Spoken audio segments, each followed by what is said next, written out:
Remember fun? The fake fucking Joker. Cake or pie? I'm nothing like you. You're a psychopath. Where is she? Everything about this movie is absolutely ridiculous. True. Hats off, sure. Go Dungeons and Dragons, I guess.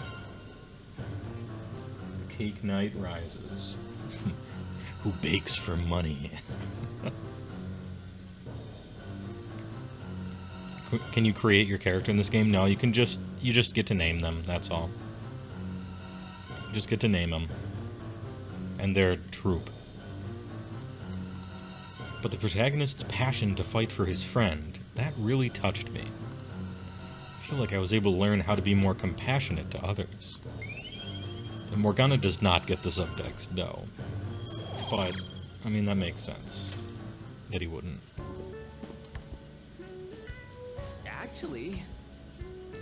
What's my go-to Dungeons & Dragons class? Kind of depends on edition. If we're talking 5th edition, current edition, I actually really like Warlock. I like a charisma class that has a bunch of, like, random-ass utility, and then one meat and potatoes, just always good rain or shine damage ability.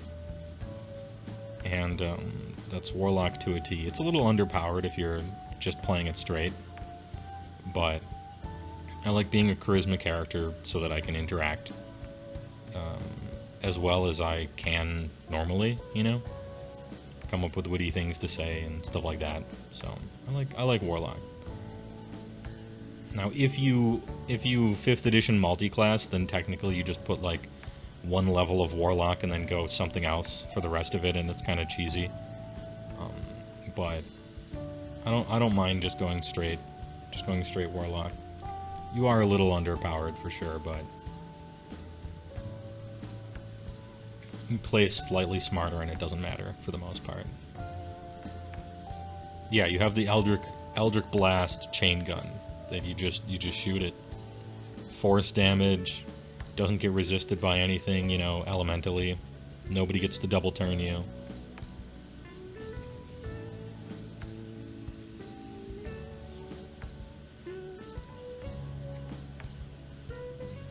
Is a Warlock? Oh, if I'm a Warlock, then is chat my patron? Maybe. It might be. Maybe I'm your patron, and I'm giving you powers in your daily life, thinking about memes and waifus. You're like, oh yeah, HeyWoah was playing through the waifu game. I can get through my daily job. I don't know. Probably not. Or be a cleric and be the A-man in the group, yeah. Maximus Minius thinks 100 bits, speaking of.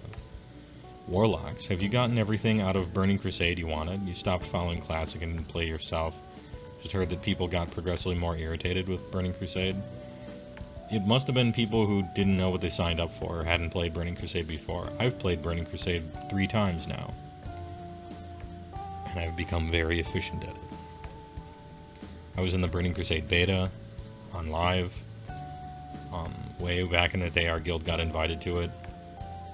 I played on a private server, Burning Crusade, twice, and then now this Burning Crusade. I like Burning Crusade.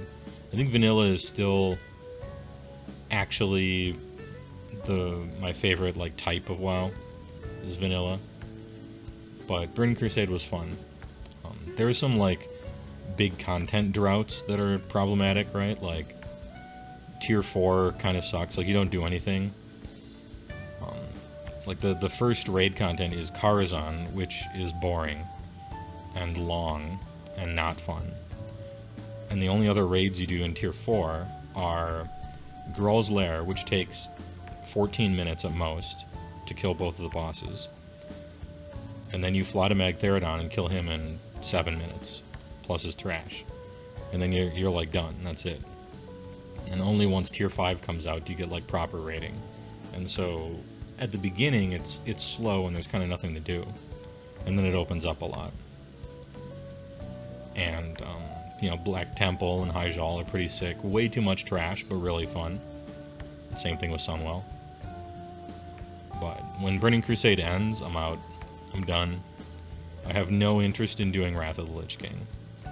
Humongously overrated expansion, in my opinion. And I'm not trying to play WoW after this one, you know. I'm keeping in contact with my friends that I've made in WoW and only ever talked to on the internet and I've never seen in real life.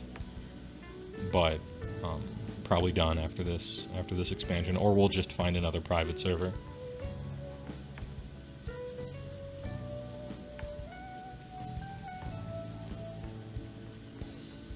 Hurl Through Hell is hilarious.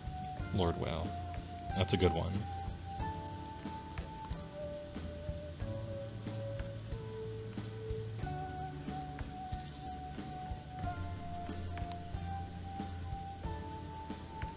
Somebody had a good, like, comment way up here.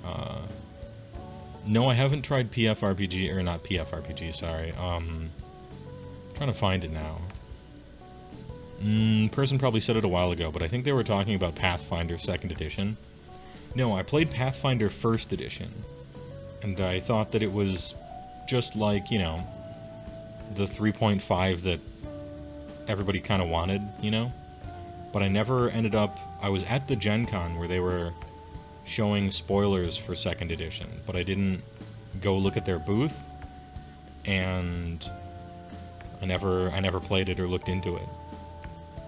4th Edition D&D was, of course, trash, but... yeah, I never looked into Pathfinder 2nd, and 5th Edition D&D was, to me, a return to form and really fun, so I went with that as well, instead. But I can't speak at all to Pathfinder 2. I'm sure it's very good, because Pathfinder 1 was very good, so... Would I pick up another MMO? Almost certainly not. Maybe Final Fantasy XIV every time a new patch hits. For content, because the game's good, but I'm not shopping for another MMO. It's actually going to be nice when Burning Crusade ends, because I get my Tuesdays back. And I got shit to do, you know? So, that's kind of how I feel about it. False Wrath is the best expansion. It really was, though, only because you were able to raid and had a lot of fun. Also, the setting was cool. The setting was cool. I didn't like the story of Wrath, really. The way they decided to tell it, which was sort of like... I think this was the first moment where they really wanted to, like, show you the main bad guy throughout the whole story, which ended up just making him kind of look like a chump a lot of the times.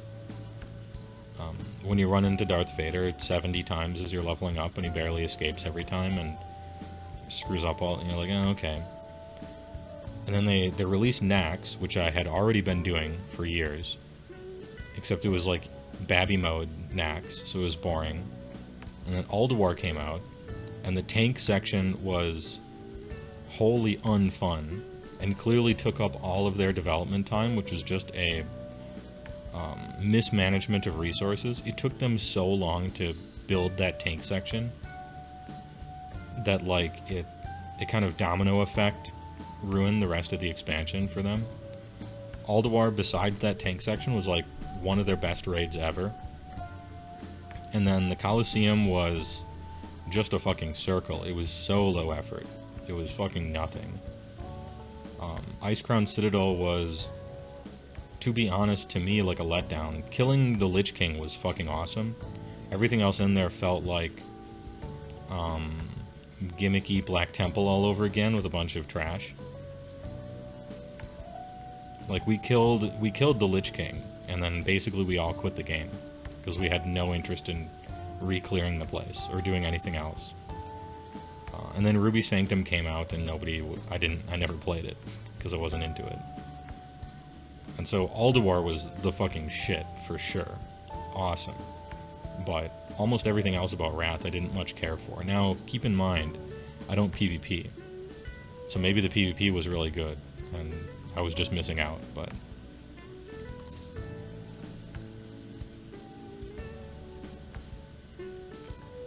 Am I supposed to say anything to Ryuji? No. I see.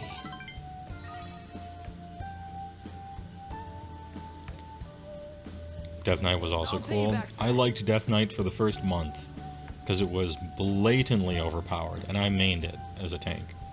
And then the second they nerfed it to be, like, just good instead of overpowered, I dropped the class completely. Because I'm not interested in being fair. I'm interested in being overpowered. That's what I signed up for. But it sure was fun that first month. Legitimately tanking 3 Drake Sarth, and then getting nerfed and having a Voidwalker do it, that was fun. Hey! Ahem.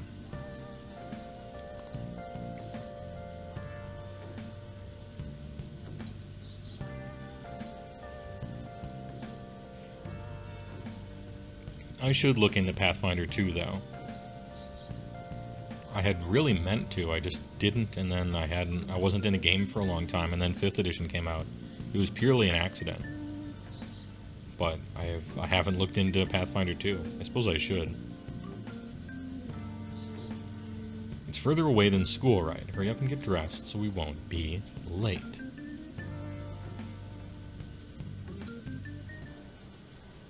Sorry, but I'm in a bit of a hurry. Student called Yoshizawa. Couldn't her caption be Yoshizawa in that case? I mean, I don't mean to tell you guys how to name your characters in your game or anything, but...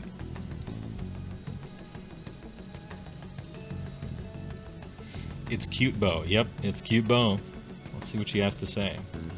You go to Shujin, right? Slimy middle-aged man. Okay. I heard things have been rough there lately.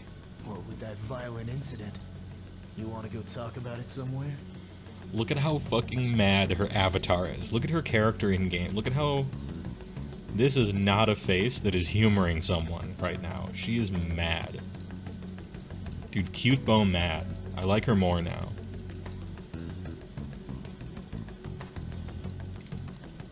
Thank you for your concern. Oof. Look at all the people with selfie sticks in the background. Is that 2? There's at least 2 selfie sticks. However, I really am in a hurry, so if you'd excuse me... Dude, her feet are so fucking tiny. How am I always walking by when women are being harassed? That's my real superpower. Me in back there looking like full up Adidas jumpsuit wear. You better watch out, hombre. Time to mind crush. Come on, there's no need to be shy. Oh, look at that businessman in the background is noticing this as well, huh? Like I said, Oh, dude, pull out your rapier or whatever. What was her weapon again? If you're busy, I'll put my number in your phone so you can call me later. Sound like a plan? God, slimy middle-aged men, when will they learn? stop it. Persona. Mind Crush is the answer to all of life's problems. I don't know about that, but it's the answer to this one. Her weapon is a rapier? Alright. I can't overlook this.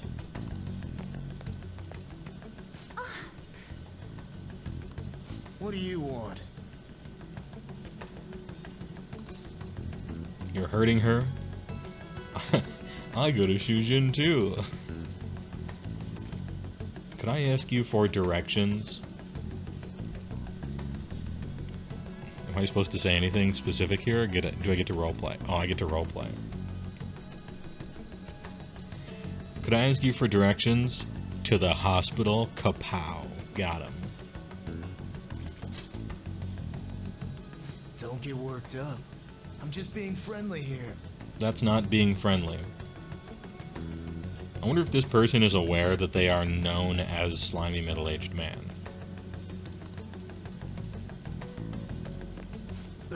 What the? It's crazy when you defend someone. Yes, he's an actor. Oh yeah, that's his that's his cross to bear. He has to act the part. He was born with this title. It's not even his fault. He's like a robot following a program. What are you getting so jumpy about? Like you're anything special.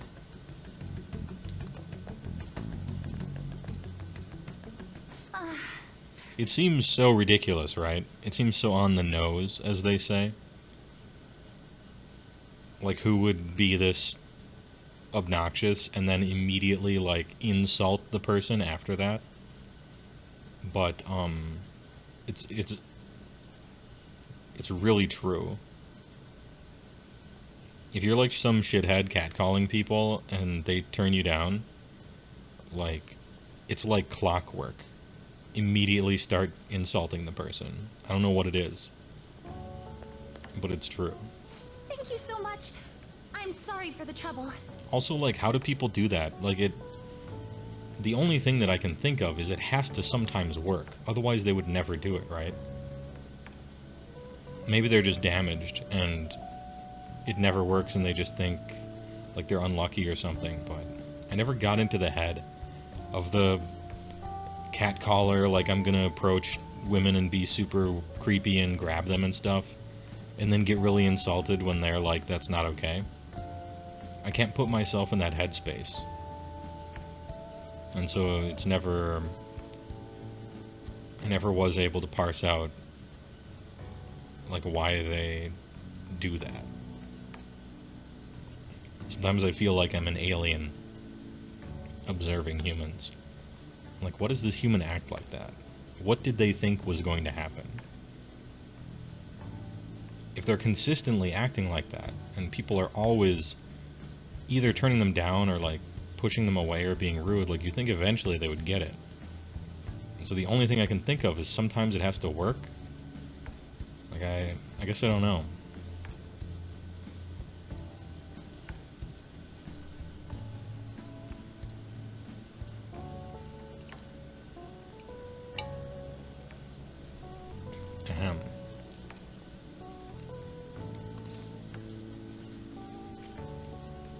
I feel like this is obvious. He was hassling her. But she's also obviously okay. I guess we'll care about her well-being. Yes, I'm fine now. It's delusion. They are deranged. I suppose that's the easy go-to answer. I guess it's just delusion, yeah. That's a simple answer, but it fits the bill. It's because they think out loud normally. So, like, they think, hey, I should catcall, so they do, and then when it turns down, they immediately have to backpedal and go, oh, that person was ugly anyway, so they say that out loud too. So the person who just says everything out loud instead of in their head? Okay. Like, the sort of no filter kind of person. That could make sense. Like, imagine all the stuff you don't say. What if you had no ability to stop yourself from saying everything, you know? Your life would be really difficult. Maybe they have a condition. Maybe this is actually sad. Ortorius, thanks for extending your tier 1. Through November. Wow, that's almost 3 months. Thanks for the extension, I appreciate it. TY. It was pretty scary, though.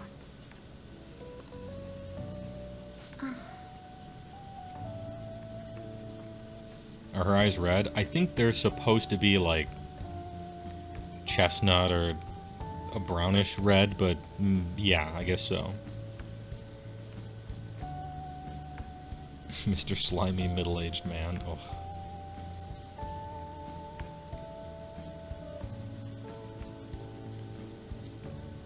Can't even comprehend how people go up to women in public and hit on them. You constantly feel like you're bothering people anyway, so actually bothering strangers is so foreign to me. Yeah.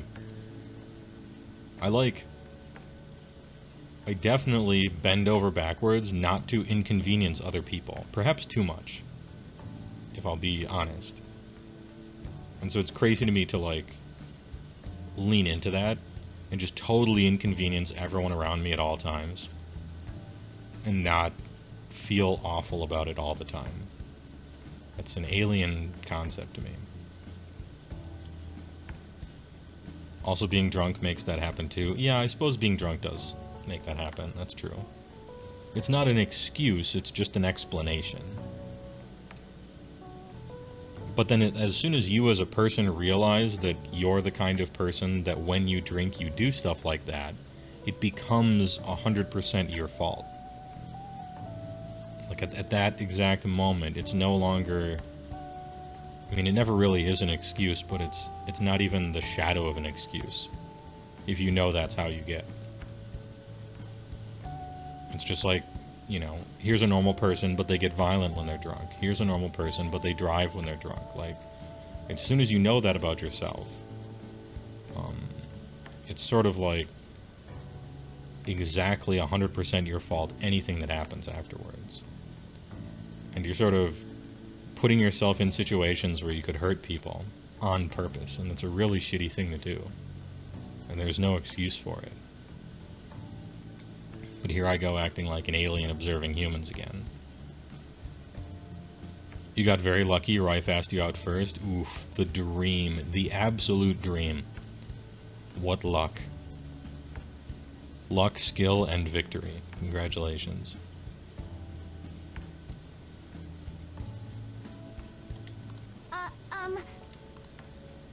May I ask you something? You handsome bastard. So, what made you step in to help me? I mean, I don't want to make assumptions, but if she approached you, can we at least assume a certain level of handsomeness? Simply has to be the case.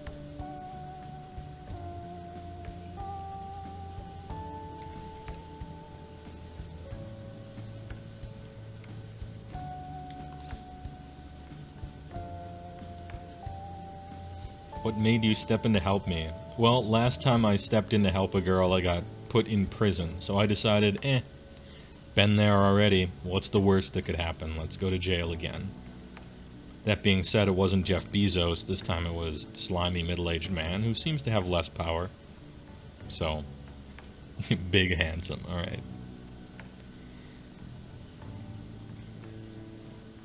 The reason we stepped in to help is because we are the main character, and we have zero branching options to ignore you. Yeah, I was railroaded into it. I couldn't choose not to. I mean, I still would have, but... Twitch Prime. Oh, thanks for the big primer. Eat her to witness. Thanks a lot. 10 months of Prime. That's almost a year. Your comment is, please say happy... I was almost going to say happy birthday, because I just read H and B.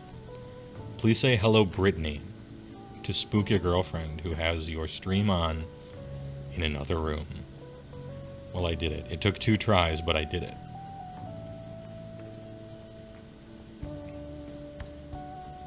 Anyway, get owned, both of you and Brittany. I simply couldn't look the other way. It's not how I'm built. I'm built different. I'm a hero. God damn it. I see. I'm the main character, senpai, alright? When cute red bows, or any waifu really, is under duress, especially from slimy middle-aged men, can't just watch it happen. Gotta get in there. Well, I apologize for asking something so strange. You're headed to the cleanup as well, right? Now say it in the sexy HeyWoah voice. I don't normally take requests.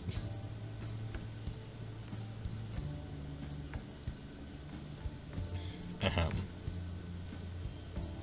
The cleanup? Look at the time! Now you've done it. Good heavens, look at the time. Oh shit. Showtime!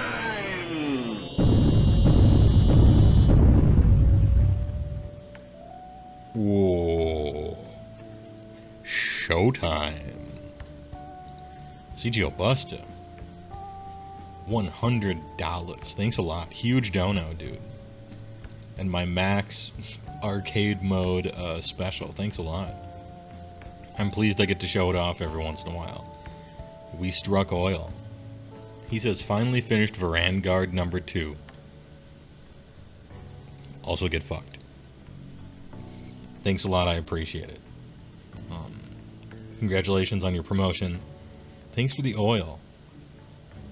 Was that a vintage pinball machine? That was vintage Addams Family Pinball. And if there's any pinheads in the chat, you'll know that Addams Family Pinball, arguably the best pinball game of all time. Of all time. And I reassembled all that sound effect plus dialogue myself in Premiere. Because it just had to be that. It had to be exactly that, and we got it. So thanks for the 100 burgers, CGO Busta, and congrats on the second Vanguard. 2 out of 3. 1 more. And then 6 more.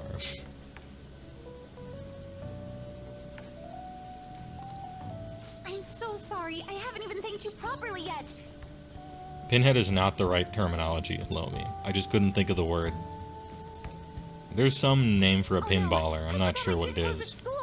I'll see you at the cleanup soon. But if you happen to know anybody who's like seriously into pinball, ask them what the best pinball game is. And I feel that the Addams Family Pinball is in the conversation. A Cenobite, there it is. Pardon me. So she walks 10 feet away, and then she says, "Pardon me." Alright. She's a little socially stilted, perhaps. But we protect. We protect. Yo, what took you so long? I had to save another girl from being sexually harassed. Who would have thought this happens so often in Japan? Did you really come here from home in your gym clothes? Yeah, dude, I'm tracksuiting it up. Sure did. Is this still... Can I answer anything? Nice, I can. What's it to ya? It must be so nice to be a guy. Don't pretend like you couldn't wear anything and still be attractive on. Don't even pretend. It doesn't matter what you wear. People will notice. And, are you planning on doing this cleanup in that outfit? Of course not. I brought my gym clothes with me. Only patricians here, yeah. There's a giant pinball arcade in Austin if you're a connoisseur. There was a really good one in Chicago that I would go to every once in a while. Game and Goat or something like that. A bunch of like vintage arcades. It had like 720, the skateboard game in it. It had a bunch of like Japanese arcades, had a bunch of pinball and stuff. I don't know if it's still around or not. Probably is. Galloping Ghost. Oh, is it not the Gaming Goat? I knew it was some sort of alliteration. Some G-ing G. Something like that. But it was cool.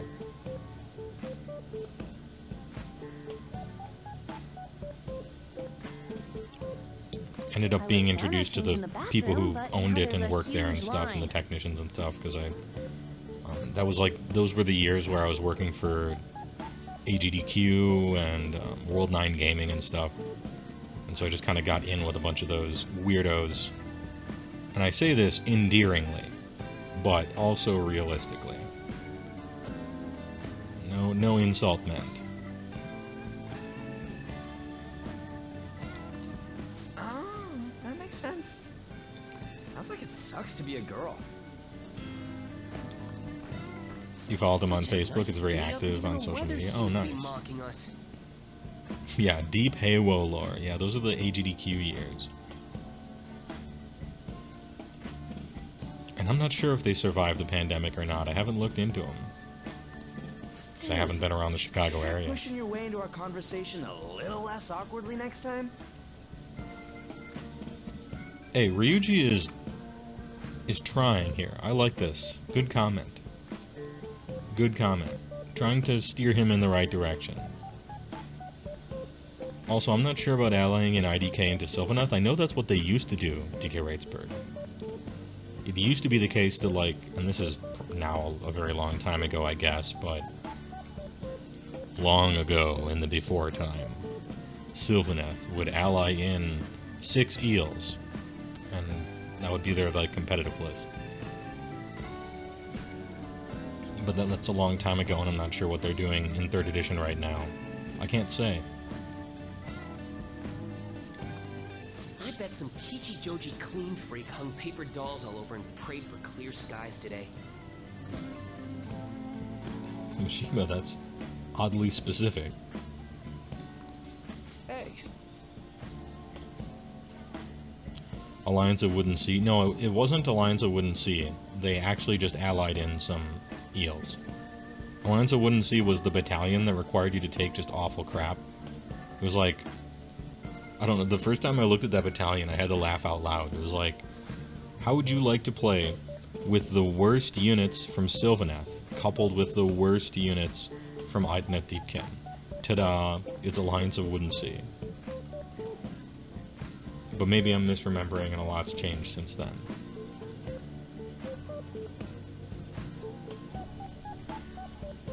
Oh, it's, Morning, everyone. oh, look at that. Rolled up pants, sandals with no socks. At least he has no socks. Huh? Are you here for the cleanup too, Doc? You got it. Alliance of Wooden meme. In those clothes? It was real cool for fluff reasons. The fluff was sweet. It definitely didn't translate, at least when it was made, onto the table in a meaningful way, which was unfortunate. Oh, no. I'm in a different... There you are, Dr. Maruki. Fawning female student. We're going to start prepping soon. And thin female student. Alright. Place your bets. Thin female student or fawning female student. Or the doctor. Vote now on your phones. She doesn't look much like a baby deer. True, she does not. But fawning is also a verb. I'm part of the cooking crew. Hope you're looking forward to a solid meal. More of an adverb, I guess. I am looking forward to a solid meal. Any solid mealers in the chat? See you all later.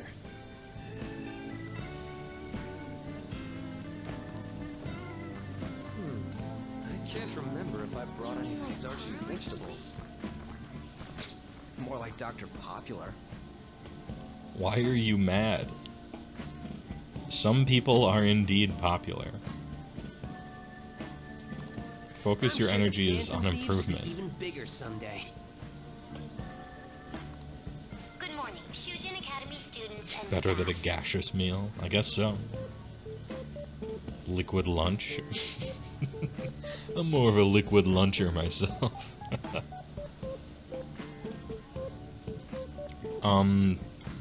It's one of those, like, fade to black, the curtains move across the window kind of thing. It's implied, really, just like P4, if I recall correctly. Although, I don't know, maybe they added some stuff in Royal, and I'm gonna get banned. We'll see.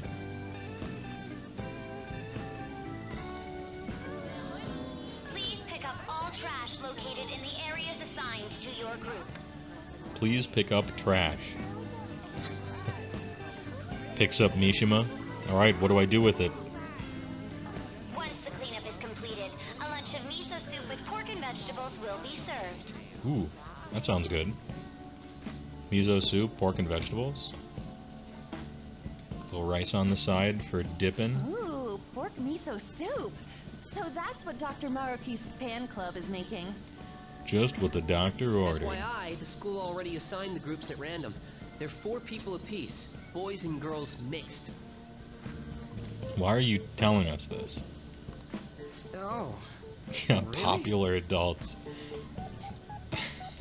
That's a weird sub-theme that winds its way through Persona, isn't it? To your groups and head to your assigned areas. God, I hate adults that are mean. All adults are like this. God. Alright, let's just get this over with as fast as possible, so we can chow down on that soup and get out of here. pork tonkatsu versus... Yeah, of course, Orturis. Of course. Tonkatsu is fucking delish. Big fan. Although I've only ever had it in ramen, I haven't had it elsewise. But, the shit's good, so I just keep ordering it. Little cracked boiled egg.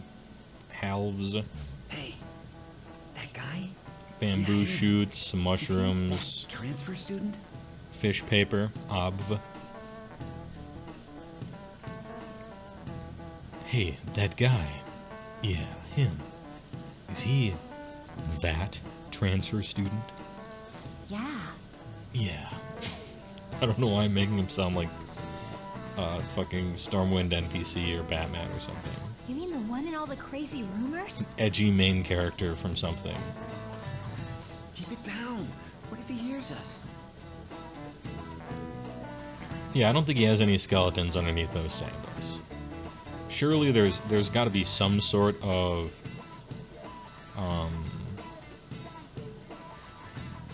there's got to be something like that you get into with his social link, right? Has to be some sort of conflict of some sort. I wonder what it will be. I actually don't know because it's new to Royal. This guy. Ugh. Anyone who just dumps a broken umbrella on the ground like this is human garbage. No, it's umbrella garbage. Oh, before you trash it, you have to make sure you separate the plastic parts from the metal frame. Separated? How? Use your strength. Like this.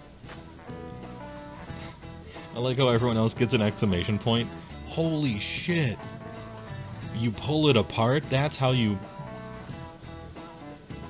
You can hold half of it in either hand and pull it apart, and that's how you pull it apart? Unbelievable. Awesome. She must be a genius. I had no idea you knew about that kind of stuff, Takamaki-san. I bet you'd make a wonderful wife. Yeah. Yeah, that's how I judge it.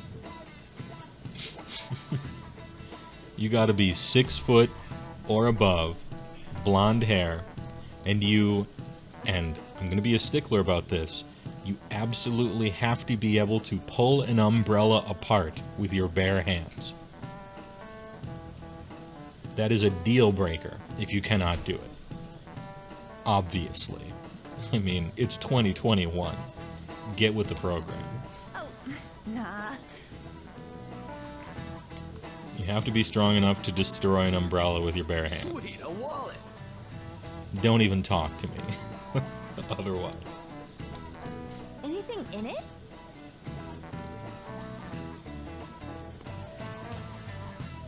Is that a Willy Wonka ticket? Whoa, yeah, shit ton. Whoa, it's a wallet. Easy going first year. Okay. We going splitsies on this? Uncouth. Did you hear that dude's voice? Uncouth third year. Sounded like they hired a voice actor who wanted to do a rogue in Dungeons & Dragons the movie. We going splitsies on this one? Wait, shouldn't we take that to a police box? A police box? You want to hand this to What? Doctor Who? How was that weird? Double splitsies. Man, this park is trash. No way this was all done by kids. It's gotta be the work of some no-good adults, too. Fucking adults! I mean, it's kids too, though. Right? Also, can you guys see that? Is the resolution good enough? Can you see what this brand of soda is? It is called Nice Soda, and I love that. If only you knew how nice things really were. Nice soda. If you don't mind, may I have the cap on that bottle? This is my trash. Get back. Huh? Oh, are you a collector? Do you collect nice soda? Yeah, actually, I collect things that say nice on them. Doesn't matter if it's soda.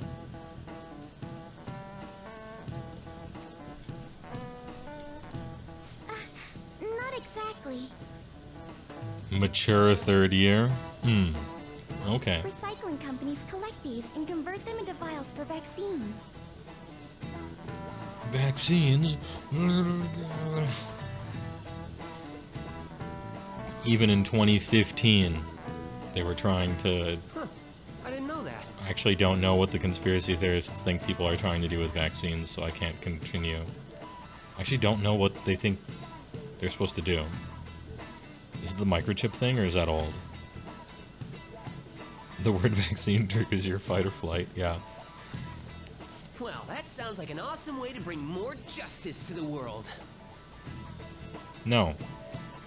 It's a way to inoculate more people. I don't know that vaccines have anything to do with justice, Mishima.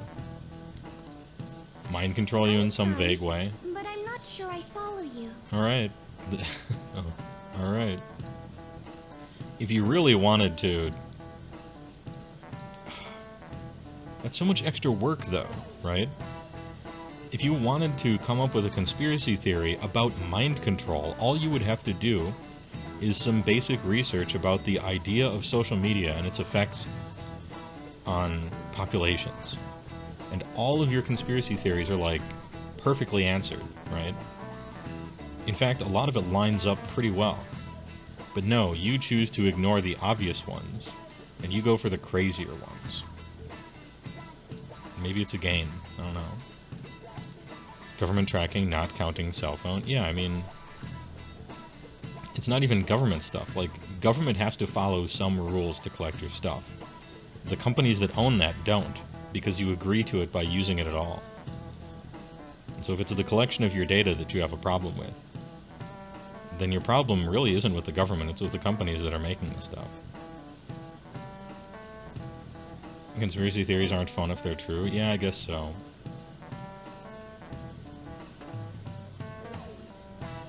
Question, have I ever had bibimbap? Absolutely, yeah. There was a Korean place in Milwaukee I would go to every Sunday, and I'd have bibimbap for brunch with some roommates and fellow college students. Delish. You know, rice, eggs, meat, some... oh geez, what's that stuff that like smells really gross but actually it tastes good? It's like fermented Korean cabbage and stuff like that. What's that stuff called? And it's like real spicy. Nice and spicy too. Yeah, kimchi, that's it. Stir some kimchi in there. Delish. Eggs, good one. Yeah.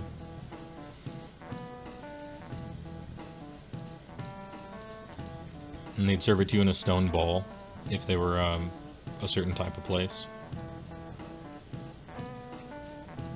And it's that kind of stuff where it'd get a little burnt and stick a little bit to the side of it, but that actually just added to the flavor.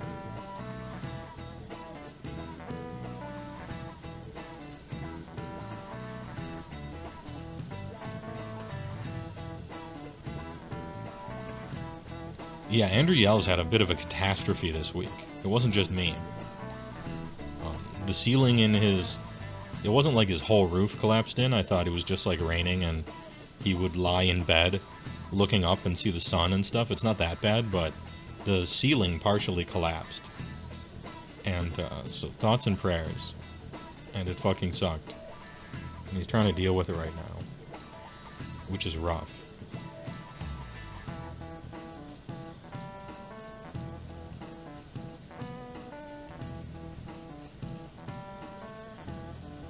Roofs are expensive. I don't know if it's the roof, but it's definitely the ceiling. Like, he showed me a picture of it. Like, the ceiling is just, they had to take stuff out of it, and it, like, collapsed. I don't know how far the problem goes up. I don't know if the problem reaches the roof. But it's fucked up, and I guess he can explain as much as he wants.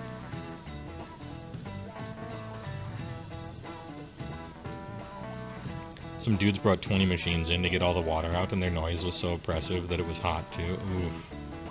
Gross. Were the minis spared? His minis are in the top floor, but I think it was a different room. While it was happening, you were feeling like you were an alien. The shit's gonna eat through the hall, going down all the way to the basement where the water had made its way. Oh, so it would drip from level to level, and there's like a pool in the basement. Oh shit! 20 hot dudes came in to get the. I think you're reading what you want to read. Before I add taro to the pot, I have to rub them with salt to reduce the sliminess.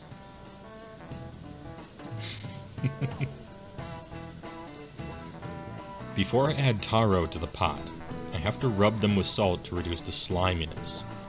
This will convert that middle-aged man into a normal middle-aged man instead of a slimy middle-aged man.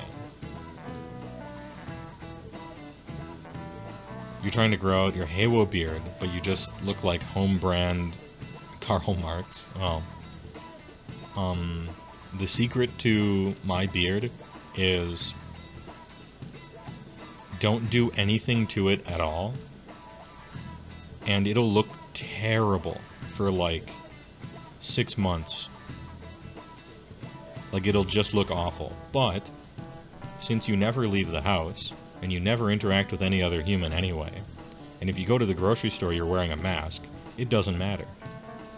And then eventually it's long enough so that it's kind of an alright beard, but your mustache game is still way not strong. Kind of an embarrassing mustache, if I'm gonna be honest, but facial hair is genetic. Anybody who tries to sell you nutrients or pills to take or beard oil to apply, it's snake oil, none of it does anything. It's just genetics. If you can grow a good beard, you can, and if you can't, you can't.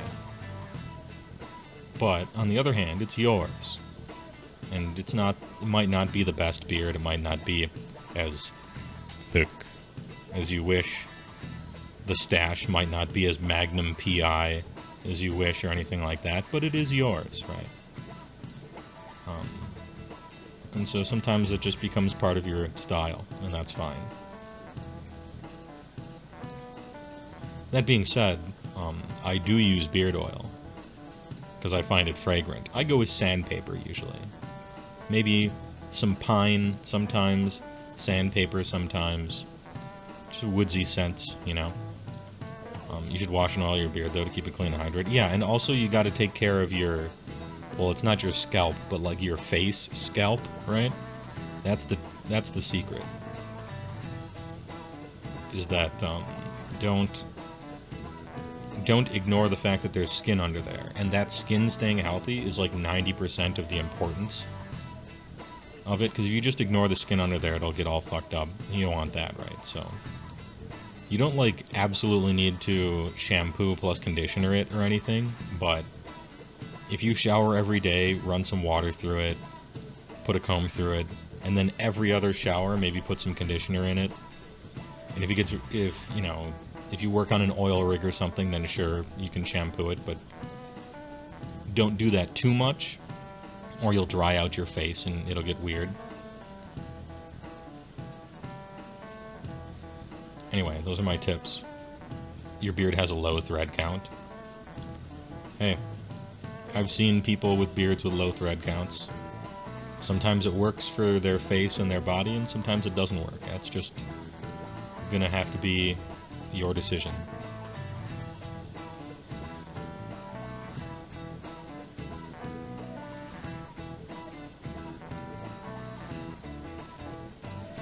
You remember a rumor at your school was smoking helped you grow a beard because it kills cells and hair is dead cells? Needless to say, Liam fell for it. Oh, okay. I don't know if I believe that rumor. I think the person was just trying to sound mature, right? 1-800-558 Beard Q, answering all your beard-related questions. Next caller from Orlando. Hey, first-time caller, long-time grower. I had a question about beard oils. Do they all have to be woodsy pine scents? No, not necessarily. You can go with some coffee, molasses, tobacco scents. I myself like sandpaper.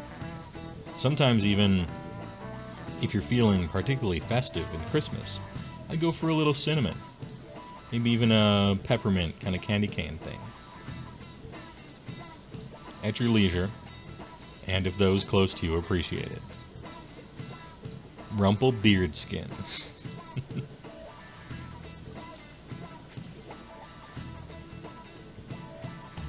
Sandalwood is the bomb? Yeah, sandalwood is what I use. I have sandalwood and I have pine in my cupboard right now.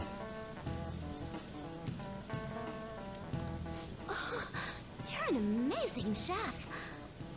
True, and that's a huge fucking pot. I do cook pretty often at home. Dude, look at the kid in the back right. I never noticed him. He is fucking done with this. And it looks like he has a mustache even though he's just frowning. Oh god, he even cooks pretty often at home. Is this guy trying too hard to be the most eligible bachelor? Is he too perfect? Can we say that fawning female students might be barking up the wrong tree? Is it because this is just a theory, but Let me try it might this be little too technique perfect. Here.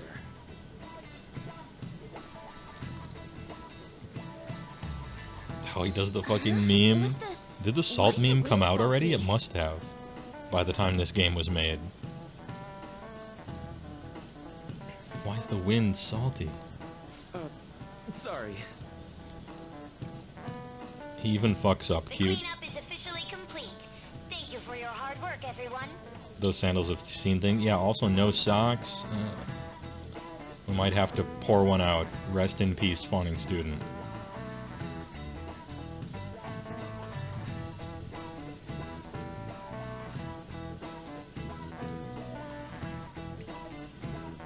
I remember when I was in college, there was this girl who was working overnight in some lab, and she was like devastated. And because we were pulling an all-nighter, and it was just people in a computer lab, and so we got to talking, and she was like devastated because she had like a hard crush on one of the teachers, and she found out that the teacher was gay, and she was like emotionally distraught, and I had to like talk her through it while trying to edit something. And it just for whatever reason that exact memory came in. I didn't want to act. Yes, though. Andrew yells. Yes, it was Carl Bogner. I'm not saying who the girl was, though. Don't want to talk out of school. But I remember distinctly she said, it's just like I have my whole, like, everything I am, like my body, I have nothing to offer him. He wouldn't want anything that I am. I remember distinctly she said that.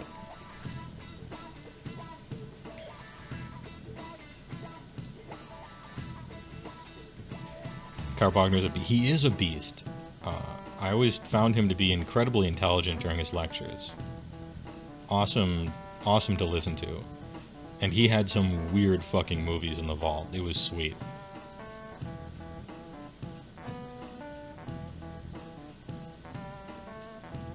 Deep HeyWoah lore. Did you and Andrew Yells meet in school in a Persona main character-esque sort of way? No, but we did meet in school, yeah.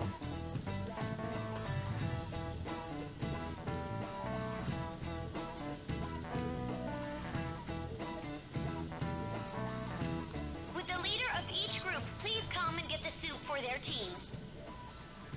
Please read my chef. Oh, really? Stolen from the restaurant I used to work at. Still have it saved on your phone. 2 cups water. 1 tablespoon of loose leaf jasmine green tea. 4 tablespoon taro powder. Taro powder, maybe? Half cup sugar. Plus half cup water, half cup, half and half. Half cup dehydrated tapioca. Pearls. 3 tablespoons honey ice. Goes down smooth, never comes back up. So, after the soup's doled out, everyone's free to do whatever they want. HeyWoah's persona is the big persona, Andrew Yell's is the James persona. Is this like our stands? Is this like our JoJo stuff? You know, for all the references to JoJo, I've never actually seen the show. I read the manga in 2001, maybe. And then forgot about it for 20 years, and then the show came out. That's my history with JoJo. Never saw the show. Huh. Including getting the hell out of here. You were watching Fate Stay Night for the first time and the school looked identical to the P4 school. It's because every Japanese school looks identical. There's just an archetypal Japanese school that is used in all media, and they just copy-paste it. It's the same background. They sell it to each other and share. Also, I haven't seen Fate Stay Night either. Just played the game. Oh, okay. Thank you for everything. I mean, what's Fate Stay Night? Also, I'm 12. I don't know the best way to put it, but it sure was a crappy time out there. I mean, how was it gonna be fun? You were picking up trash. It's sort of like work, right? One time Carl was in the film equipment room and he saw those digital cameras and was like, what are these new cameras? I haven't seen these before. And the guy was like, oh, those are Arts Tech cameras. He takes a camera bag and smells it and shakes his head and sighs. Ah, Pachui, Arts Tech.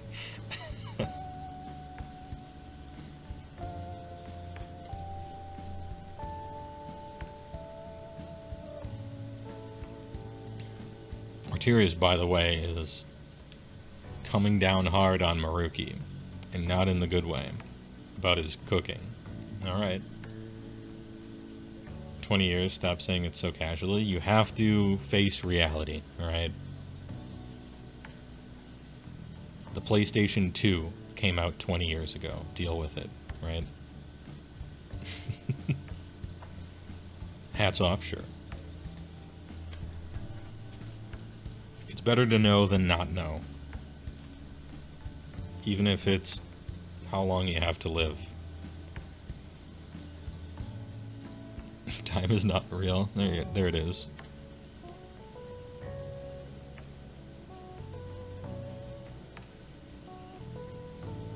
We met on a film set on a mutual friend's project. It was Carol's, right? Then we met again in a bar and needed a roommate, and Joe said yo, and then we lived in a house with 5 people. Yeah. A bit of a revolving door of roommates, but not too bad. Not too bad.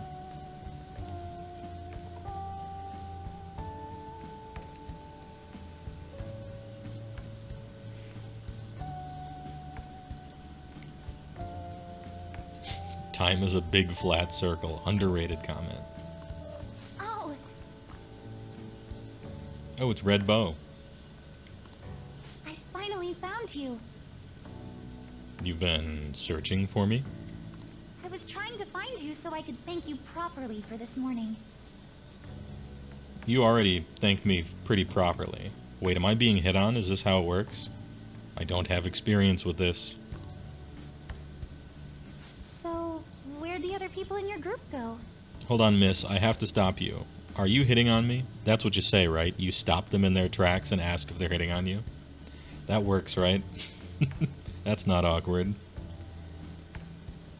BioAgent just got done with his first tournament. 2 people played Ogre Maw Tribes, one of which got first place. Was it you? Is this a roundabout way of saying that you did well with Ogre Maw Tribes, or did you show up with something else? What'd you show up with? She was trying to find you to clean up the... Oh yeah, there's one more piece of trash to pick up. Picks me up. And be like, now excuse me. You're not wife material unless you can rip an umbrella in half with your bare hands. As we learned 5 minutes ago, apparently.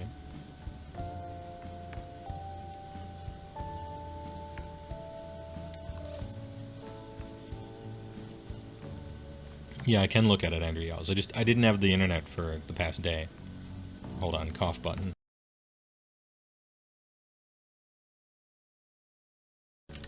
Ahem.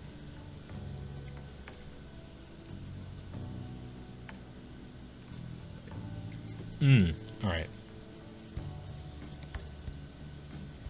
What in the I really want to be Prince so bad is happening with her name? She's a student called Yoshizawa. I call her Red Bow because she has a red bow. And little tiny feet. Possibly, like, genetically problematic 2 small feet, even. We've disbanded. That's a good spin, right? I'll put a good spin on it. We disbanded. It wasn't that they ditched me.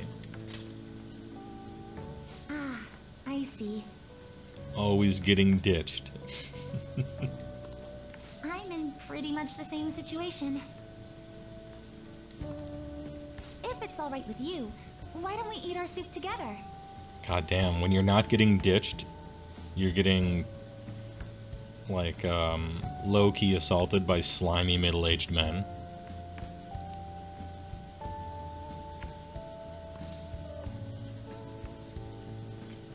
This is soup, though. Can someone explain to me this comment? If it's alright with you, why don't we eat our soup together? And then my response is, this is soup, though. I don't get it. Is this like he's trying to play it cool? Is he trying to play it cool and he just fucked up? I think so. Don't you know you only eat soup alone? Maybe he doesn't like souped battle tomes. Maybe that's it. No thanks. No dwarf soup for me. I prefer the books to be separate. What? Main character? Oh, nothing. You wouldn't understand. It's an Age of Sigmar meme.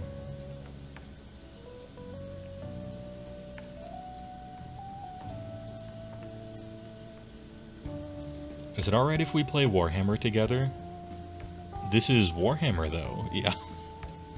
I can't. I'm just gonna have to say sure. It's gotta be a translation thing. I'm saying sure. Great! Look at how happy she is, because we said sure. Thanks for the food.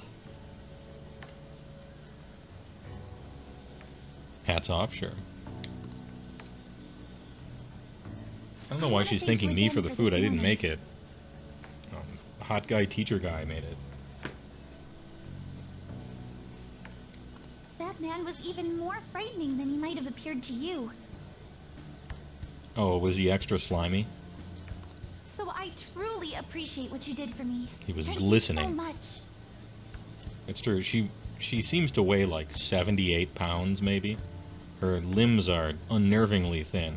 So it's true that he could have, like,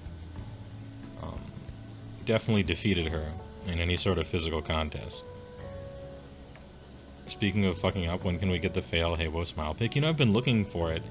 I haven't seen it posted on that photographer's Twitter, and I haven't seen it posted on Brendan Melnick's Twitter either.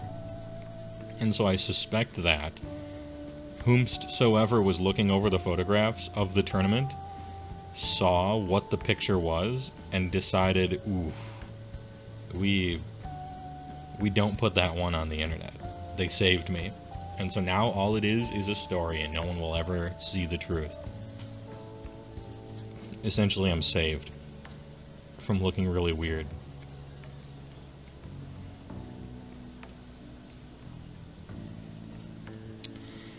What do we think is better? No list context. Stealth Prime, Frost and Flame Phoenix, or, plus Life Swarm, or Karandis plus Hydra plus Cogs.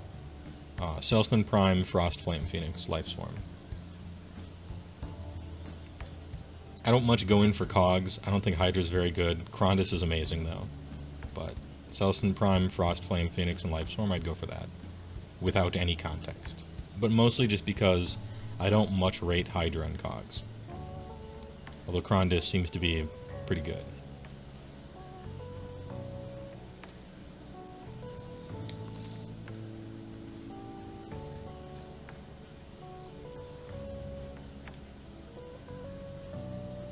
Ask Nick True. You think it's his sweetie who takes the pics? I think it is too, yeah. I think that's his sweetie, I'm not sure. But I could ask him for it.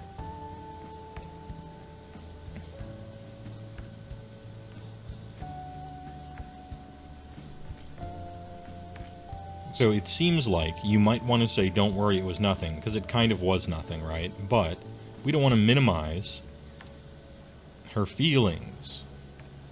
I don't know much about relationships, but I know that minimizing feelings kind of bad sometimes. She purposefully seeked us out twice to thank us for this, so clearly this had an effect on her. We don't want to tell her it's nothing. We're going to accept her thanks and do the human thing and say you're welcome.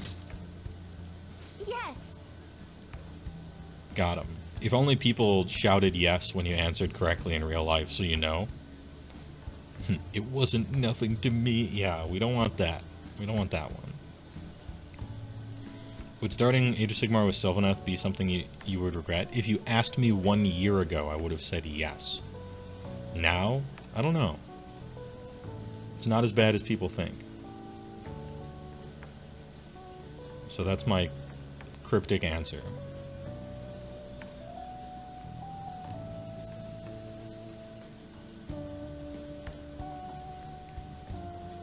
Itadakimasu, yeah. It's just a thing you say before you eat, and it directly translates to thank you for the food, even though you're not often, like, actually thanking the person. I was just trying to be funny. But you ruined it. There's one more issue I with need your to facts and logic. Good comment.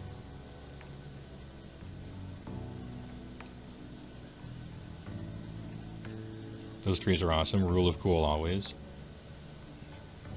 Somebody has won a tournament with Sylvaneth already, I think. So if you're like concerned about being underpowered, it's not the best army for sure, but you can still beat people and do well. That's the cool thing about 3rd edition. It seems to be the case that if you're good and or lucky enough, you can do well with just about any army in 3rd edition.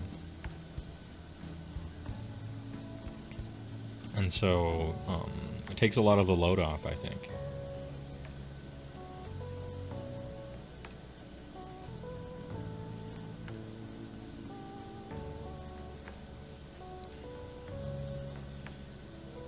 Being better at tactics than your opponent is the best rule. Yeah, my my go-to plan is never fail my battle tactics and try to make your opponent fail at least one, and you'll win.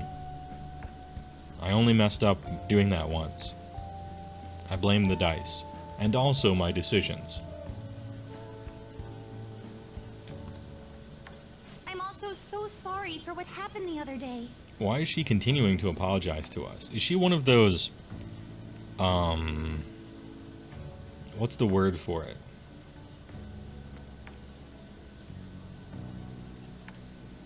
She's like, you know those people who cannot stop apologizing? And it's like a nervous tic, almost. They cannot stop. Where...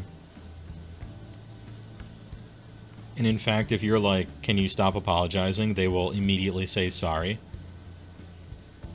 Like in real life. And I've noticed there is a certain type of person, usually female, for whatever reason, that they're like automatic apologizers. And not exclusively, but it seems to be more likely woman than man. And it's strange. It comes from a good place, so it's not like I'm annoyed by it. I'm just noticing.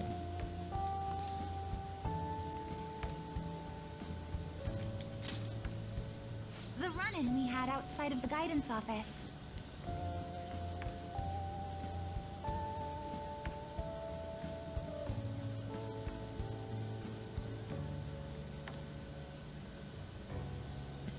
What is this What is this humming? That's a learned behavior, being made to feel sorry for having feelings. I mean, sometimes you should if the feelings are bad. But I feel like this is an overactive learned behavior.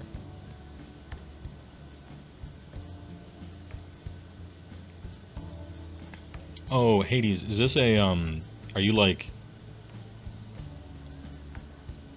Is this me talking about people who subconsciously, accidentally apologize too much as a nervous tic? And you're saying, because sometimes when I'm thinking on stream, I'll be like, and I do that, and you're saying I do that too much, and so I'm being hypocritical?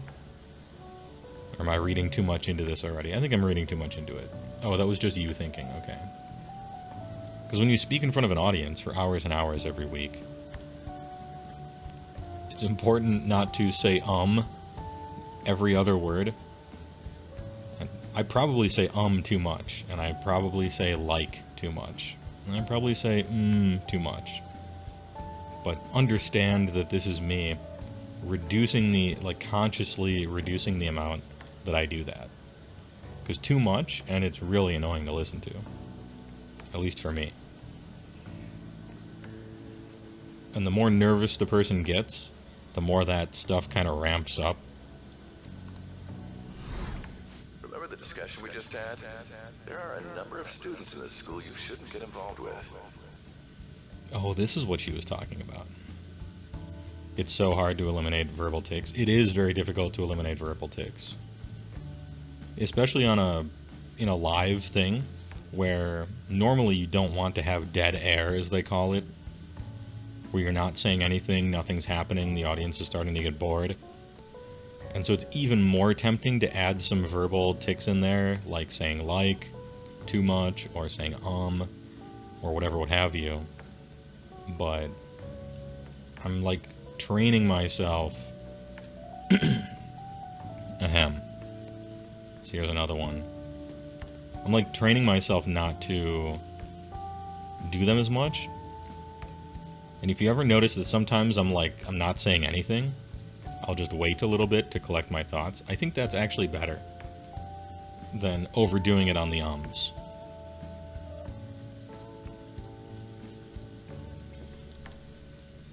This one's at the top of the list. There was this one girl in one of my acting classes in college that definitely had this problem with ums. And it got real bad when she was nervous and stuff. It would be, would be every other word in an entire sentence. Just rapid fire, And she had a bit of a Valley Girl kind of mannerism, way of speaking as well, which made it very interesting to listen to. And I'll never forget, when we came back from, I think we came back from some holiday weekend or some break or something like that. And the teacher's like, okay, everybody go around the circle and tell us about something cool that happened on your break. And she said, like every other word. She's like, I went to, what was it? Some island, like Hawaii or something like that. And she's like, I went to Hawaii, and on a scale of 1 to 10, it was fun. And that was her story. And it was the hardest I stopped myself from laughing.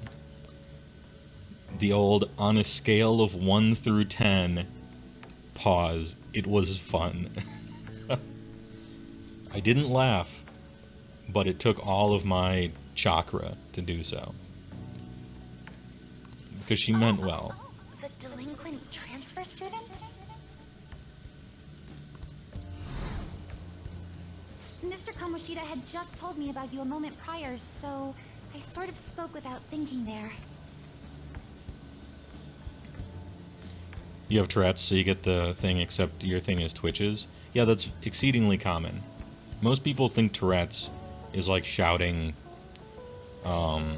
curses and stuff at people, or just screaming expletives and stuff, but it's so rare to have actual verbal tics. Almost always it's maybe a little noise or something, or some movements, or like a shoulder scrunch or a facial tic or something like that. It's almost always that. It's very, very rare for Tourette's to be the thing that everyone thinks of as Tourette's. Like shouting fuck on a crowded train or something like that.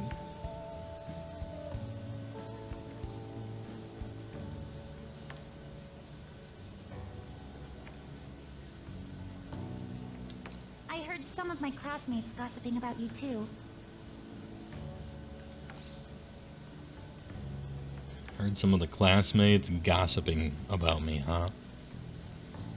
Were you disappointed? Were you surprised? For real? Okay, well I know which one I'm not choosing. It is for real. Were you...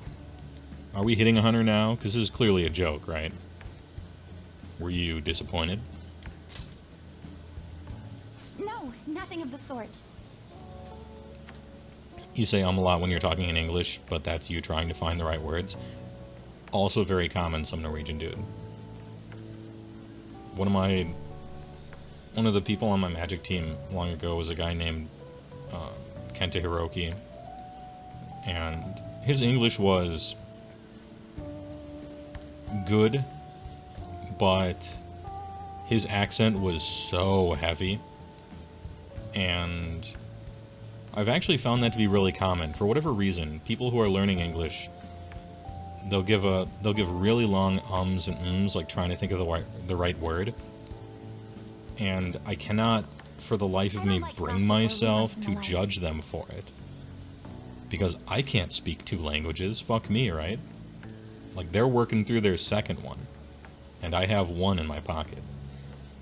Yeah, he had a lot of eto. Yeah, a lot of that. A lot of etos.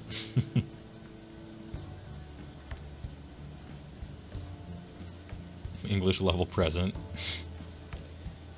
He'd also do the Japanese talking on the phone thing, where, and this must just be a Japanese thing, but to prove that they are an active listener, that they're like listening to you, they'll do they'll say that like over and over as if they're like agreeing with everything you're saying. And at first it's a little off-putting because you don't know what they're doing, but actually that's just how you talk. They're kind of proving that they're actively listening to you by saying essentially, yeah, okay, the whole time. And that one took a little getting used to as well. And I know this will sound strange since I just met you, but you don't seem like the kind of person they describe. Well, were they describing a main character? Student called Yoshizawa? It'd be a different story if all those rumors were actually true, though. True. What were all the crimes I'd heard? Burglary, murder, and elephant tusk trafficking, was it? Well, that one's true. I've done none of that. Well, that's a first. I drive without a license, too. So many people are saying... Let me catch up on chat real quick. You can speak 1.5. You're losing a lot of your Spanish. Yeah, moshi moshi, yeah, when you answer the phone. Pisses me off when Americans put down duolingual people, like their English is better than your whatever. Yeah, well, it's not even Duolingo, it's just multilingual, right? It's always Americans who can only speak 1 language, right? It's always English only, like making fun of other people who are giving it a good shot on a second one. Now, to be clear, when someone fails to speak your language, sometimes it is really fucking funny. It is legitimately funny. And this is true for anyone. When some white-ass dude tries to speak Japanese to someone, and he is giving you that, like, I learned Japanese by watching anime kind of Japanese, it is embarrassing, and it is fucking funny. And when somebody is Englishing you, when somebody is Spanglishing you, that can be funny. But that is different than, like, outright mocking someone over it, or, you know. Sometimes it's just fucking funny. Like, listening to Ono talk about Street Fighter, oh my god. It is a thing of beauty. It is so amazing. Tekken 7 dude can speak way better English than Ono can, and he uses a translator.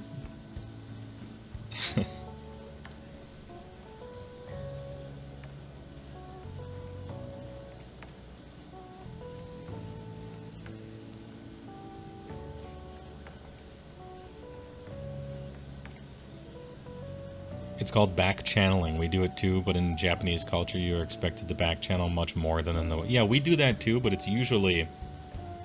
it's not as aggressive, I suppose. Or perhaps it is, and I'm just not noticing it because it's my language. But I don't think so. I think it is a little pushier in Japanese.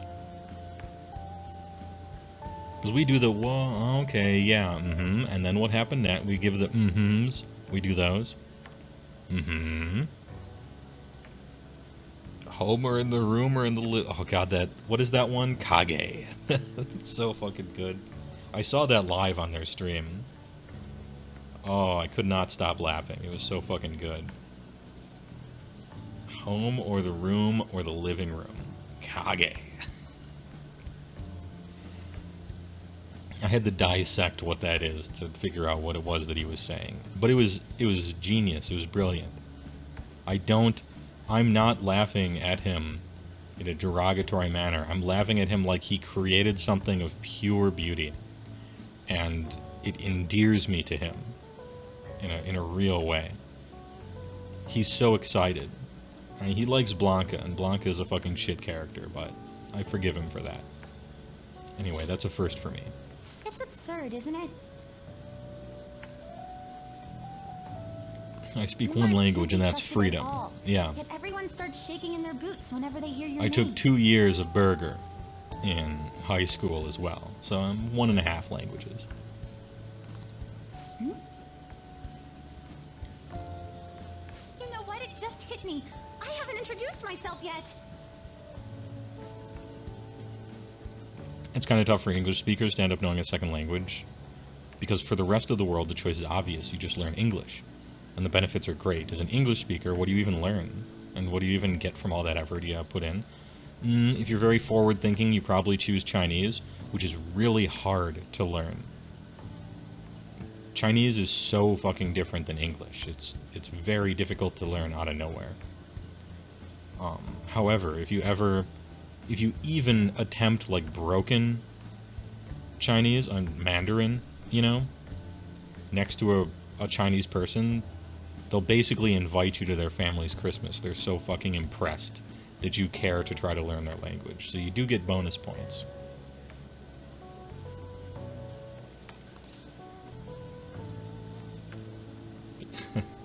I'm Gigantic Lupin. Nice to meet you, student called Yoshizawa. Oh, I'm sorry to make you go first.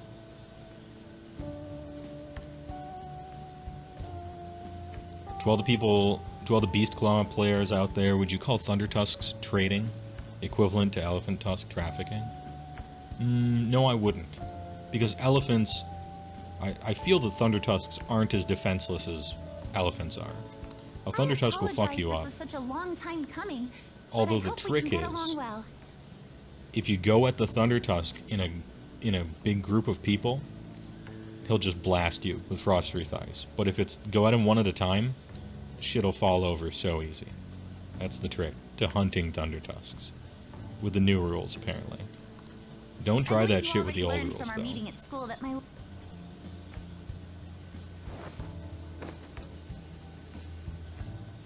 What the hell just happened? Holy shit, she's a balloon catcher. Now show me your umbrella ricking skills. John Cena could learn it, though. How hard can it be? He spent a lot of time and effort learning it, though. He's kind of dedicated to that, right? How hard can it be to learn how to grovel? Was there a scandal that he had to apologize? Oh, let me guess. He said that there is such a thing as Taiwan or whatever. Yeah, 1,000 pardons. About geography. Hats off, sure.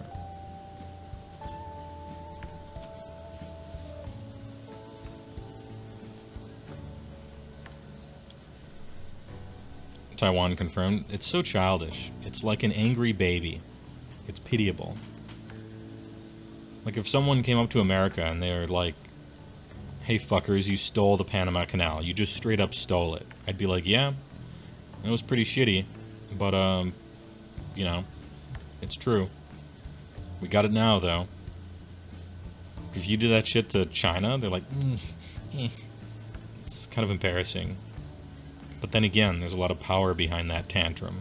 So, you have to, what's that defenestrate meme? You have to defenestrate. Or your ties will get cut and you'll lose all your money. Got it, just in time. Just hit him with a pop, yeah, right, that's a good one. Hoping to see the Winnie the Pooh, good one. Here you are. Don't let go of things you like, okay? Oh no. Chat. Don't let go of things you like. Okay? There's some pain in those words. Where's my button for this? Why are we still here? Just to suffer? Sunderian training. I didn't mean to run out on you like that. She is very not Sunderi. Sorry. Sundere.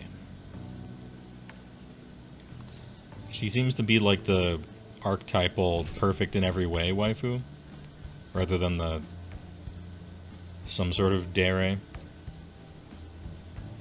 So, you're Kasumi Yoshizawa. You dropped this.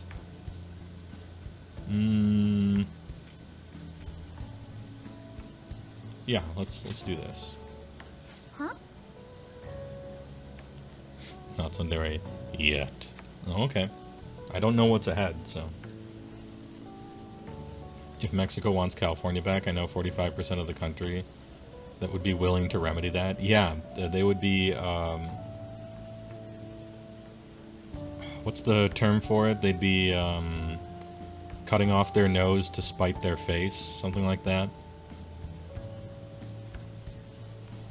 They'd be getting rid of the world's, like, 4th biggest economy, is just the state of California, or maybe 6th or something like that.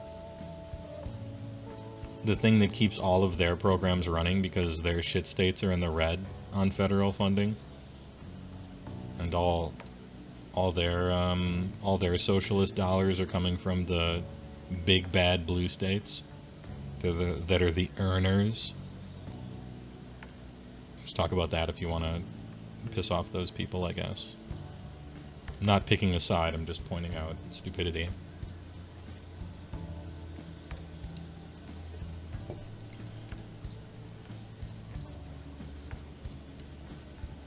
Less than 1 meter, yep. Bits. Thanks to Bits, Oratorius. Guess 44 of you them. sneaked me out before I got to tell you. Student called Yoshizawa is Leliana from Dragon Age Origins. Deep cut, Battalion. I don't know. I played Dragon Age Origins so long ago, I couldn't even say anything about it. You must be right. Ahem. You drop this and hand her your phone number? Oh shit, that's real smooth, GD Panda. Oh, damn, I wouldn't have thought of that. That's fucking smooth. That's smooth out of 10. You've cracked the case. I'm Kasumi Yoshizawa, a first year. Got him. Are you an athlete? No, that was impressive. It was impressive. You mean that back there? Oh, it was just some basic gymnastics. Basic gymnastics is balloon catching? Sign me up. I didn't know the sport was that hype. It's not that difficult once you get the hang of it. Just a hop, skip, and a jump. She's unfailingly positive. She didn't eat her soup. Did she not eat her soup? Gymnastics, huh? Put the boots to a medium style. Oh, now we got Metalocalypse memes, huh? I'm in. I'm in for it. Big fan of the man's work. What is his name? Something Smalls. Been a fan since home video, which might not be what the name was, because I remember all names wrong. Yeah, Brendan Small, I think it is. Hey, don't you think some of those moves would be awfully useful? Coach McGurk just hit different. I don't know what it is. Was it home movies? Okay. I was just thinking about how the Phantom Thieves need to get some sweeter moves, too. We're gonna calm yourself, okay? FBI, open up. Brendan Small is big. He is.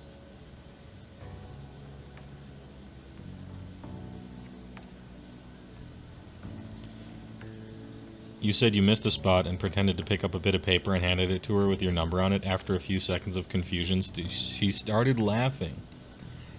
And you left and never came back. Oh, no. Well, if it's any consolation, that's what would have happened to me. So, I still think it could have been really smooth, though. What's the matter, Senpai? You gotta find some chemistry first, obviously. Wait, is there a cat somewhere around here? Bro, the cat is like right fucking next to me. Its head is wiggling. Right above your nameplate. Alright, she's good with gymnastics, not great on perception checks, but that's okay. That's what Thiefo Vision is. Press L2 in a dungeon. We got perception checks on lock. She can help with the reflex saves. I want to learn your moves. This is definitely the cheesiest thing I could say. Let's go. Does that mean you're interested in gymnastics? Absolutely not. That makes me so happy. I'd be honored if you'd allow me. God, fuck, now I have to do it. We have to protect this smile, chat.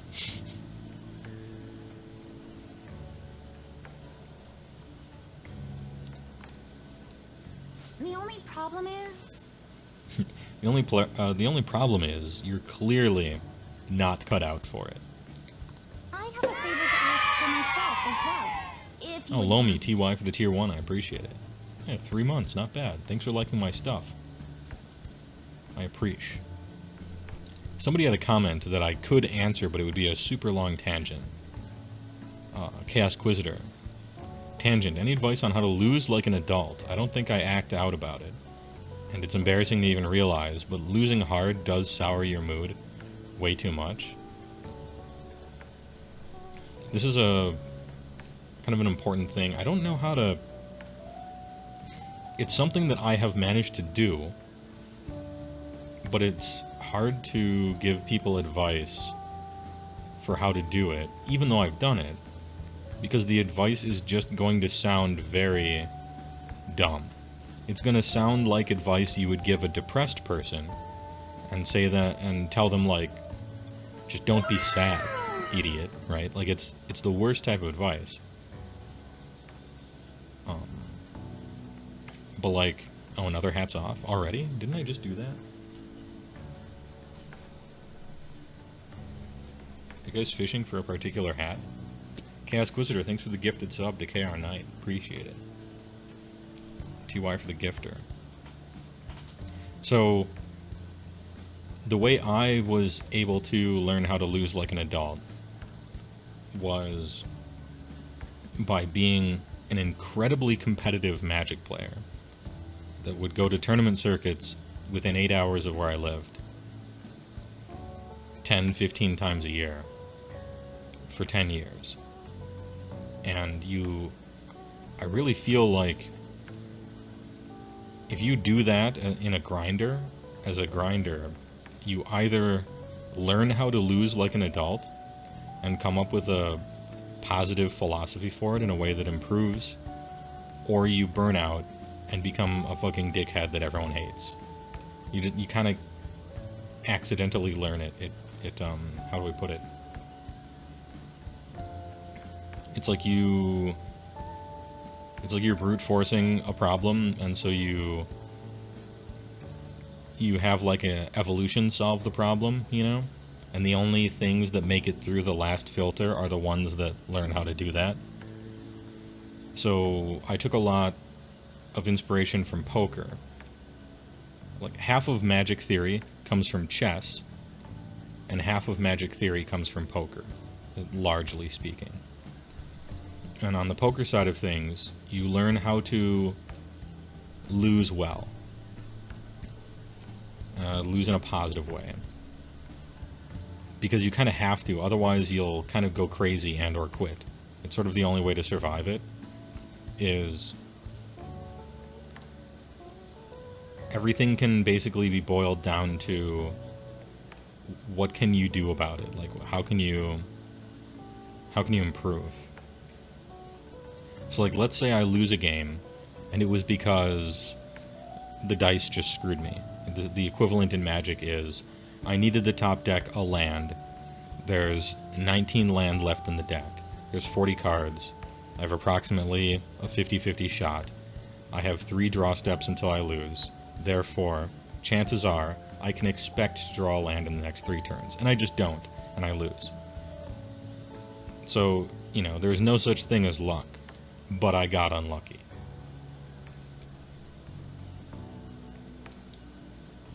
Should I be upset about this?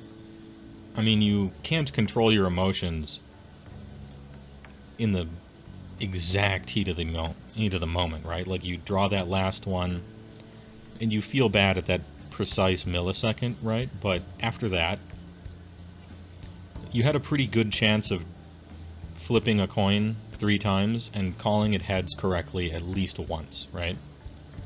And so you put yourself in a position where you are more likely to win than lose. And that's a good thing. If you ran that back, as in if you went back, not if you went back in time, because then the same thing would just happen again, but if you ran it back in an alternate timeline, you would probably win. That's a good place for your skill to have gotten you to. Let's pretend, I don't know the percentages, I think it's actually only like 70%. But if you can get yourself to a place where you're 70% likely to win, that's excellent. That's way above a 50-50, that's way above a coin flip. And so what do you do differently next time? The same thing, because you want to win 7 out of 10 games. Winning 7 out of 10 games is a great percentage. That's a 70% win rate. That's incredible.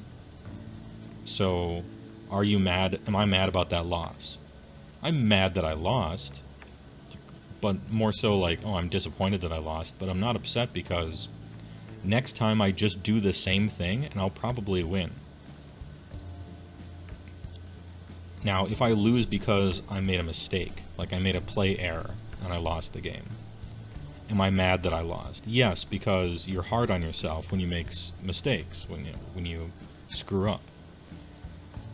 But after that initial millisecond, am I mad about that? No. Because that's easy. I was going to win until I made a mistake. So next time, I've learned from that mistake, I've learned from that loss, and I just won't make that same mistake again. There's not even any chance in it.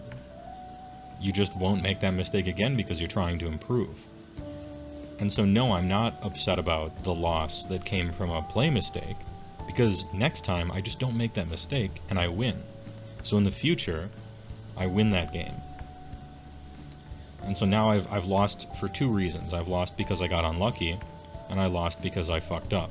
And I'm not mad in either, because it's all about what's happening moving forward, and it's all about how often you're allowed to get yourself into a winning position, because it's all about improvement. You're on a you're on train tracks in a way. People's Dude, thanks for the rating party of 1. Appreciate the raid. Thanks for liking my stuff. Big raider.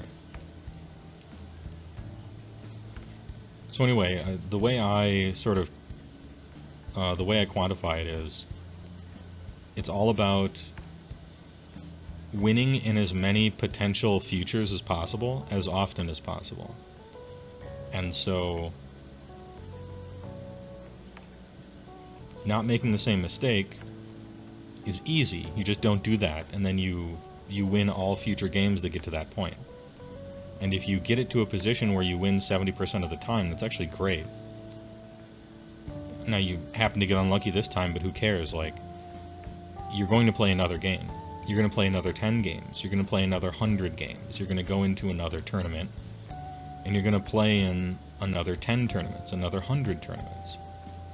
And you just want to give yourself the highest percentage of possible victories as you can.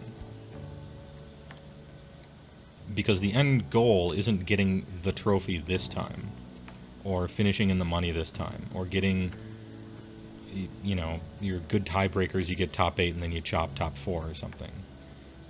The end goal is getting your play skill to a point where you can consistently do well at every event you go to in the long haul. And so it's sort of like zooming out a little bit. It is a multiverse thing, yeah. And it's also like when you lose, do you look at the top card of your library to see if one more turn you could have held on to it or something like that?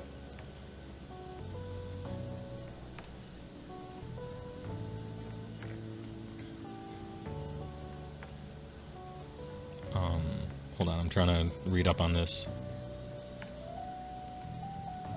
Land flooding can screw you too? Sure, yeah. But that's chance. That's what bell curves are. You know, I have to roll a 2-up for this thing to happen, and I rolled a 1-up. And then I do it next turn and I have to roll a 2-up, and I roll a 1 again. Well, what can I learn from this? Do I not play this unit? Does this unit suddenly suck? No. You have a, 84% chance of success with this unit. You're just living on the ends of the bell curve for this particular game. But, you know, shall you use some other unit? Probably not. Maybe it's the best thing to do and you just have to not roll that 1, and sometimes you do.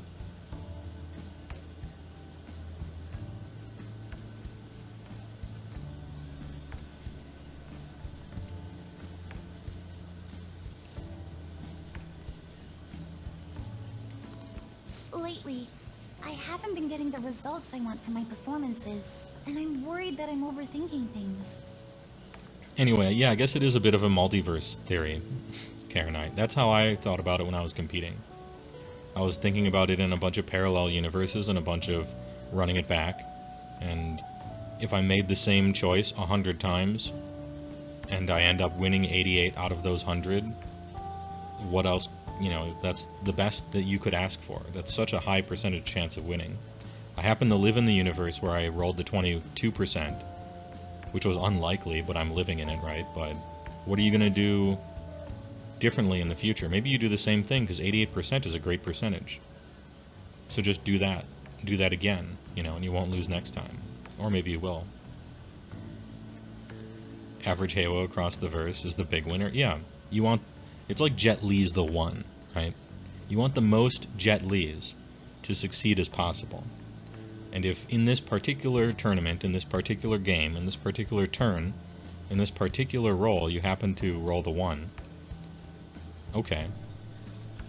But in 84 out of 100 of those eventualities, you actually succeeded and won the game. And so how are you going to play different to fix that? Well, you're not. You played very well. You did the right thing. And so just do that right thing in the future, and you'll be rewarded more often than not, because that's the definition of percentages.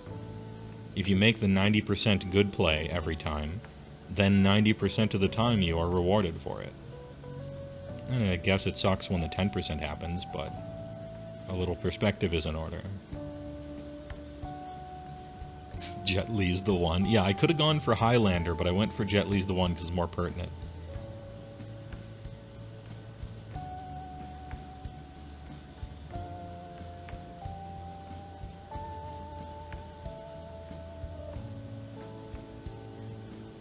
Or doing the right thing first when you weren't ready is not better than doing the right thing the right way. Yes, exactly. So if you make the wrong play and luck out and win, it's bad. It's actually a bad thing. So I more often felt bad after a win than a loss.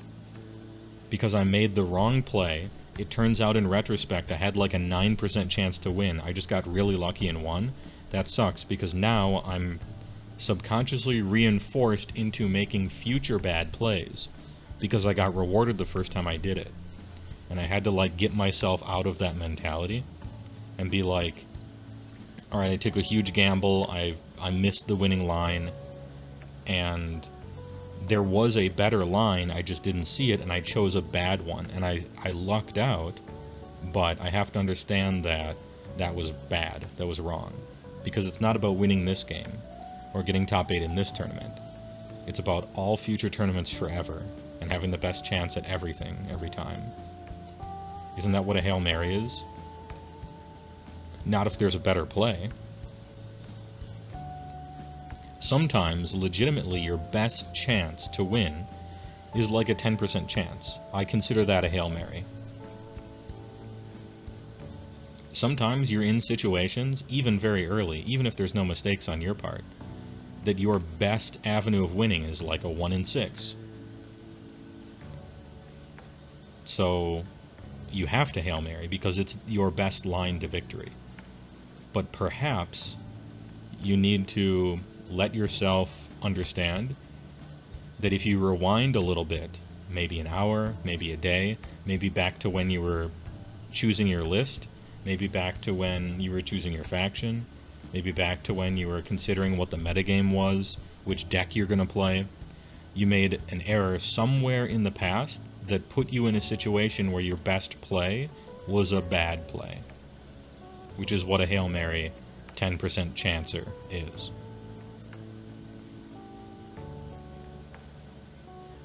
And so, you know that Star Trek quote with Picard where he says, "It is possible to make no mistakes and still lose"? He's right. But a lot of people are going to think they made no mistakes and still lose, but just not realize the mistakes they have made. And I would say that that is way more often the case than not.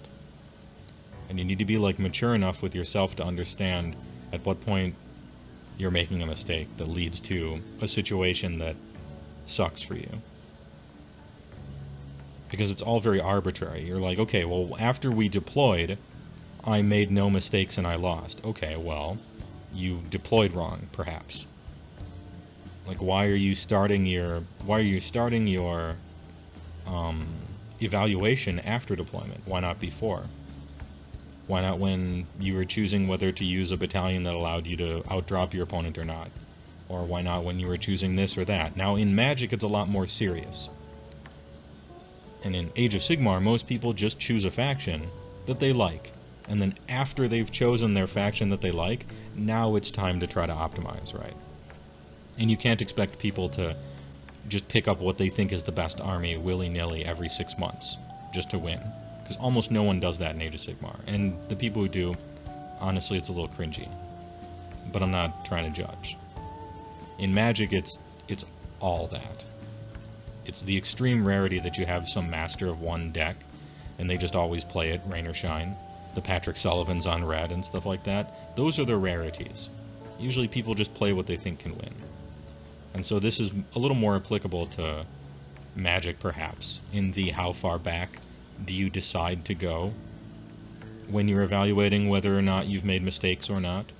But also consider the fact that since Age of Sigmar isn't like that, and it's a bit more casual, and it's a bit more fluffy, at a certain point, you have already chosen that it doesn't matter that much to you. You were the one who chose Nighthaunt. You were the one who chose Sylvaneth. You were the one who chose Beast of Chaos, and you knew they weren't the best army. But you played them anyway, and now you're mad that you lost. And you chose them because you told yourself you didn't care that much about winning, and now here you are, losing.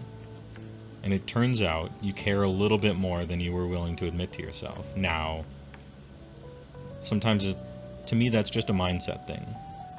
This is the type of game, a dad game, where you really shouldn't care that much. Everything in every part of AOS is obliging you to chill a little bit and treat it like Commander, right?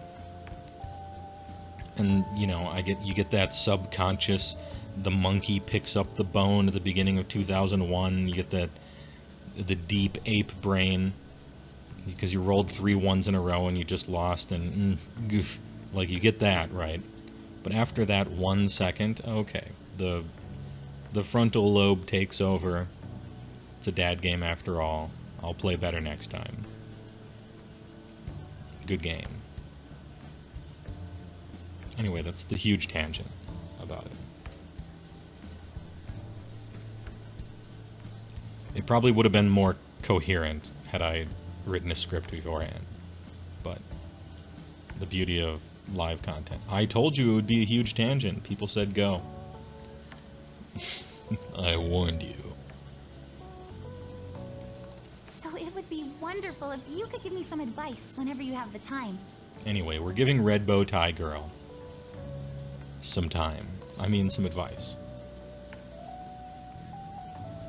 You want my advice? Well... Twitch Prime. Sure Hey, thanks I do. Vinny2000 for the big primer. 2-month reprime. Thanks a lot.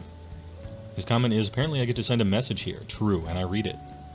Well, I guess I just bought my last Rhino, and now I'm ready to start actually getting into Age of Sigmar, so there's that. Stay big. Great comment. Thanks a lot. I'd love if you were willing to lend me an ear from time to time. She's laying it on thick. Is this... I see. This is too much, right? Is this suspicious? Sounds like a pretty sweet deal to me. Imagine being so Imagine being so single that anyone hitting on you is suspicious. This is my life. We have a deal. Yes, sir.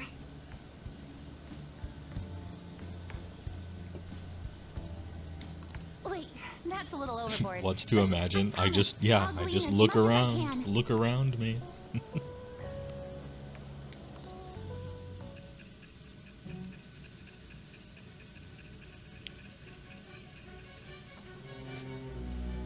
There's no way you could have done this without a cute girl with a red bow tie. She trained you in gymnastics, so you could slip between those laser beams. I've read in the reports that the Phantom Thief's physical abilities are more acrobatic than the Yep, average person. she knew it. How does... Every time, say Nijima, how does she do it? It seems you've gained an aptitude for specialty equipment as well. God, she knew about Red Bow Girl as well? Wouldn't a natural conclusion to draw be that you were trained by an expert in that field? Well, tell me the truth. Oof. Talk to me like that, I'm gonna act up.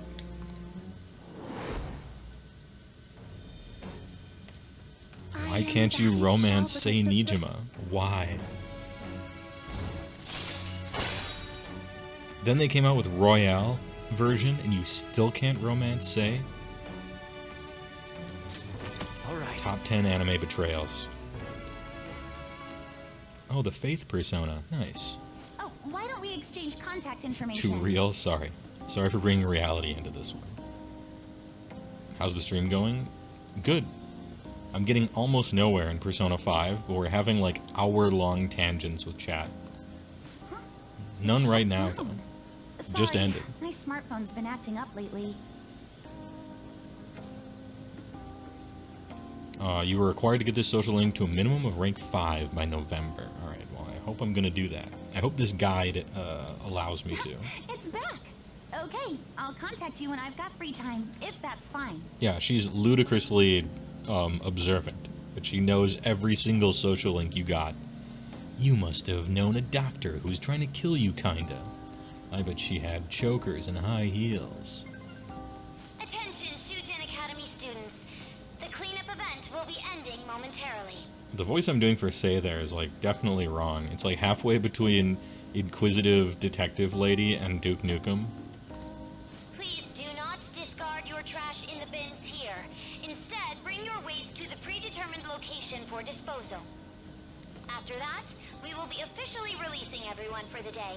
Thank you all for your hard work. Well, the cleanup seems to be finished.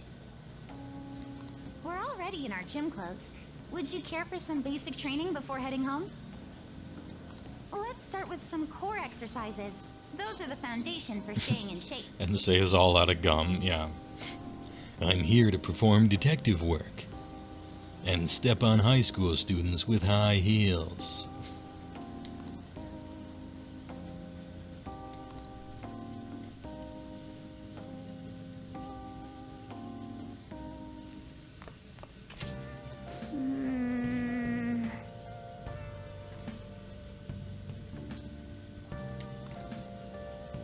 You're all dusty. Hurry up and get changed. Do you mean ashy? What's the difference between a fun, silly AOS tournament game and an annoyingly silly AOS tournament game? The difference is how much your opponent role plays in real life. If they start pulling out that, like, rat speak double talking bullshit or actually shouting wah, chill, alright? Chill out a little bit with that. But anyway, that's just me. I don't mean to put the kibosh on your LARPing.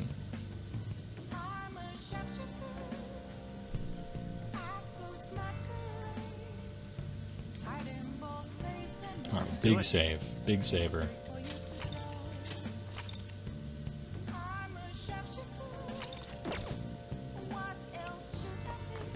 LARPing in AOS puts you off into game stores, hosting it. Yeah, I chill with the LARPing stuff. For me, that's a bit cringy. Leave that to role-playing games, actually. Like Dungeons & Dragons or pen and paper RPGs, stuff like that. Leave that to the acting games. There are games for that.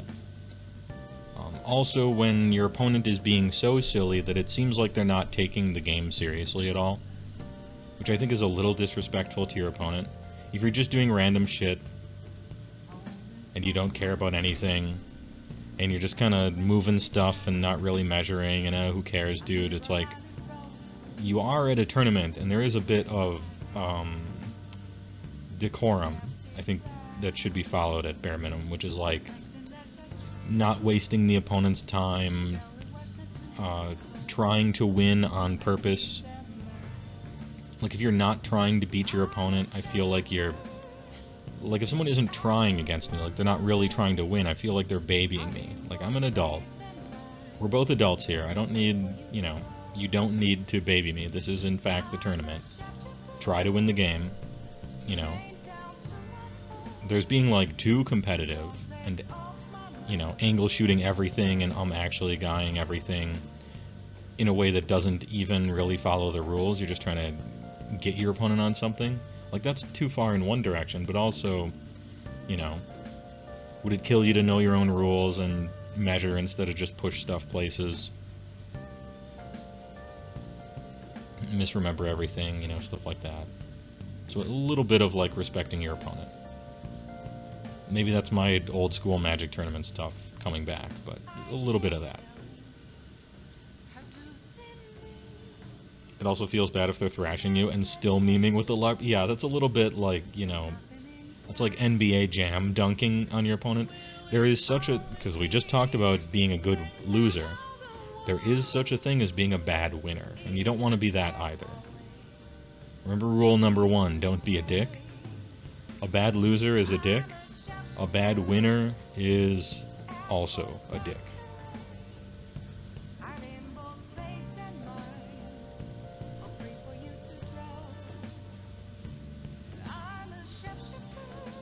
Does that mean you don't do voices when I DM? I do voices when I DM, because that's what type of game Dungeons & Dragons is.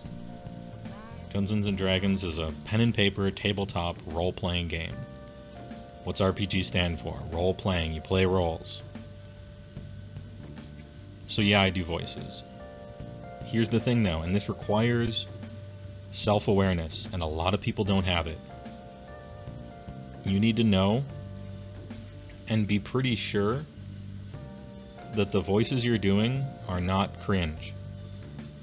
And this is a tough one. Every single person who does cringy voices do not realize that they're being awkward, but they are, right? And it's hard, and sometimes people are trying to be polite and they don't tell you. So, do the voices if you're able to, and get some soul searching. Because it's also kind of shitty in Dungeons & Dragons, right? the over actor in D&D who thinks they can do great voices but they really can't. That shit's cringe too, and the game is for that. And it's very easy to have cringy bad voices, and so my general advice to people is just say what type of voice the person has and then talk. You know, the pushing the boundaries of middle-aged waitress in her yellow outfit.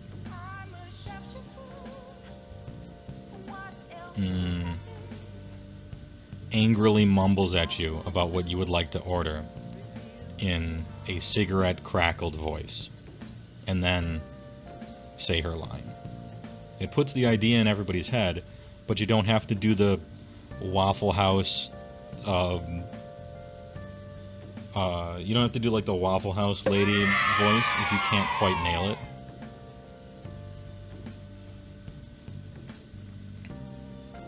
GTL 1220, thanks for the tier 1, I appreciate it. 6 months. Not bad. Their comment is, I just walked put of work with some big flats, boys. Nice. I'm glad you got some big flats after work. It's the best time for them. TY for the sub, I appreciate it.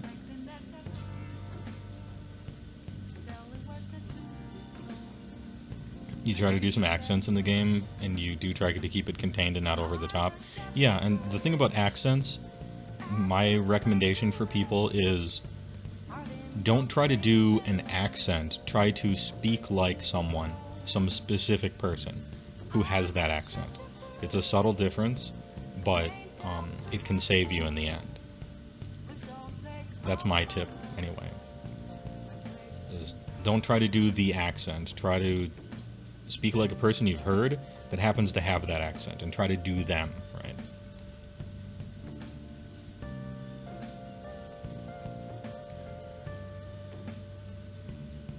It just occurred to me my Duke Nukem might be awful, and it just sounds good in my head. Maybe I'll stop that. Maybe I'll cut it down. I should take some of my own medicine, perhaps. What am I doing tonight? Evening. Call Kawakami on the payphone in LeBlanc. Ooh. Temperance Confidant. Rank 1. Alright. Kappa Tengu. We got a Kappa. Big. HeyWoah is a method DM? Maybe. I don't know. I learned both, kinda. But I mean, I've taken all of 3 acting classes, so that it was in college a long time ago. Maximus Minius, thanks for the 100 bits. I appreciate it. TY. Recently had your first game of 40k, your first tabletop game at all, actually. You did lose, but in the first half, the dice were with you, and he was very annoyed and called my stuff overpowered. He was very mopey and moody, passive-aggressive. Once he managed to turn it around, his behavior kind of sucked out all the joy you had. He was suddenly very upbeat. Felt bad you did well and kind of angry. Advice on how to regulate your reaction? Are you saying your opponent was basically grouchy when they were losing, and perhaps perhaps annoyingly happy when they were winning? I would try to act reasonably the same one way or the other, is what I do. But I'm sort of inhuman, so, and not in a good way. It sounds like you played against the stereotypical nerd guy who has trouble expressing his emotions in a social situation. You're gonna run into people like that in a tabletop wargame. And so I would, not take it personally. And, understand that this is probably one of the few times they get out of the house. This is social interaction, and they might not be that used to it. So, I'm not saying treat them like an animal at the zoo or anything, but if it's a bit of a that guy, I think that's kind of how I try to handle it.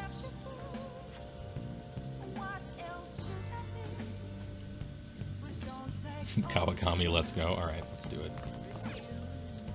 Should I call the maid delivery service? I feel like I can call whenever I want, since I'm full of guts. Oh!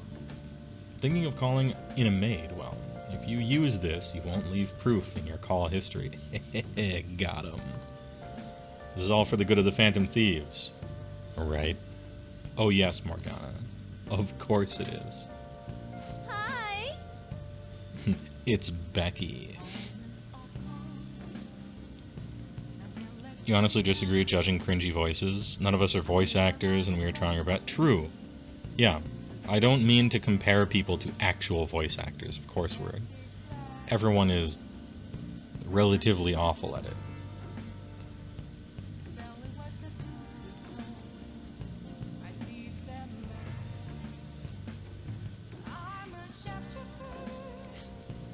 I guess my advice was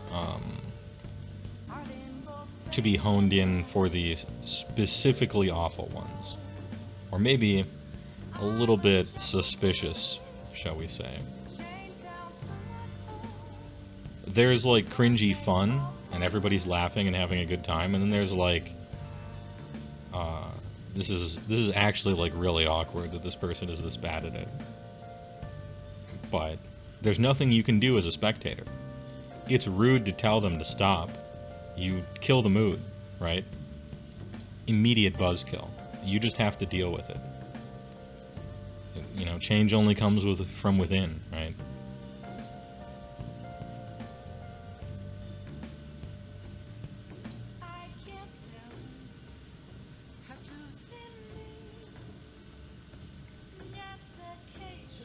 Yeah, it sounds like you had an opponent that drains you of your social energy, Maximus Minius. I haven't honestly had many of those, but perhaps I'm like steeled against it a little bit because of all my like turn and play in Magic for years and years, and so it doesn't bother me anymore. Because that's actually the norm in Magic. Your opponent is essentially trying to tilt you on purpose in Magic, and it's a strategy. Whereas at least in AOS, it's generally an accident. What am I drinking? Oh, you'll be pleased to note that it's the least healthy thing I could possibly find on short notice. It is Coca-Cola with coffee, caramel. Absolutely disgusting. But that's how I like it. Becky with the good grades, good one. Everyone is a good voice actor if the character fits their voice. Yep. They make characters first, then find voices that match. That's a good way to do it. Oh, wait. It's you. Well, it'll be 5,000 yen. With the request fee included, you know. Is that okay with you? Money. 59,000 yen. Of course. I don't describe the culture of MTG in a way that makes you want to give it another shot. Well, consider exactly the subculture of Magic that I'm explaining, Chaosquisitor. And that's people who go to every big tournament within 8 hours and get disappointed if they don't top 8 because they're doing it to pay rent, and that's their job. So, like, probably not everyone is treating it that way. But that was the culture that I was in. So, Magic the Gathering Commander with the boys, you know, Friday Night Magic, stuff like that. Sealed, limited, drafting. It's probably not going to be as doom and gloom as I've been painting it. Because I'm talking about my personal experiences in a much more competitive environment. If I could defend Magic slightly, even though I haven't been to tournaments recently.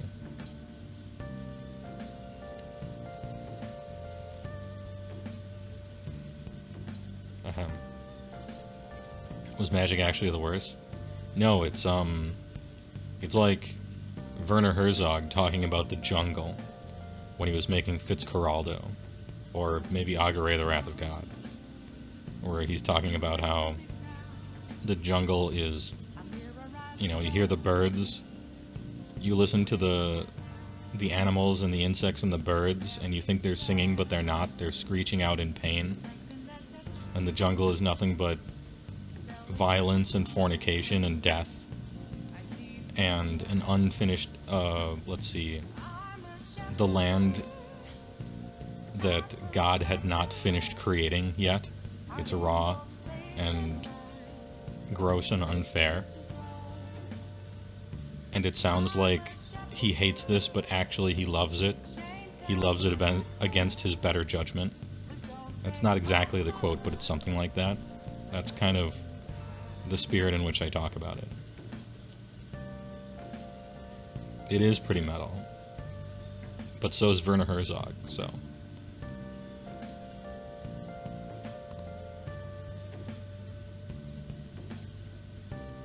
I'll head over right away then.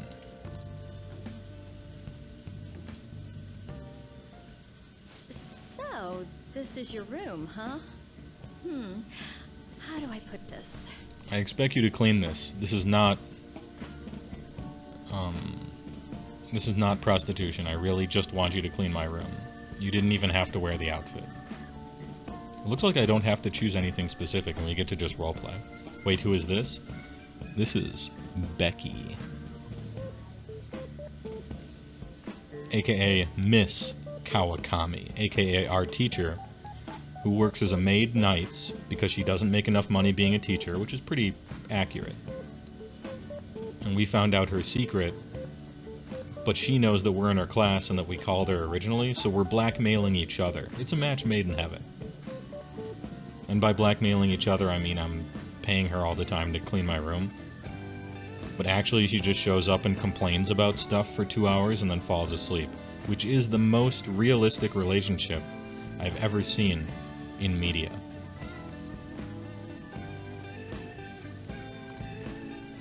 Never mind. So, what kind of kid are you? Yep, I tried to resist for as long as I could, however... FBI, open up!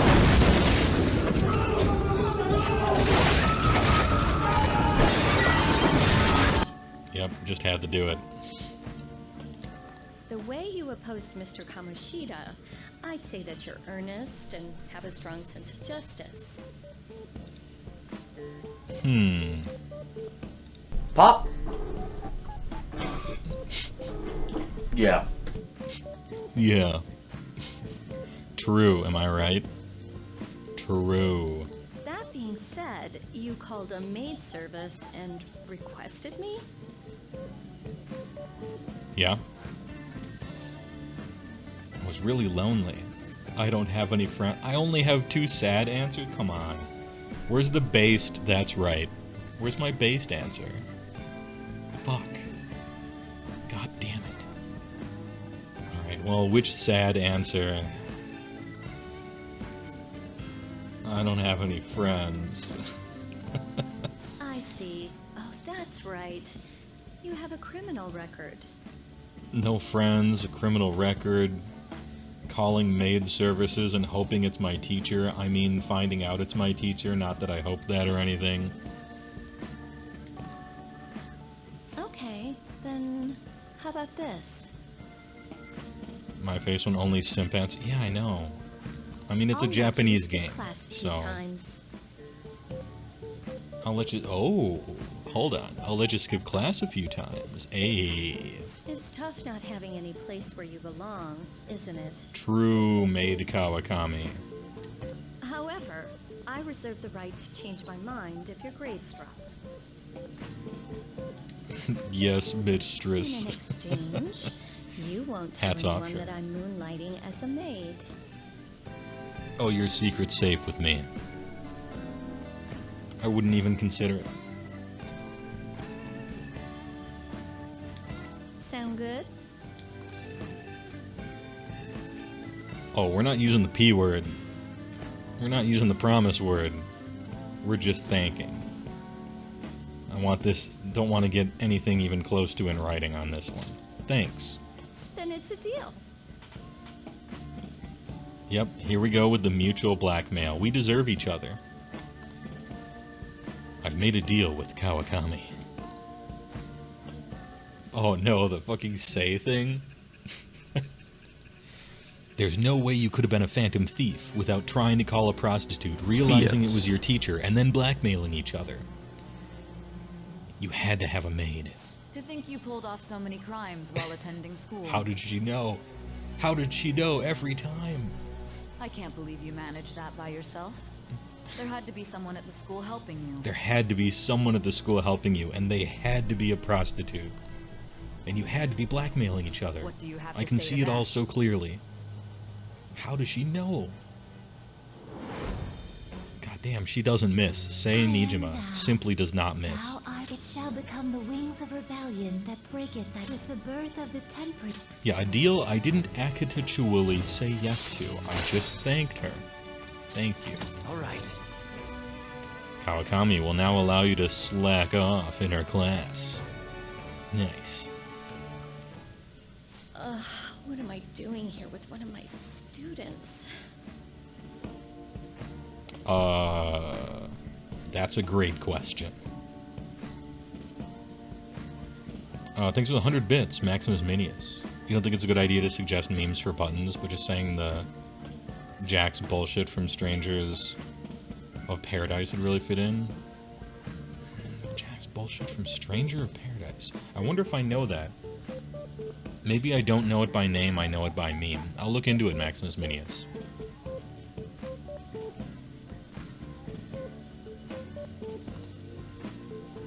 Well, I guess I should get going. You didn't clean anything. What am I paying you for? Get your fucking ass back here. Get your underpaid teacher-having ass back here. Oh, please request me if you need any help with your housework, okay? Yeah, speaking of, you didn't do any. I paid you 5,000 burgers to come in here. At least dust some shit off. I can see the dust on my screen.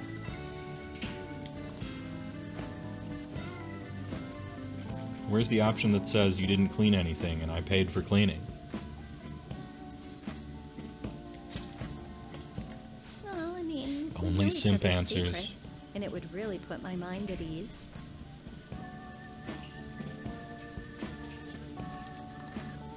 Besides, I'm, You're what? I'm hovering over the FBI button. Don't make me press it. I'm considered over the hill for this type of job, so I don't get requested that often. Oh, is this the part of the game where the... No, it's not. That's what the fortune teller Chan. Alright, we'll get to that one later. I'll show my appreciation by making it easy for you to ditch class. Hell yeah, brother. Just think about it, okay? Oh, I'll think about it.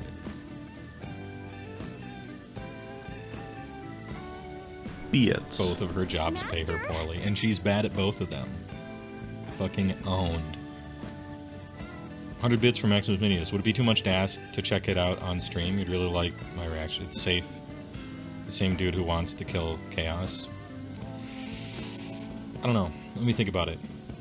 I do this, and it becomes a thing. I don't know if I want it to be a thing. I like suggesting memes, but give me a moment, perhaps. You can undo your bits if you wish. She called us master? Alright. Where is it? When your teacher dresses up in a maid outfit, comes to your house and calls you master. We're safe on Mars.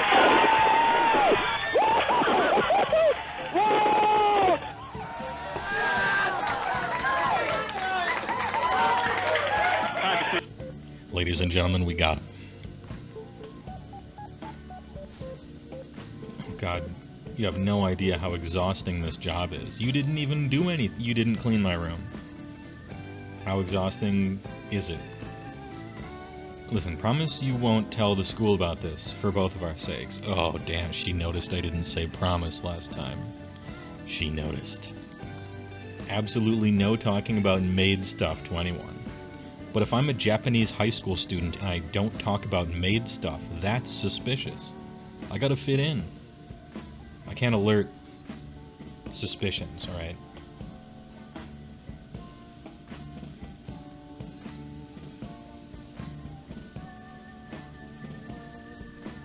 It'll be our Whittle secret.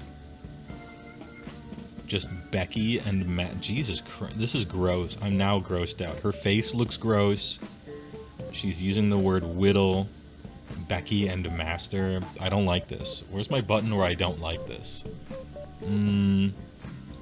Stop it. Get some help. No thanks. This is too much now. Please stop talking like that. Thank you. Thank you for giving me the option of saying that. At last we break free and start the based answers. Appreciate. You're not even gonna play along? You're killing me, Smalls. Well, I'm gonna head home. Notice how we got music notes even though we were mean to her? Put that one in the memory banks. Oh, and don't forget to study for your exams, okay? If you waste all your time playing around, your grades will suffer. Bye. See you later. No ooh penalty, $500, yeah. Morning. Was by the way, the exhibit's till the end of the week, huh? Dude, I just had an exhibit last night. Anyway, what about the artist? We did what we could, and now we wait for the results. True. Wanna head out? Or let's study. Am I supposed to say something specific here? Nah.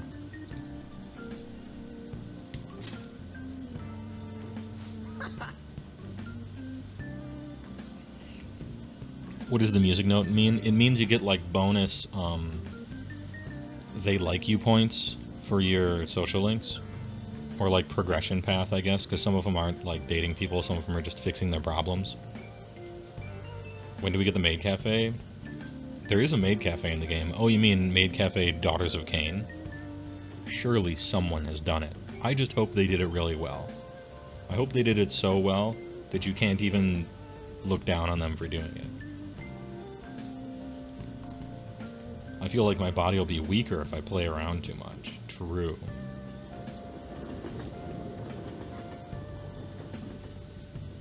We're gonna make cafe when we unlock Akihabara. Oh, yes.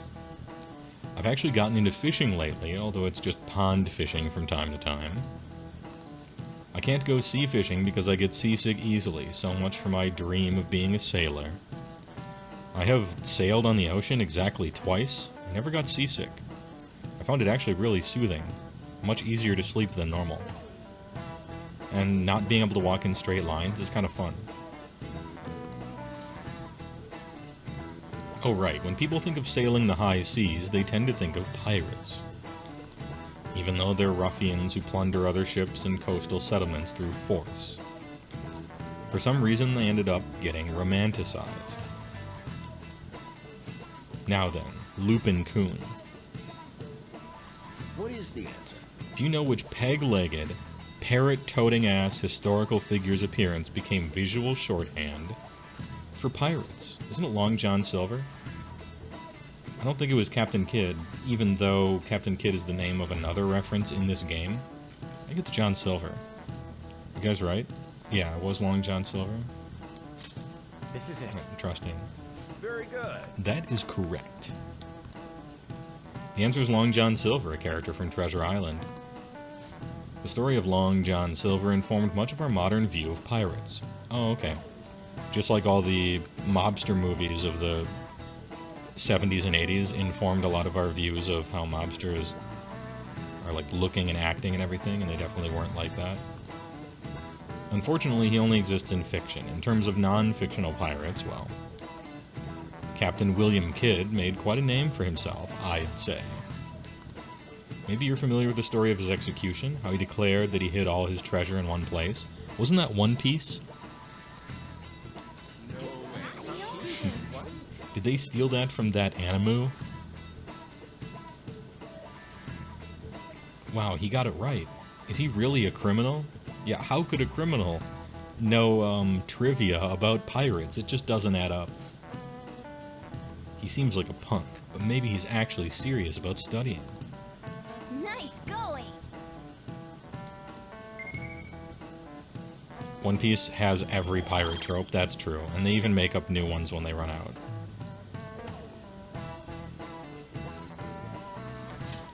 Gold D. Roger. Look at me, I'm the captain now. I have only seen that one scene, but I feel like I didn't miss anything else. That's probably the peak of the movie. Though research seems to indicate that he didn't actually have much... Still, several novels were written based on his legend, and people still look for his treasure today. By the way, I've heard that there's an island in Kyushu where Kid's treasure is said to sleep. Yep. Kid's secret treasure, huh? Regardless of its actual worth, there's still value in letting that many people dream about it.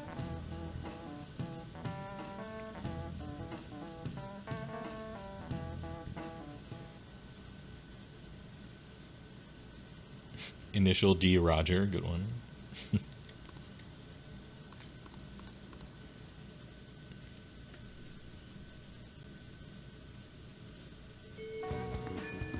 Well then. Bad pollen today.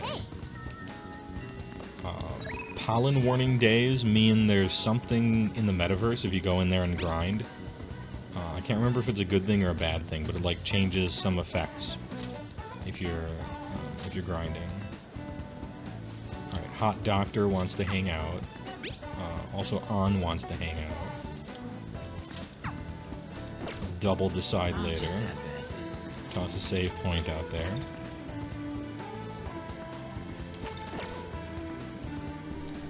5:31. What are we doing today?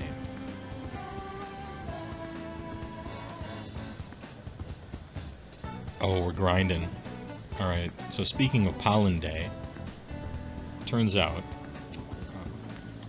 we're gonna grind in mementos for a shitload of time. What about Kasumi? What about her? When there's weather going on, going to mementos causes effects. Yeah, that's what I thought. Pollen means shadows are possibly asleep in mementos. Ah, thanks, Average Joe. I knew it was something. It had something to do with it. Let me stock up on some SP. Ooh, that character model is looking weird. Oh. Right, give me that Ariana Grande, Birthwater. Oh. These are just HP. Actually, like, it's kind of worth buying these, right?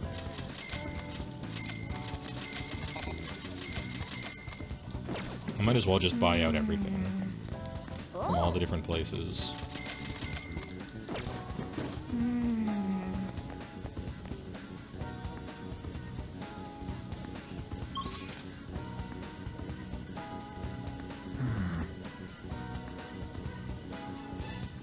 Fever Warning is good for grinding the Grim Reaper. Oh, okay. Let's see. Entrance? No, wait, School Gate. There's another, like, machine out here, I think.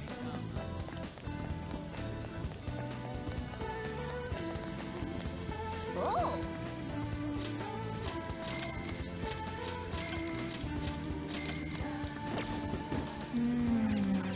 Oh.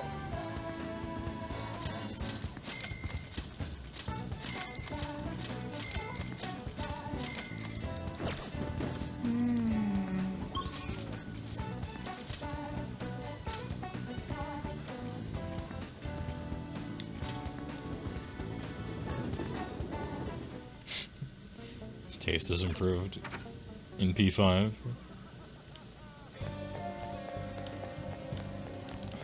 So here's another one. Oh.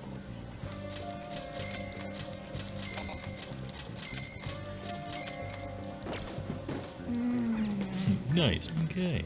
Has he uploaded anything yet? I feel like it's time to start digging. It's time to start figuring out if he's still alive.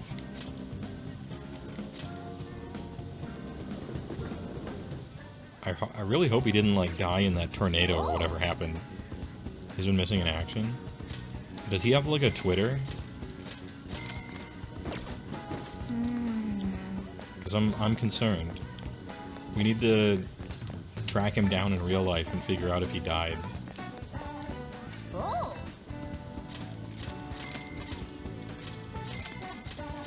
You think he's a Facebook? Yeah, he doesn't strike me as a Twitter kind of guy. No offense. Well, actually, there wouldn't even be offense.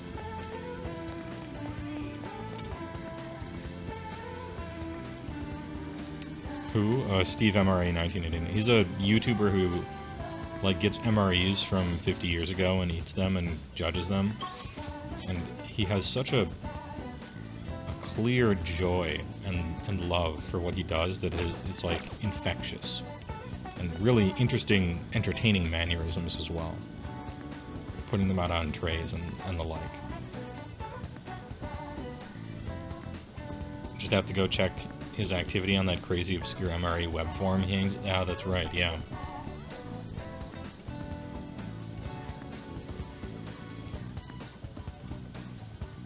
We need to send the lockpicking lawyer to check on him. Yeah, he'll get into his house easy. Nothing on 2, click out of 3. I can't do his New York. It's a really specific New York accent that he's got. But it's very funny. Strix Hexenhammer does something similar. I know a few other people do, but he's like the one, like... There's a bunch of people who review MREs, and then there's this dude who gets like millions of views. And there's like a huge difference. Like there's other people who open locks, but Lock-Picking Lawyer is like the million view one. It seems.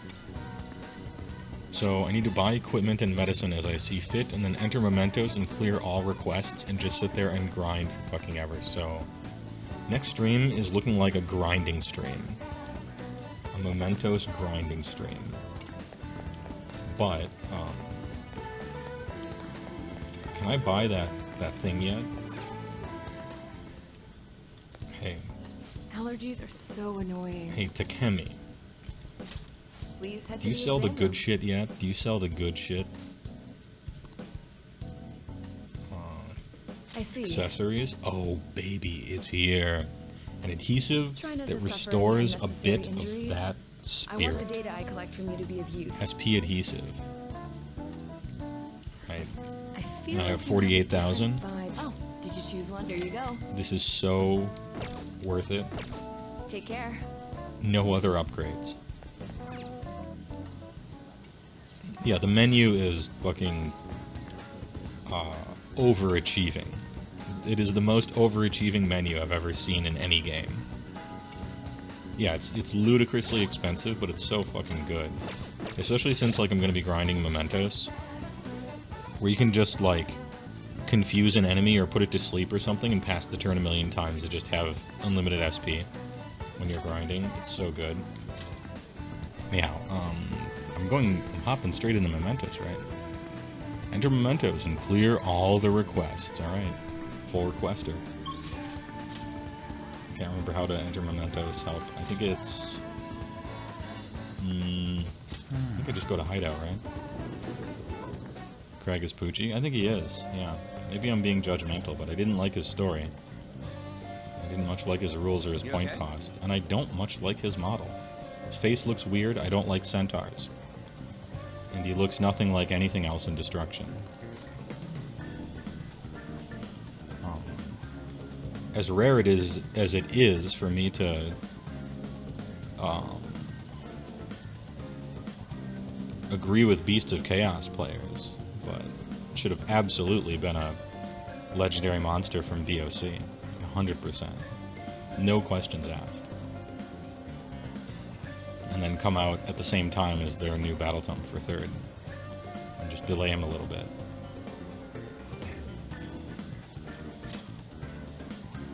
Is cheating prevalent in Magic the Gathering? Yes, very much so. It goes down every year. Like, the trend is less cheating over time. But cheating pretty prevalent. Back when I was playing anyway.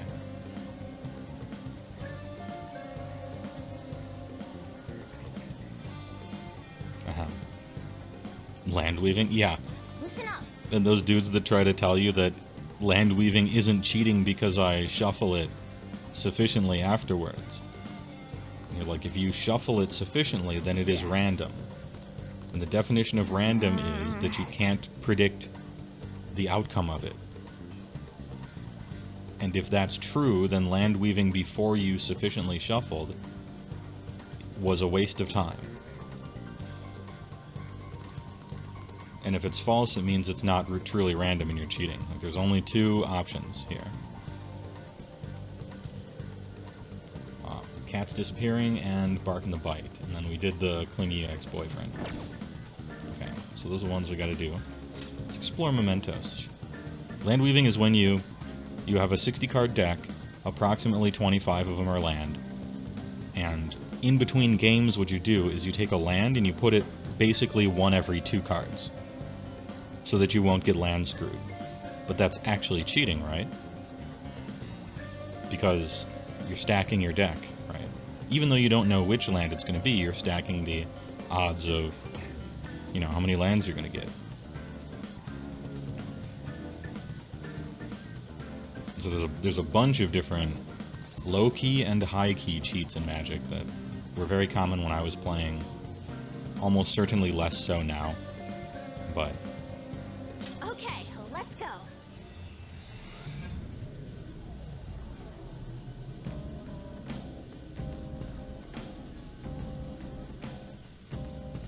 Magic cheating can be a weird definition too, because soft cheating or forgetting mandatory triggers to your advantage is dependent on the definition of cheating for some people. Yeah, angle shooting is not only Joker. the way to play, but it's like impressive. Like if you have a really good angle shoot, people are like, oh, that's really smart, that's a great trick. And it's technically by the rules too. You really Jedi mind tricked your opponent, you know.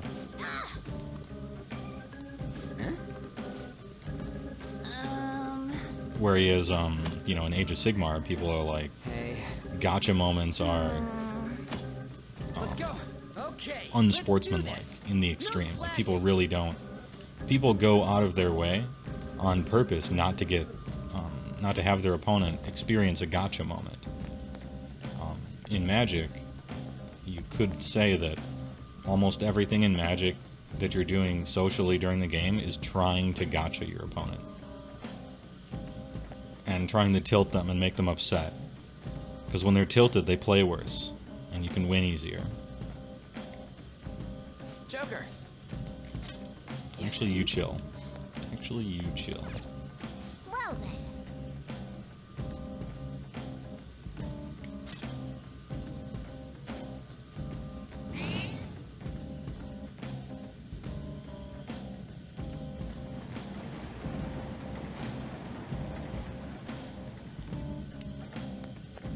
Alright, what persona am I equipping here? Probably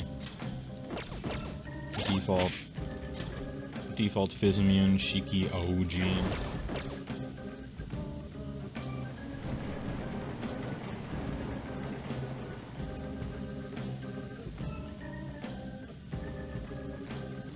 Magic sounds so toxic. I mean, it is in a way, but everyone's on the same page about it, right? Which makes a lot of it pretty okay. It's just like cheating in your relationship. That's really looked down upon in society, right? Like if you cheat on your boyfriend, you cheat on your girlfriend, that's a really shitty thing to do.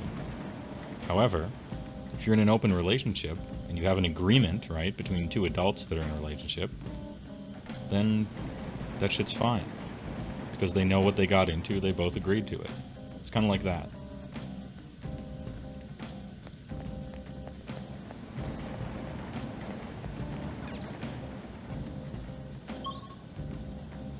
MTG no different than poker in that respect? Yes, that's kind of my point. Hey, good job. Magic is half poker and half chess.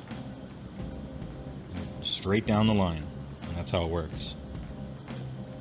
In fact, half of Magic competitive theory is stolen from chess, and the other half of competitive Magic theory is stolen from poker. And many Magic players play both games. In fact, a lot of Magic pros made more money playing poker than they did playing Magic. Although that sort of because Magic's payouts were shit.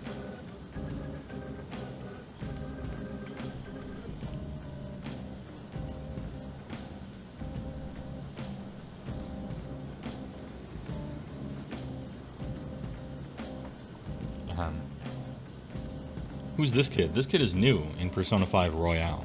I've never seen him before. Wait, I might have seen him, though, the first time I went to Mementos? That one closed-up door is finally opened. Are you the one who did that?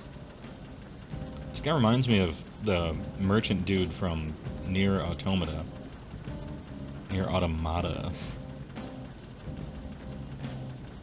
You love chess talk? You used to play 1890 ELO? That's very high, Artorias. And you'll be familiar with a lot of the things that Magic players talk about strategically as, I suppose, competitive concepts. The idea of tempo, the idea of advantage, trading, using time as a resource, thinking what you're going to do on your opponent's turn, stuff like that, making sacrifices. All that stuff is acquired from chess, pretty much, transferred over. Vinny is looking to get into AOS, care about pretty models, rules not being a pain. You have narrowed factions, you're looking at Sylvaneth, Lumineth, Dragon Only, Stormcast, Snake Dock. Any advice on how to pick between those four? In order of rules being a pain, I would say Lumineth by far first place, then Sylvaneth, then Daughters of Cain, then Stormcast. As far as pretty models, I would say Lumineth probably the prettiest models, but I mean, now we're getting into opinions. Daughters of Cain really good, Stormcast really good. Sylvaneth, to me, just okay. For your base people anyway. Your heroes are fucking amazing, but like Dryads and stuff don't really do it for me. They're trees. You can make them look very nice, but, you know, they're no Lumineth, right? If you like the whole anime thing. You don't have a real bad option between those. Sylvaneth is probably slightly weaker than the other four, and Daughters of Cain is probably slightly stronger than the other four, but these are slight. You'll be able to do well with good play with any of them. However, it doesn't mean you can play anything in that faction and just win. It does mean you might have to optimize your lists a little bit more with Sylv and have a stronger plan moving forward. Lumineth kind of forces you to have a strong plan because everything is so interlocking. Kind of forces you to have a plan because that's how you're really supposed to play.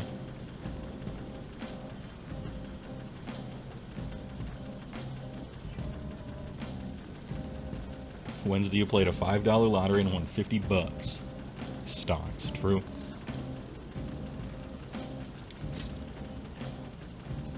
I knew it. You were in chess club in high school. I wasn't. In fact, I never played chess. I just played Magic, and then wanted to know where all of our concepts came from. And I discovered that half of them came from chess, and so I looked into it. And became kind of a fan, but I don't really play. Andrew Yells played a lot. I don't know what his rating ended up being. At his height or something like that. He was pretty good at his height. I don't know that it was 2000, but it might have been close to that. And so when we both got into the game of Age of Sigmar, I was carrying into AOS all of my advanced competitive Magic the Gathering sort of ideas and tactics that I was used to thinking about, and I found I could apply them to AOS during games and before games very easily. It allowed me to probably skip the first 5 steps in the staircase of getting good, and he was able to apply his chess stuff to skipping the first few steps in the staircase of getting good at AOS. And so it was kind of neat.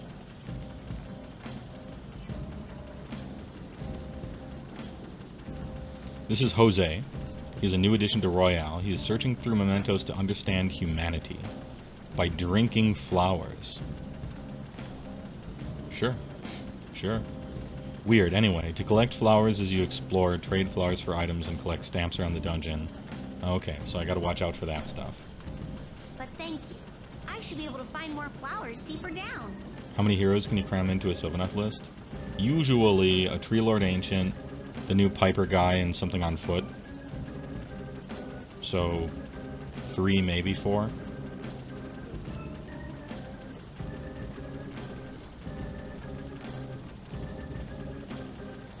Well, I should get going.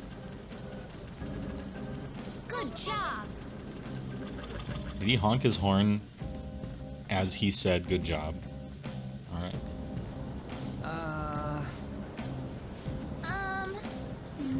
For real? Let's go. The Reaper. I'm probably not ready. I don't feel ready for the Reaper yet. Yo, I just get stuff by... Oh, here's a flower. Nice. Oh, so those things are kind of useful because it lets you know where you've driven to before. Can I just smash the fucking into this guy? I can. Sweet. Very cool and interesting. Your best chess achievement was beating an international master in the Chicago Open 2-1-1. Cool, Taurus. Nice. I like casually watching chess. I don't know what it is. Even though I've never played the game. Like, I understand the rules and stuff, but I wouldn't be any good at it, for sure. Unless I practiced a lot. But I find it fun to watch. Most people would say watching chess is boring, but...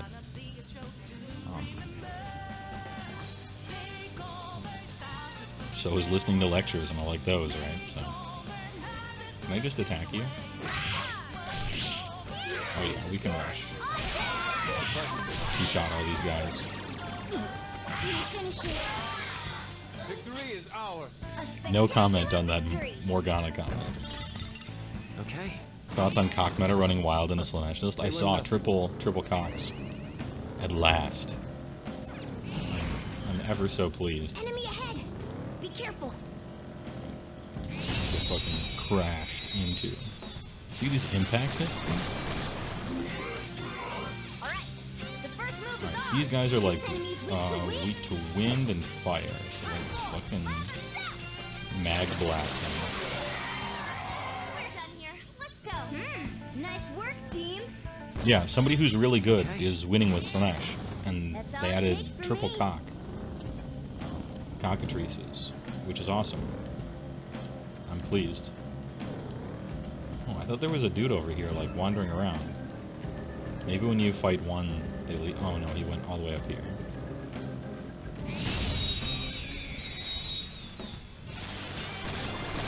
When does the HeyWoah BCR Tactics video come out? Games are rare these days, and you want to learn when to charge. I guess I could do that. It would sort of be a video that's like, let me do a YouTube video on how to defeat me. So there's that. But I guess that's fine. What are you weak to? Wind it up. Fucking destroy. Apparently this stuff is chump change, and I shouldn't worry about it. I'm clearly on too high of a level to care. I need to get lower level in the dungeon before I start needing to worry about anything. It seems.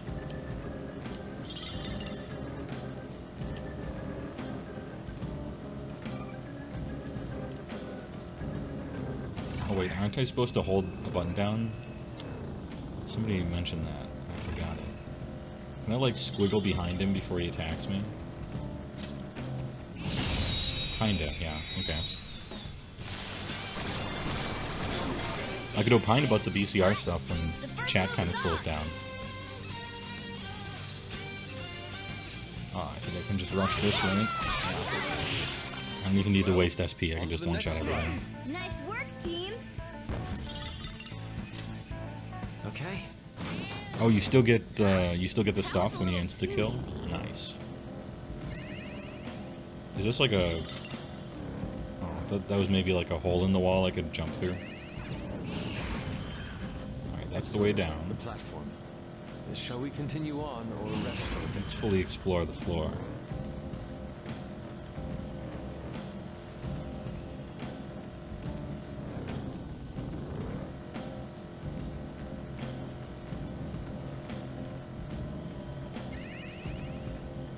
What's up, buddy? Mister.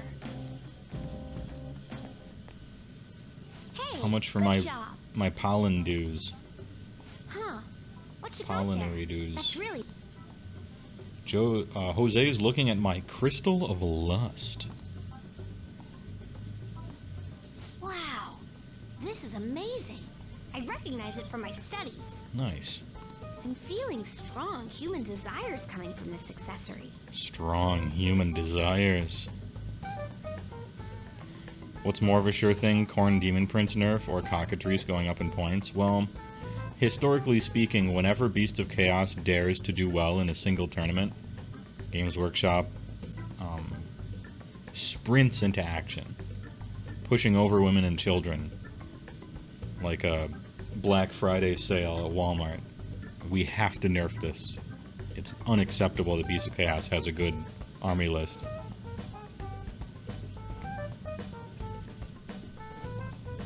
But I'm not sure. I don't know. Judging by the Stormcast book and the Orc book, I can safely say that the next Corn book will be bland and disappointing. But consider the source. I am being a bit negative. It still hasn't reached its full potential. May I see it? I won't do any damage to it. I promise. You're over here struggling with Slanesh? That's because the army's not very good. And it's so not very good that one person doing well with them once is like news. It's like such big news that people talk about it on fucking content shows.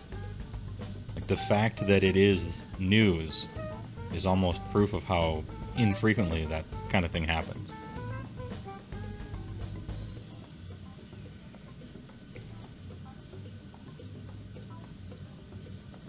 Roadkill dungeon. I just do this. What is he doing to my and then amulet? This. What is this? Done.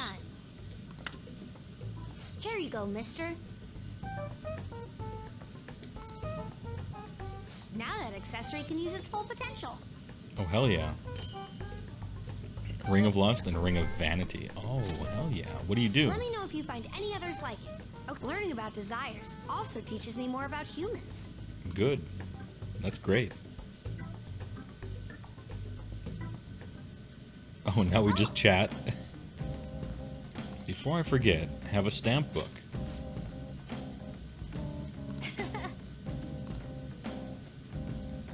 Stamps have different rewards than the flowers, so try to get as much as both. Okay, we're collecting stuff. You may find stamp podiums. You only receive one stamp per podium, but after you've collected multiple stamps, Jose will help you with your investigation. Okay, so we gotta catch them all. New Pokemon have been added. And then also I can get items or cognition. Want to trade flowers, mister? Sure. I'll trade you great stuff for some flowers. And I lose all of them if I leave mementos, so I might as well spend the rest. Okay.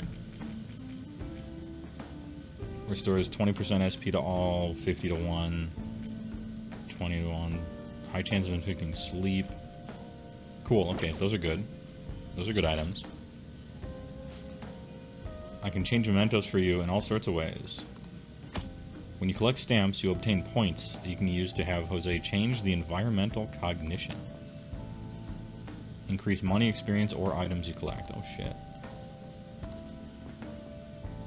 And now you can use flowers to reset so I can't fuck everything up. Cool. So XP, money, or item rewards. And then this one, he's got a big hammer. Sweet. Okay, that's cool. Speaking of, I will care about that later.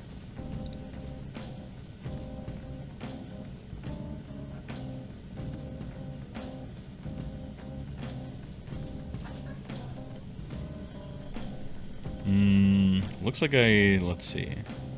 We recommend grinding until you've gathered all the stamps in the area, investigated them, and increasing the monetary gains of mementos.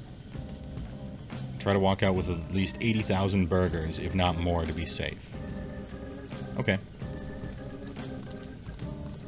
doing good? Alright, so there was a lot of tutorials I just had to read. Time to catch up on chat, and you guys have been asking about stuff. What do you think about Brutes 15.5.5 or 10.10.5? The test game I was going to play with Andrew Yells before it turns out I had to help Gramps this weekend and also his roof collapsed. Well, ceiling. He was going to run with 15. It wasn't 15.5.5, it was like 15.5 and then Gorgruntas, I think. But it was just a test list, so we're not sure yet. He seems to like 15. But again, we weren't able to test it. What else did I miss? The kid has an eggshell helmet and yolk-colored eyes and calls it an okay haircut, yeah. What do you think about reimagining all the Chaos God specific books? They would never do that, I don't think. They can do that willy-nilly with the death books, it seems. But Chaos is a bit more broad, like, it seems like Chaos follows similar rules, at least thematically, between 40k and AOS, and I don't think they're gonna really mess with all that. I would like them to. It would be nice if they did, but that's just me. This feeling. Joker, proceed with caution. This feeling. Does this mean the spooky is on the way? What do those 2 rings I got do, acatually? Bears the seal of a narcissist, nullifies Wearer's weaknesses. Alright, so that's the Ring of Vanity. And then the Ring of Lust. To use a unique 2-in-1 skill. Okay, so now she can heal, and Morgana can break resistances and stuff. That's kind of neat.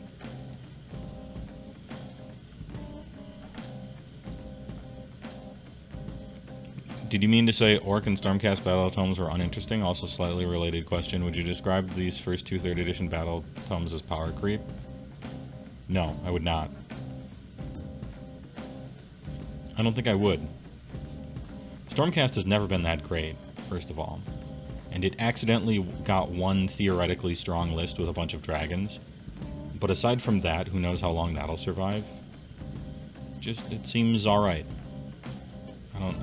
I wouldn't call it power creep.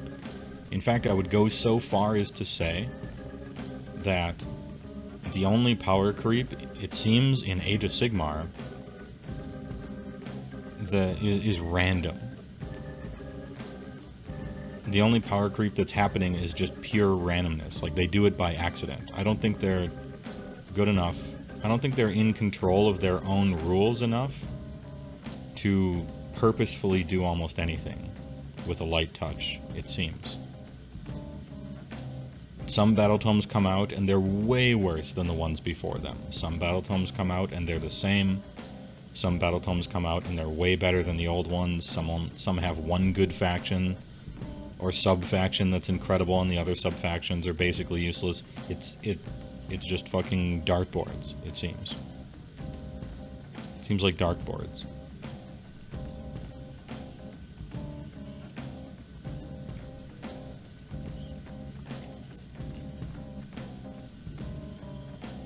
Stormcast Paladins are super good now. So yeah, don't misunderstand me. I'm talking about like a what's overpowered and needs nerfs level of talk, if we want to talk about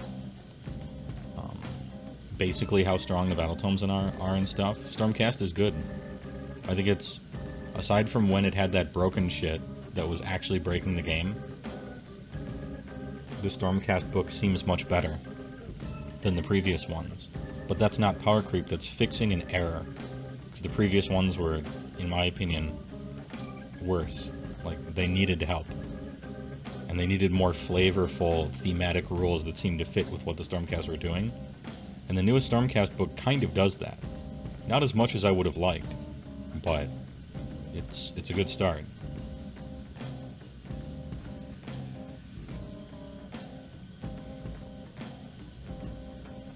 No ring can render you immune to waifus.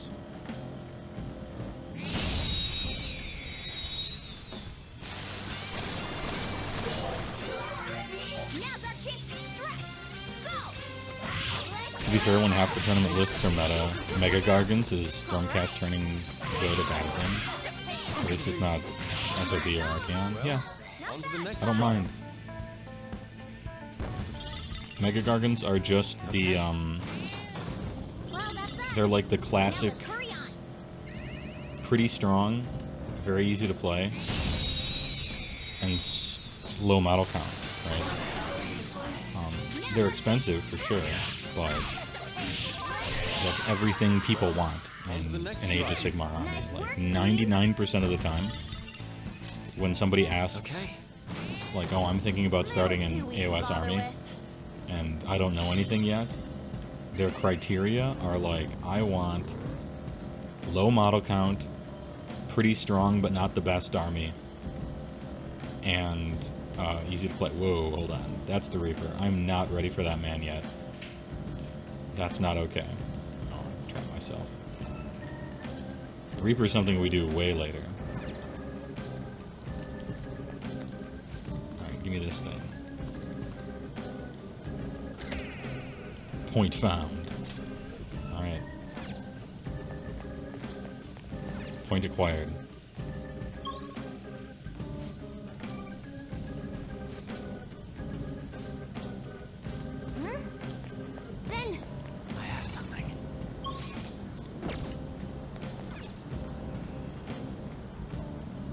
Rattling chains means Reaper, meaning get off the floor, yeah.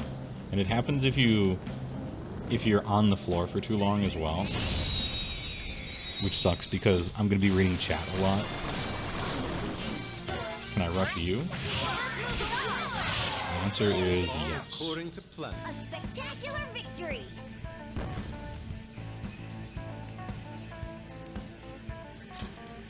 Okay. GW honestly doesn't do testing like at all, or if they do, they don't listen to feedback. It is both, yeah. I've talked to playtesters, Watch out, Joker. and some of them are a bit frustrated, as a matter of fact, because of how simply ignored they are.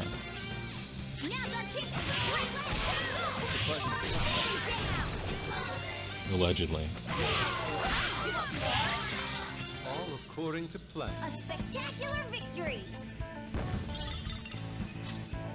Okay. As someone with 6,500 points of Stormcast, you're very happy with the book? That's good. I always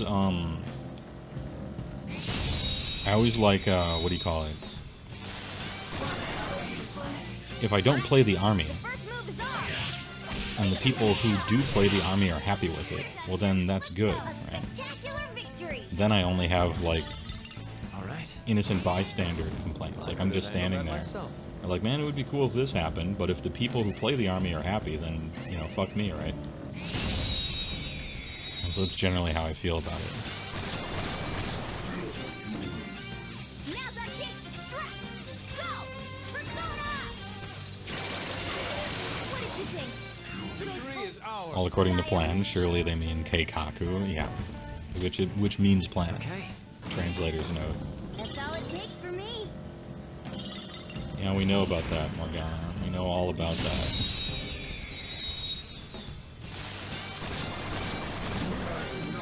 You can just sprint into a lot of these and auto-beat them. You know, I never sprint. What's the sprint button? R2, maybe? A spectacular victory! I know you can auto-do it. L2? That was so easy, I'm yawning. Okay, yeah, R2. That's a special portal to the quest area. So can I, like, blast into him like that? No. I tried. That one is no joke. Boom time! Victory is ours. Do you have any advice for good armies for new players to start with? I'm trying to convince some friends to try and start playing, but I don't know where a good starting point for a very low experienced player. Honestly, for a very low experienced player, I would recommend any army except Lumineth, pretty much. And even Lumineth is fine if the person has played other games and stuff before. They're kind of a gamer. Age of Sigmar is not a particularly complicated game. It's not like learning magic or, you know, learning some ultra confusing Path to Exile type game with a trillion subsystems and Every system has an entire sphere grid from Final Fantasy X worth of leveling up, and it's not a particularly complicated game to learn and pick up. Games Workshop has Games Workshop has like how do I put this? Wait, can I break through this? I can break through the wall. There's a treasure chest. Nice. They bend over backwards, obsessed with making it as easy as possible for people to get into the game. And to their credit, I think they've succeeded very well.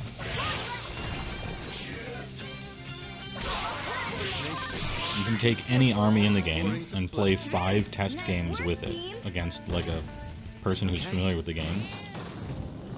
Play 5 teaching games, and you got it. And it doesn't matter if the army is Tzeentch. Honestly, it doesn't even matter if it's Lumineth, if it's Mega Gargants, whatever. Like, the game's not complicated enough for the minutia of which army is slightly harder to play or not to be overly important. How do you donate on mobile? I have no idea, Vinny. You would think I would know things like that, because I should want to get paid for my work, but I don't know. On mobile, see, I never use phones, that's the thing, because I'm always at home. Can you scroll? Like, is there even a scrolling option? Or maybe it's the About section or something? I put the donate button underneath the stream, but it might only be underneath there on desktop.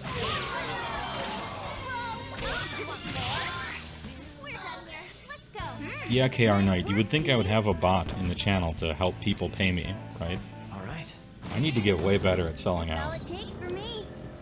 My sellout game is like level 1. I need like level 20 at least. I gotta pump that XP up.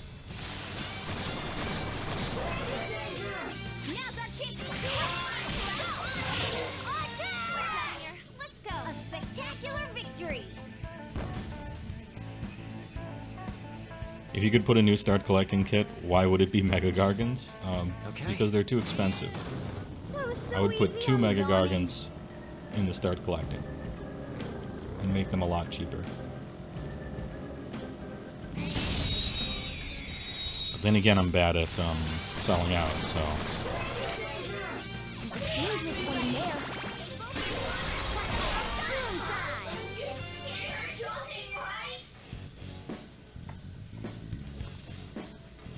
I don't know if I have one of these yet, so I'll just collect it. Taken. Again, the Kodama mask? Sick, dude.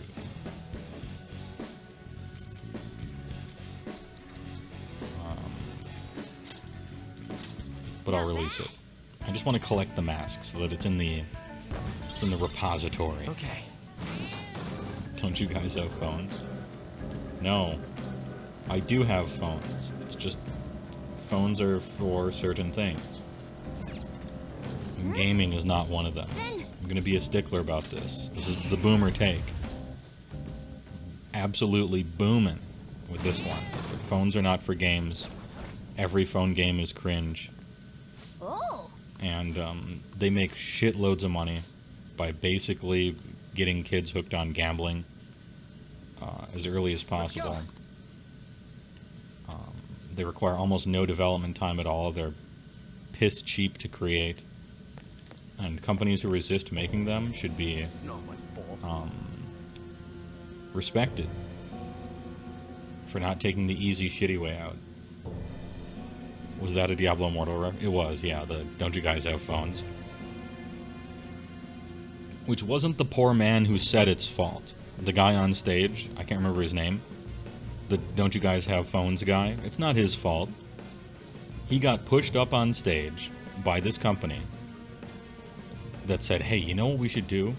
Take a game that hardcore PC gamer boomers love, and we'll put it on a fucking phone and make it trash, and you have to sell it to them as a good thing.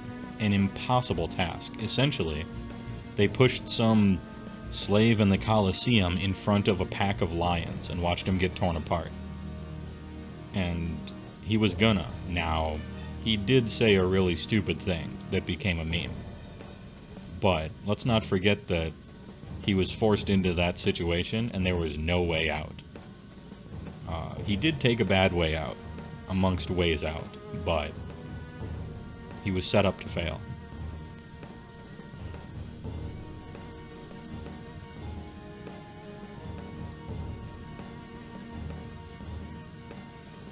Which tree is the Kodama from? Hopefully the north tree. What was that? Thanks for the 95 bits, Finny. Morgana is best, and I want everyone to know that much, alright? I have to let you know that Morgana is not a cat, nor a human. This isn't a spoiler, because this is what I believed at this point in the game as well. Come at me, bro. Definitely a Shadow Teddy monster. At least that's what I thought when I was playing through.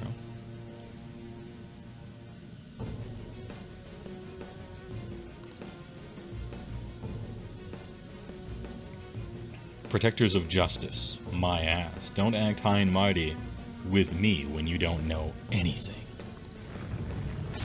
I should have made his voice more, like, over the top. Oh, never mind. He turned into a snowman. Morgana's better than Teddy? Morgana is better than Teddy, yes. I'll reach across the aisle on that one. Morgana isn't a real boy? Yeah, shocked Pikachu face.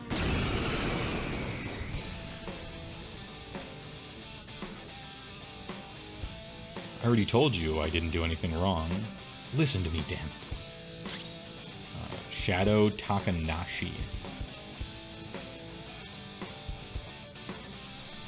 This comment, Anti-Mobile Games, was brought to you by Raid Shadow Legends, an immersive online experience with everything you'd expect from a brand new RPG title. Yeah, good one.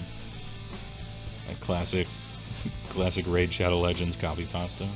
You know, I got an email from Raid Shadow Legends. Well, okay, it wasn't an email from Raid Shadow Legends. Alright, story time. Behind the scenes content creator story time. I got an email from someone named Sida. Their email is sk@hypefactory.com. That was my first suspicion. And they're like, hi there. We are looking for a new hero, a real courageous warrior that will lead us to victory and will conquer audiences' hearts with their creativity and unique... The sentence just ends. Just creativity and unique. And that's it. I assume they were supposed to copy-paste, like, what I do for my channel there, but they failed to.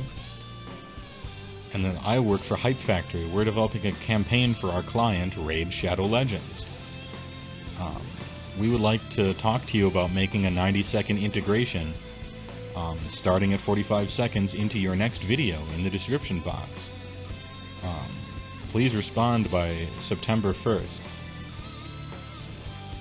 You should seize this golden opportunity, and then they give like their full stuff. I think it was a ruse. Hey there, gamer. Will you make money with us? It was suspicious, long story short. And I did not respond. I don't think they were really... I don't think they were legitimate. But even if they were legitimate, I don't know. Eventually I need to sell out somehow. But I don't think I'm a large enough streamer for anyone of consequence to wish to try to get me to sell out yet. You know what I mean? Do you take bullet damage? Oh, you do. Nice. So am I just fucking... Are we shooting? Big shooter? Oh, you have Lucky Punch too? Oh, and it doesn't work for you either. Nice.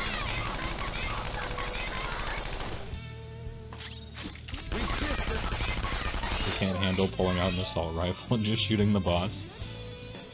Why don't more RPG players choose to do this?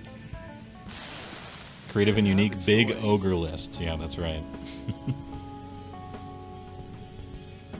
But if I didn't do it, they're gonna hurt me. I don't want people taking my money from me anymore. What? If I don't go after him, I'm the one who's gonna get bullied. I can't take it. I can't take it. Oh, I get it now. There's an even bigger bully ordering this guy around, who's behind all of this. This is a good lesson. Very true. Didn't you just say it's people's own fault for not standing up for themselves? Good point, Ryuji. That's, please help me. Yeah, that's what I thought. That's what I thought. I won't help you. What am I supposed to say? Does it matter? Doesn't say. They mostly just let you do whatever you want in dungeons, it seems. I'll help.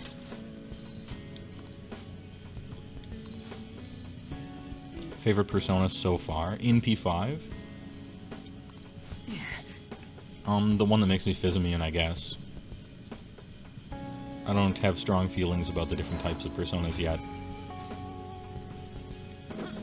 They're mostly just like, either have cool artwork, like some of the later ones in P4, or they have overpowered stats, you know?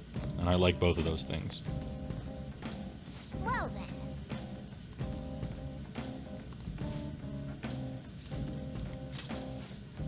Alright, one more target in the area.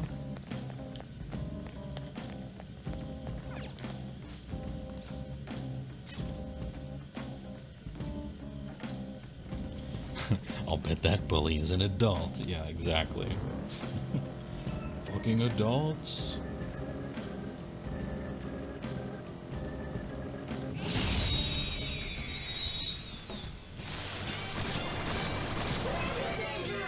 Alright, the first move is ours. I think mobile games have potential, just the development industry culture around them is toxic and exploitative as fuck, but like, for example, Clash Royale. Quite fine game.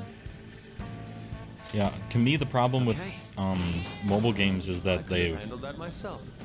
So we all know the direction video games are going, and have been going a long time, and it's unstoppable, and it will just proceed, right?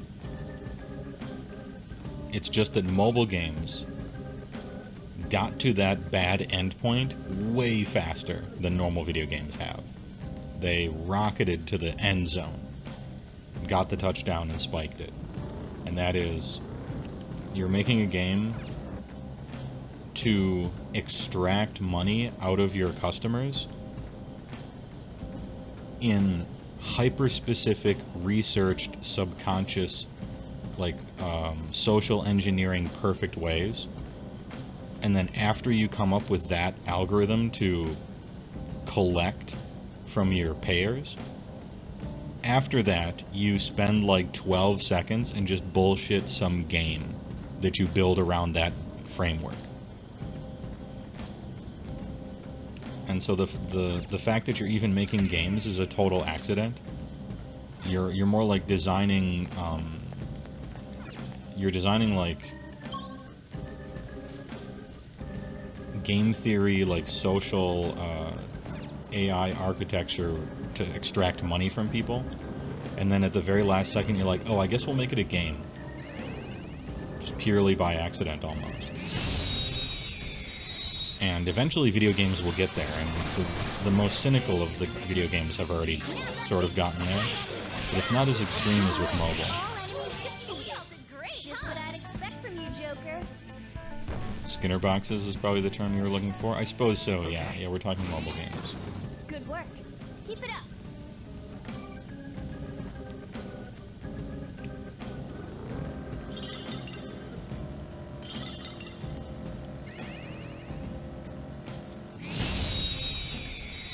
Some mobile games are actually super fun. Of course, they're designed on purpose to, like, be appealing to keep you playing them, right? Some of them might actually be good, legitimately. What is this? A Barith? I already have it. No, get hit. Already have it. Get hit.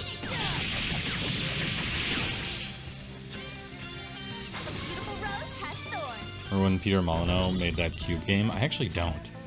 Okay. I remember a bunch of his games, but not the Cube one. Bits. Thanks to the 100 bits, Ortorius. PY.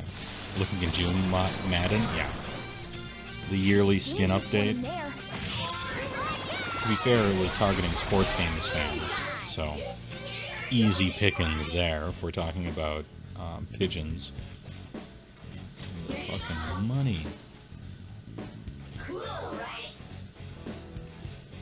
Like Madden Ultimate Team is straight child gambling, complete with casino skins. In fact, it has an E on the box, should be illegal. And it is in some countries. Nice work, team. I know Europe has been trying to crack down on child gambling and loot boxes and stuff like that. America has not at all, I don't think. But I hear a news story every once in a while about some new European law trying to stop games like that from predatory behavior to kids. Silky. I already have a Silky. Give me the money. It looks so depressed. Go easy on it. What? I understand. Goodbye. Holland has gotten the furthest. Good. Yeah! Victory! Good. I appreciate that. All right. That's my one think of the children moment. You know, won't somebody please think of the children? I rarely have that stupid complaint. But with this, I have that complaint. Victory is ours. Nice work, team. Oh, I do need to replace Dr. Dead? Okay. I thought you just had to acquire the mask. So next time I'll get it. Treasure chest spotted.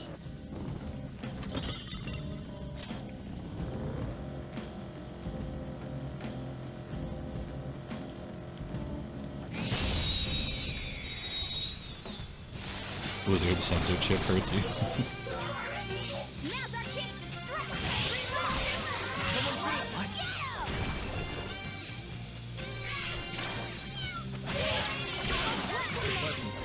He's so gorgeous, Panther. What do you think? Great, huh? Stylish.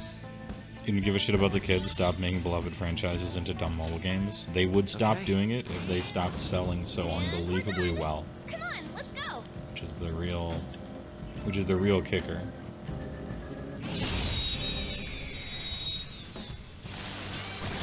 Part of that kicker is that it costs almost nothing to develop those games. And so a big success for them could be almost anything because they're so fucking cheap. Victory! Almost a self-fulfilling prophecy in a way. Huh. They were nothing.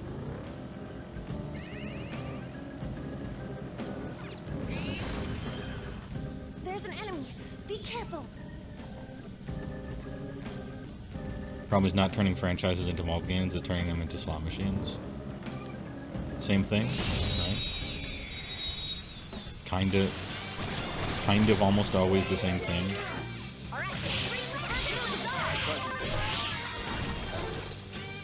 There are plenty of mobile games that aren't slot machines, to be fair. But all of their monetization generally is super gross. Like, horrendously disgusting ways of monetizing their players, I think. For most mobile games. And underneath that disgusting slime is oftentimes what would have been a really fun game that has been ruined. We can descend from here. And that's the real tragedy. So I half agree with Hades. Is that some of the game designs of them are like purely excellent and fun. It's just they couldn't help themselves, and the way they monetize the game is so fucking gross that it ruins everything for me. Yes, I am the. I can't remember if I've gotten Silky. It had the name Silky, so I assume I have. But switch out.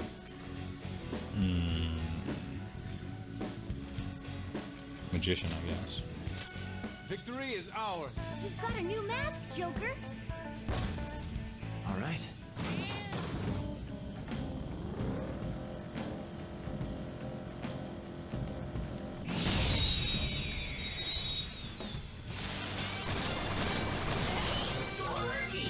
Monetization of mobile games is a symptom of consumers. Yep.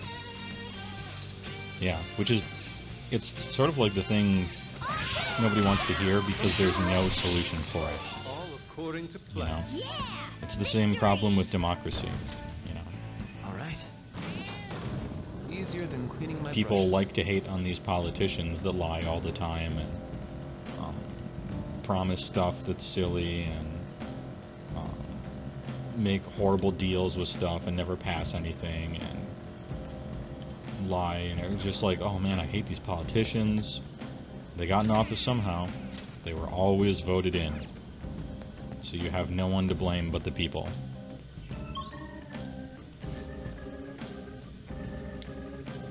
In a sense, the politicians are like a bear in the forest. Just a hungry, wild animal.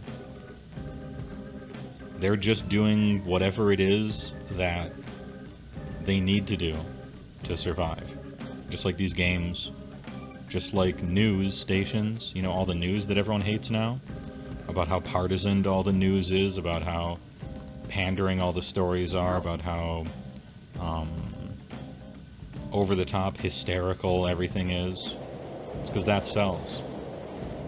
And back when they didn't do that, they were in decline. And then the few places that did do that viciously outsold their competition, and proper news essentially died. Because it couldn't compete. Come on, man. And so they just had to.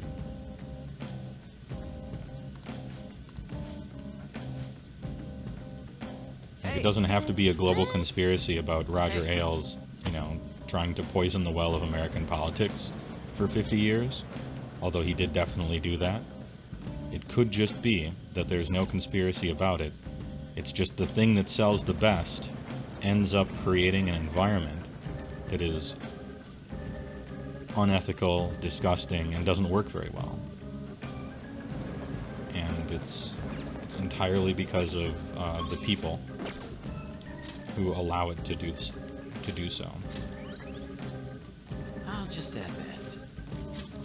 You have no one to blame but yourself. And if you yourself don't buy into that stuff and don't support it, and yet it keeps happening, well, that's how much power you have. None. To continue on with my depressing lecture of acerbic cynicism, what can you do to save the planet, you know, from global warming, from plastic in the ocean? Absolutely nothing. And nothing you ever do personally will matter one iota to fix that problem.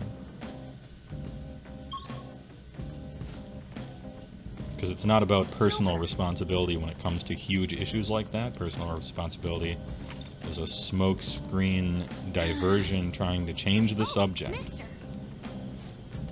from what's really causing that, and that is widespread business interests and industries. Change the rules, change the world. Change what you personally do, no one cares. And it won't affect anything. Oh no, HeyWoah's a doomer. No, I'm not a doomer. Just, realistic about it.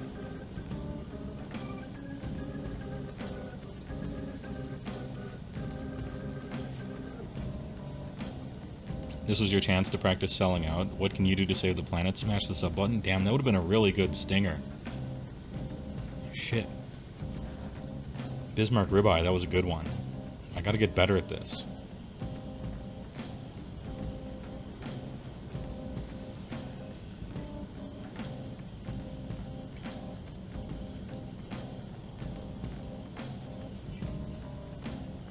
Hey, look, I don't like stuff. I'm now an activist because I talk without doing things and I'm a child. Yeah.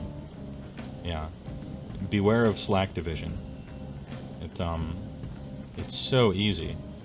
And it doesn't do anything.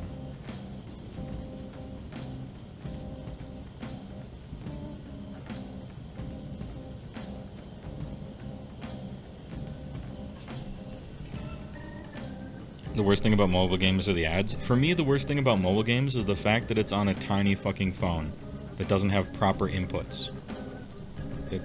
It's a non-starter for me. It simply ends before it even begins. It has bad inputs. It's tiny. And that's it. It's over. I have no interest in playing any of them. They could be amazing. But, yeah, that's it. It's like playing a first-person shooter on console without a mouse and keyboard. Absolutely disgusting, you know? Except way worse.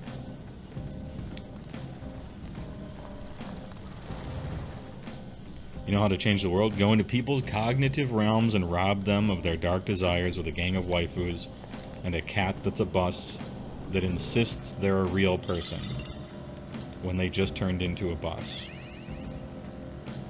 Good one.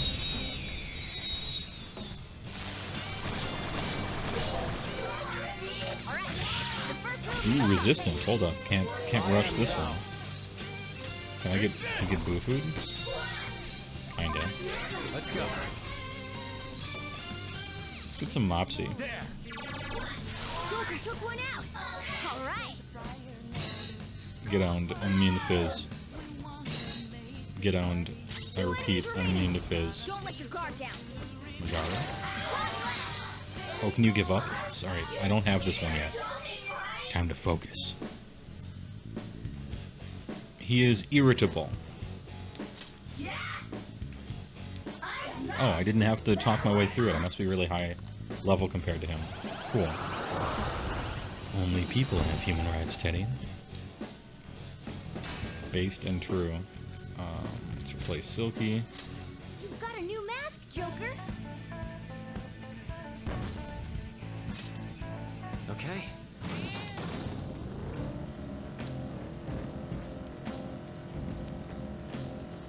Oh, mister. Hey, mister. Alright, supposedly I'm supposed to just blast the money rewards up. Like, that's the way to do it. According to this guide.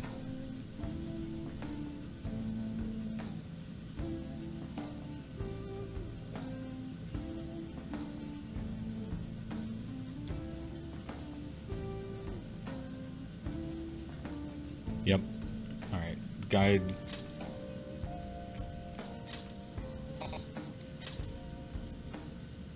Give me some change. This one? Yeah.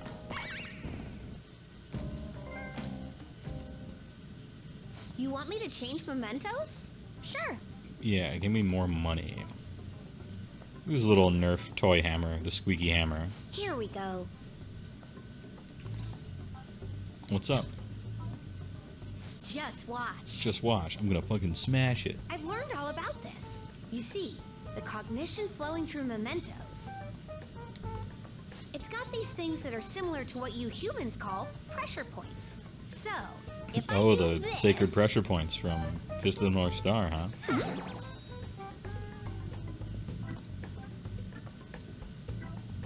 And the dungeon moans. there. That should have changed it for you. Don't believe me? No, I believe you. Just take a look for yourself.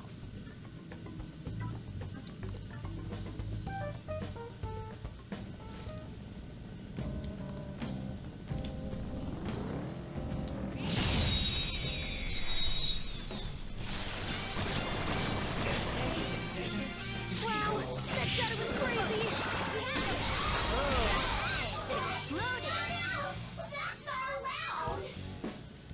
I'm sorry, I've already collected a succubus. Give me the money.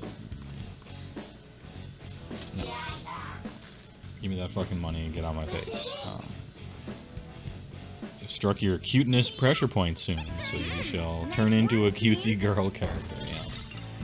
The dream.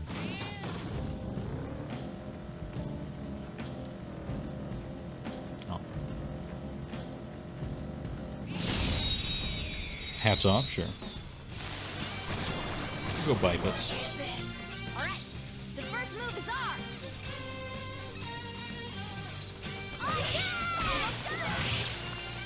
We all did great, huh? Yeah. Don't confuse the boomer stuff, I guess. Or it's doomer stuff, I mean. This was a comment a while ago, but I've been rolling it around in my head. The oh no, HeyWoah is a doomer thing. That enemy was really weak. There's a difference between realizing what is the case and deciding what to do about it. And I think a doomer may just give up and say, well, fuck it then.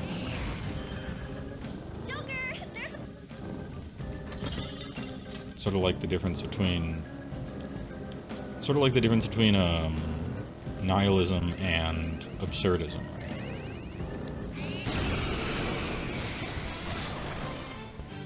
Hey, that's a rare one. Don't let it escape. You can never have too many succubi. True, actually.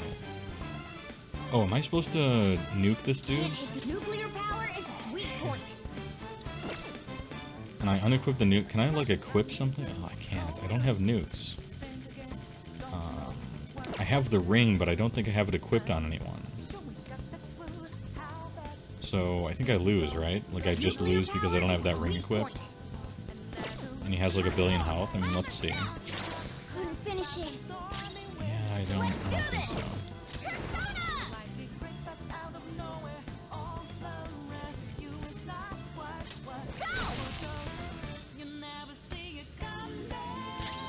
I am thou. I need to give him the nuke ring. Someone finish it. I forgot that that I didn't have it. It's Mapsy. It's possible that I'm high enough level that I can kill it before it runs away anyway. Interesting. Alright, well, got lucky. Lots of treasure. Victory is ours. Nice work, team. All right. Let's fix that. What is Yusuke even using? Oh, actually nothing. Alright, give him the atom ring. There. Yusuke is equipped with nukes. He is nuclear capable. Yeah, they're the new gold hands. Pretty much delightful. Oh.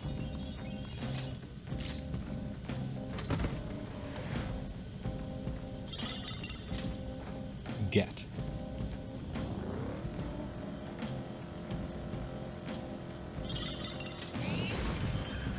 That's the way down. Platform. Now we can move on to the next area. Just want to fully explore the map.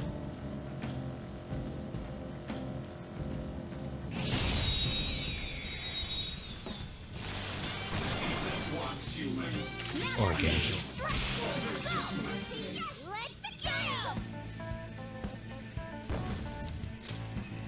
Okay. Easier than cleaning my brushes. Easier than cleaning my brushes, eh? I thought for sure there was something over here that mattered. Did I collect this thing yet? I did not. Oh, I forgot to. Okay. Well, good thing I went back. I'm supposed to collect them all.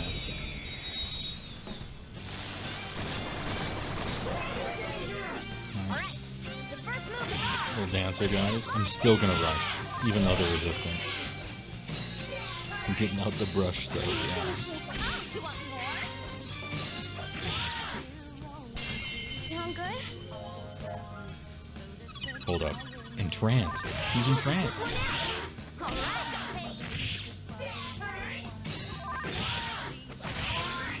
All according to plan. Nice work, team. All right. Special power Easier unlocked. than cleaning my brushes.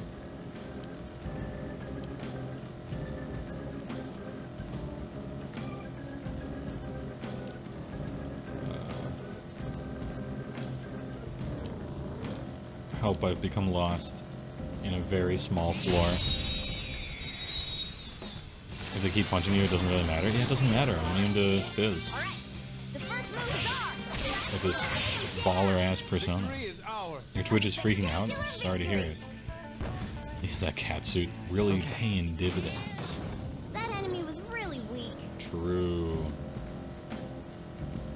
Is this the way down? No, this looks like the way up. Looks like the way up.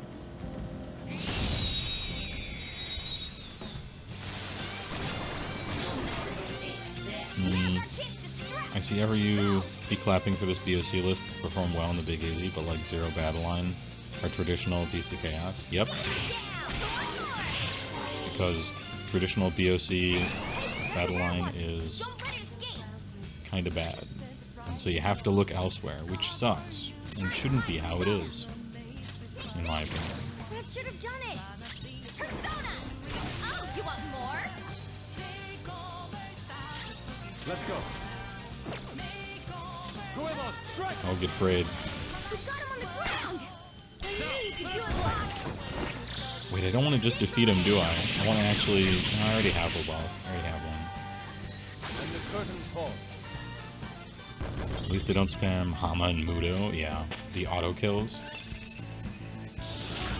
Oh, finally, Mabufu. Right.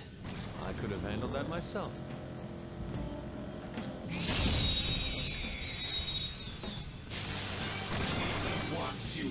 Alright, the first move is ours. Yeah, I think the only times that BOC has popularly done well is like, here's a Beast of Chaos list, look at how well they did, and it's like all Zangar Skyfires. And then here's a BOC list, and it's using none of the normal battle line and a bunch of cots. Can I save here? No, I can't. I have to be at like an actual save point.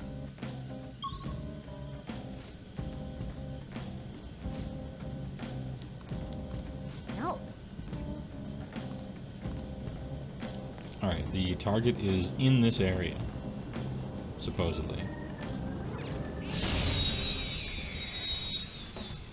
It is a sweet win scene.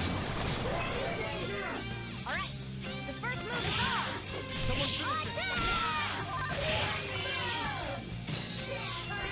They keep targeting main character, which would normally be annoying, but not this time. I watched a Hungarian animated movie from the 80s called Son of White Mare. Because it was on the Criterion Collection. It was like a 2-hour fever dream. Cool, I want to watch it. Big fan of random animated movies from the 80s from, They were nothing. no offense, slightly obscure countries as far as film is concerned. Would watch for sure and probably enjoy. I'm a fan of fever dream movies. I'm not skipping this floor, I'm just like making sure I don't miss this stamp, because I gotta stamp it.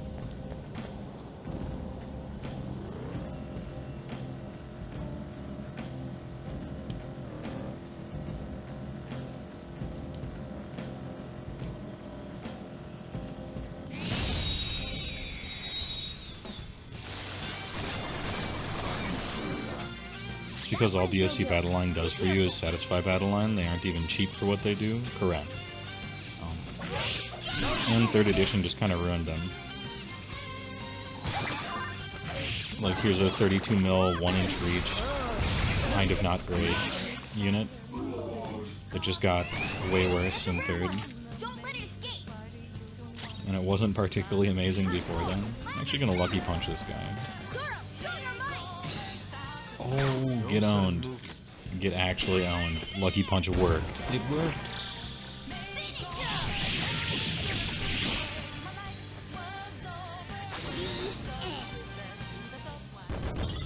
Vestigars look so sick. No, they look old. They look old in like a satisfyingly death metal sort of way.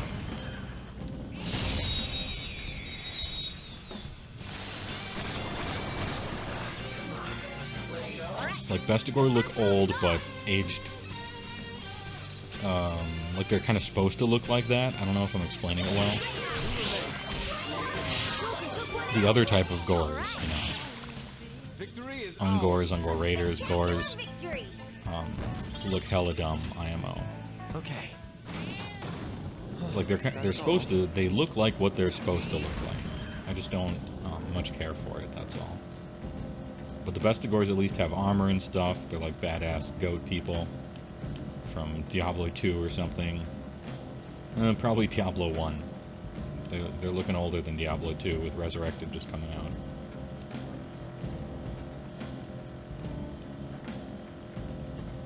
So there's the treasure area. Kill a few more of these guys first. Yeah, vintage. That's the right word. That is the word. For it. Easy, got him, etc. Alright, 2 for 2 on the lucky punch. Nope. This is my other self. Get afraid. You got him on the ground! Be afraid. Do it, Fox! Finish him!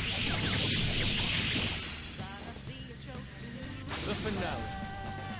Do we still simp for Liliana Vess even though she doesn't have the tattoos anymore? You know, we're getting into personal preferences here, but as far as Magic the Gathering waifus are concerned, Okay. Liliana is not my bag. Her backstory is that she's like literally the most beautiful woman in the Megaverse almost, and she's got fucking nothing on Chandra, and that's just some other planeswalker. Then...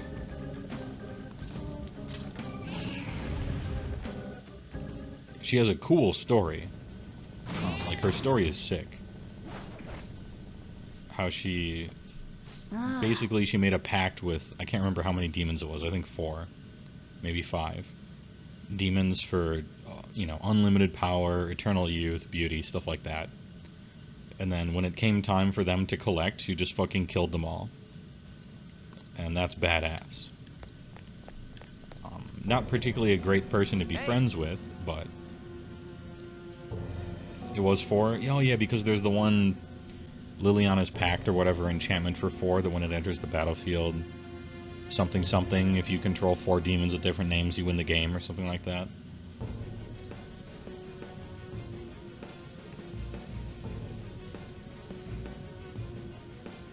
Remember when they were too scared to make Nissa and Chandra girlfriends? Yeah. Yeah. Remember when they banned the playmat that made Chandra and Liliana girlfriends? I remember. Oh, he's the cat burglar. Except, like, literally instead of figuratively. He's the one who burgles cats. There are demons in Magic. There's hella demons in Magic. It's sick. So many demons, and so many of them are awesome. By the way, who's the best demon? In your opinion? Everyone in chat who did not type Grizzlebrand is literally wrong. Although Lord of the Pit looks sweet. Classic old school demon look, but he is trash. Anyway, opinions, I guess. Grizzle Daddy is simply the best. Simply the best. Boy, did I like Grizzlebrand. Oh, how I love to draw 7 cards. On a lifelink flyer that you can cheat into play on turn 1. Ooh, so good.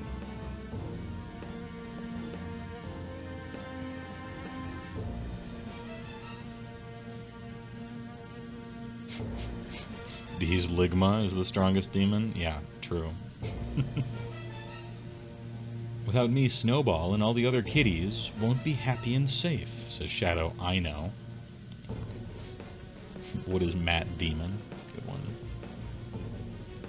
Other kitties? Hey, what are you talking about? Snowball. Crazy Cat Lady Boss. Engaged.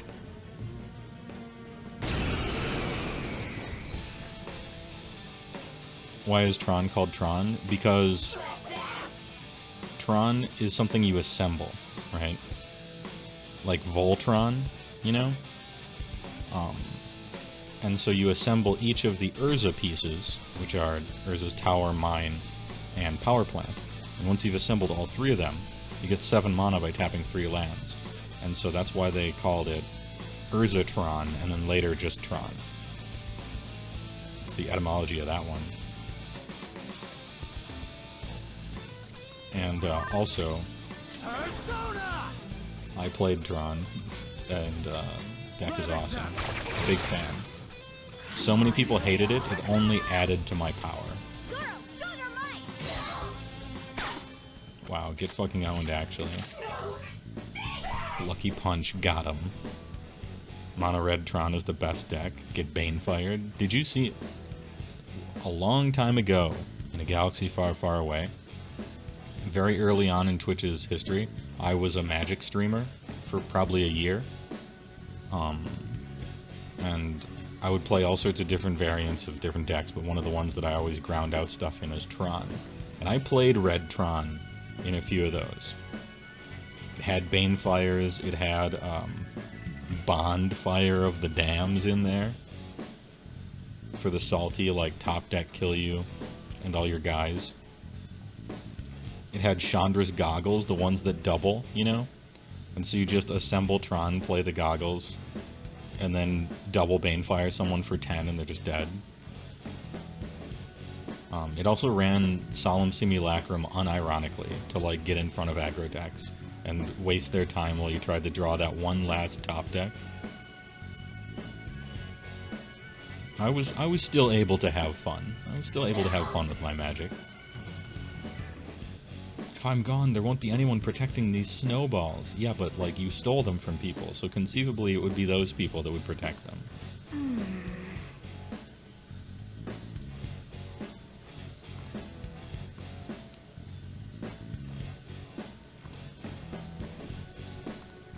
By choosing the correct answers, you will be able to change the target's heart. Use the information you have obtained to change the target's heart. Okay. What do you want? All I want to do is protect the snowballs. I have to protect them. I just have to protect them. Sad Robot, Gens, yeah. Definitely a pet card of mine. I love Solemn Simulacrum. It's one of my pet cards, for sure. Brash Taunter, Solemn Simulacrum, Grizzlebrand, Ugin the Spirit Dragon. Pet cards, for sure. I just always liked them.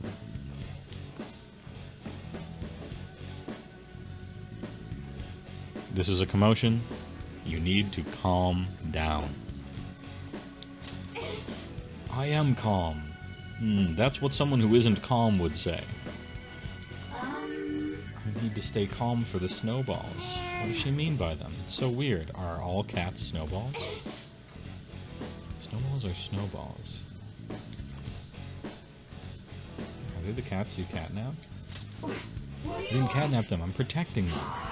As long as I protect them, the snowballs will be happy. You don't seem happy. Oh, I have no idea what to choose here, and it might actually matter.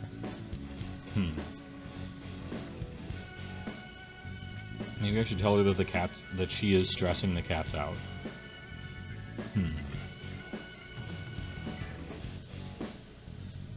Vexing Shusher. Still waiting for the Rurik Thar Stop Hitting Yourself deck. Yeah, I dragged a few cards into the maybe pile just so I'd have a good starting point. Maybe I'll do a magic stream this week. Although, no, I can't. I have to finish the fucking video. Anyway, I'm gonna slip some...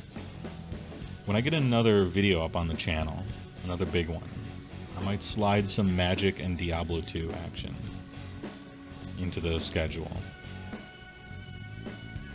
Without interrupting the normal stuff. I think the cats are stressed. She cares about the cats, right? But if I don't keep an eye out for the snowballs, they'll die. They'll die too. So the real snowball's already gone. I think I got it. She's calm enough for us to talk to her now. We gotta give her the hard truth. Snowball's gone.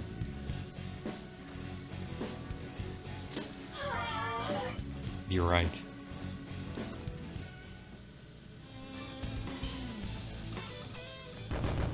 Snowball's gone, everyone. F's in chat for Snowball.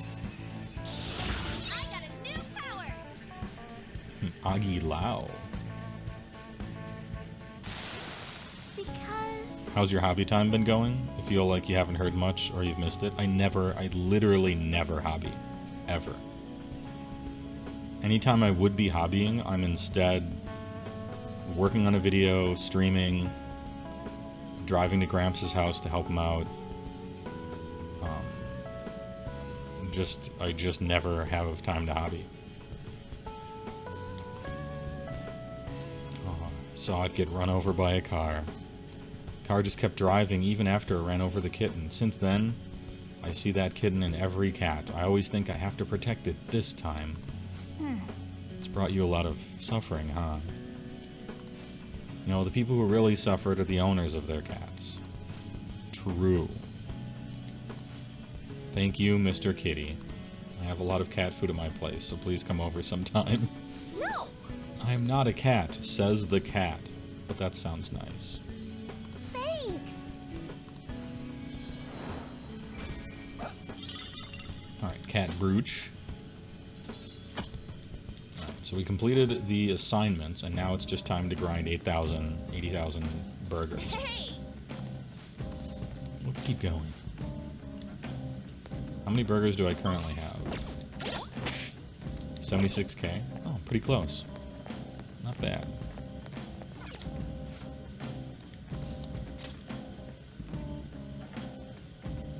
Diablo 2 Barbarian win. Literally the worst class in the game. But fun.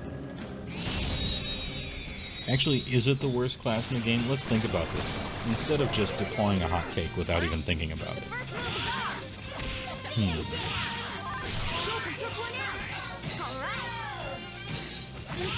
So, Paladin is the best class in the game.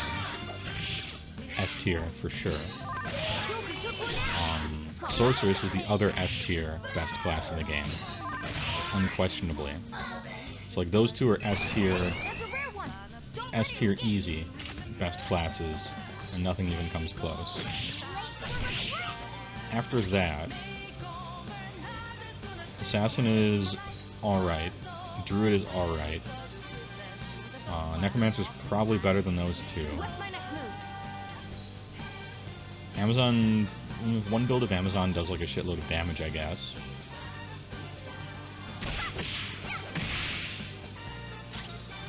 I am thou. You got him on the ground! No sudden I move. knew you could do it, Fox! Slice you to pieces. I suppose it's a little awkward to talk about classes, because you would probably be you should probably be talking about builds instead. You should probably be talking about builds instead of classes, because there's multiple builds per class. Different stuff like that matters. Mr. Llama SC has a tier list for specs. I know him. I met him at AGDQ. Fun guy to hang around. Really, really into Diablo 2, as I was.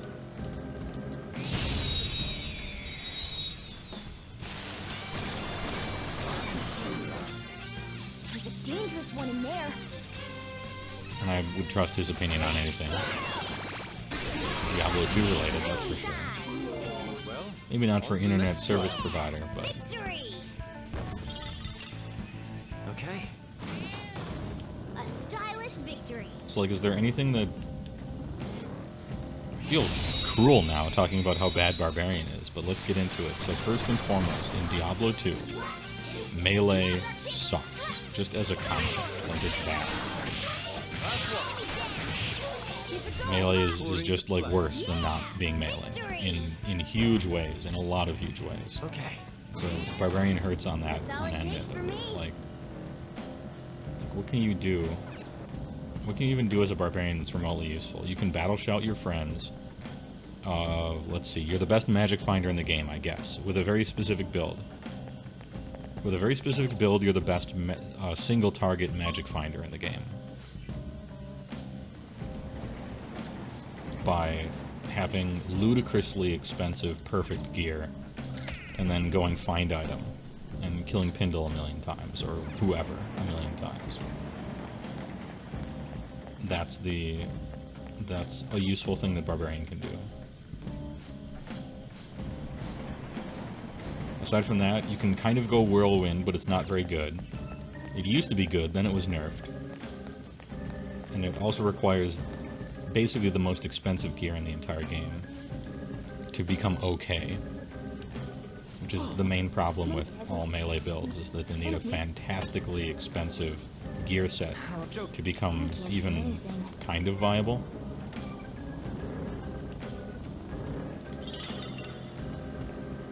Frenzy is probably the best barb, I guess, like playing wise. Frenzy Barbarian might be the best melee character in the game, actually. But again, you need like preposterously expensive gear to make it okay. And everybody else can outperform you very easily with 1/100th of the resources.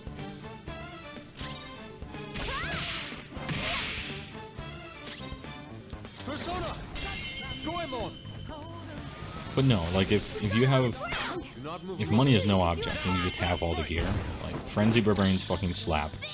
And they don't even need teleport because they run so fast that, like, you're probably hitting server rubber banding, like, because you're running so fast. I could have handled that myself. So Frenzy Barbarians are sick. Magic Find Herker Barbarians are sick.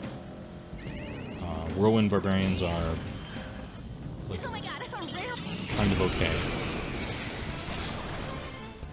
Hey, that's a rare one.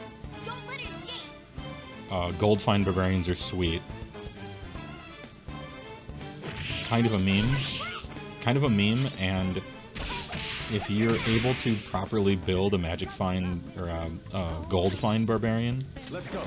you don't need the money. It's so expensive to make. I knew you could do it, Fox. But it's a cool meme. So, Okay, guys. that's about it. The finale.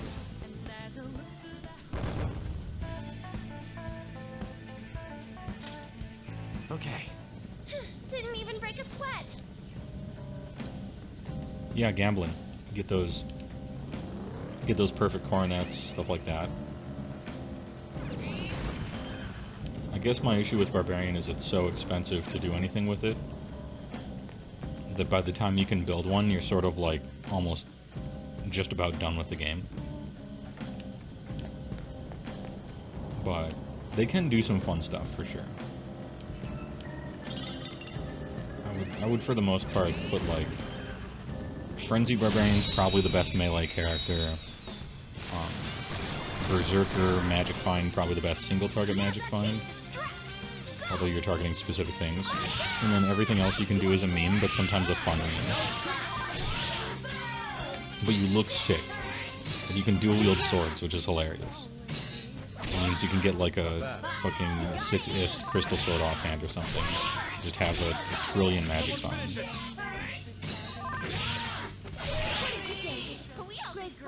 Or even a Gull. Like, even a Gull offhand if you're going cheap.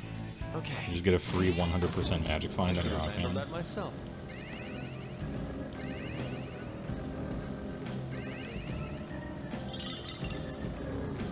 Demon Hunter is D3? Yeah, Demon Hunter is D3. I don't have as much of the experience with D3 as I do with D2. Because D2 is the game that I have reinstalled basically every year since it came out, and played it for a few months and then stopped and then reinstalled it because it just doesn't get old. Like, if you don't play it for like a year, it's brand fucking new and you just get lost in it again. But that is, I am booming. One enemy remaining. This is the last one. We all did great, huh? A spectacular. Barbarians can glisten the best though. They can glisten. Okay. That enemy was You have a lot of experience with 2 and 3, and you much prefer 2 over 3. Yeah, it's a way better game, for sure. Diablo 3 was made by people who seemingly had no idea why anyone liked Diablo 2. But that would make sense, because the Blizzard North team made Diablo 2. And then they all left in 2003, because they hated Blizzard. And turns out, the stuff we're learning about early 2000s Blizzard, I can see why they left.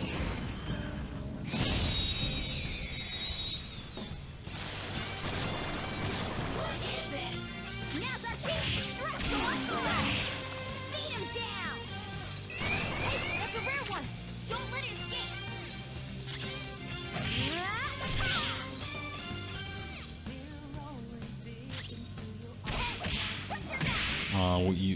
Lord of the Golden Skull went to his first AOS tournament last weekend, went 2-5 with Bellicor Slaves. Pretty happy overall, considering you were very new to the game. Wait, 2 and 5? With PG and Grace. It was a 7-round tournament?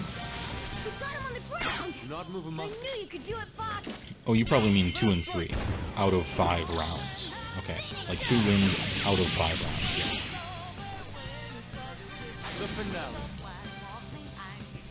That's honestly the kind of turnout I would expect, even from like a gamer in their first tournament ever in a brand new system. 2 and 3, maybe 3 and 2 if you get lucky. But it would be just that, right? That's what I would expect. No big deal.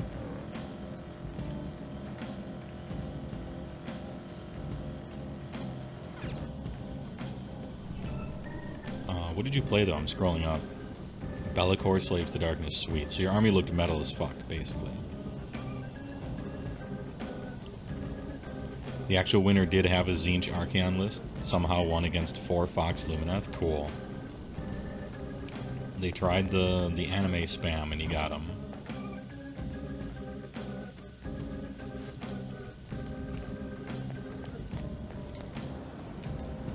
Mostly what I'm looking for from Age of Sigmar tournaments is playing against armies that I've never played against before. Or at least in this edition. And having cool opponents. Anything else that happens is kind of like whatever.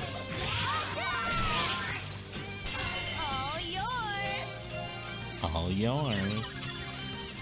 Did you only play early D3, or have you tried it after they added Act 5 and the seasons and stuff? Yeah, I tried it after they added stuff. But, I mean, the Real Money Auction House was, of course, horseshit. I made a ton of money off of it, but it was an awful game design decision. I could have handled that myself. And they realized that and removed it. And whatever, Legion of Souls or Reaper of Souls or whatever the expansion pack is, came out, and it was okay, but there was so much structurally wrong with that game that you couldn't fix it with just an expansion. The thing was like systematically trashed, like from the very roots of the tree, and there was just no properly fixing it. I'm being very judgmental, I guess, but it's really how I feel. Adding seasons, okay, and chasing your set bonuses and stuff, and they came out with the Necromancer class, so on and so forth. But it was never, to me, it was really just never that great. It was better than when it released, kinda, but... Hey, that's a rare one! Don't let it escape! You should have done it!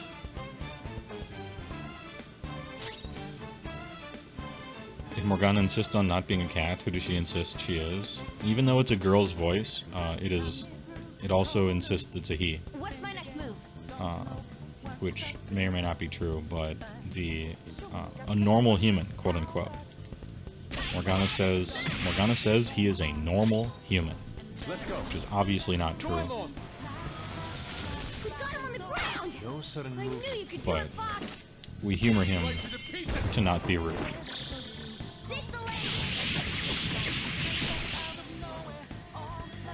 the curtain falls.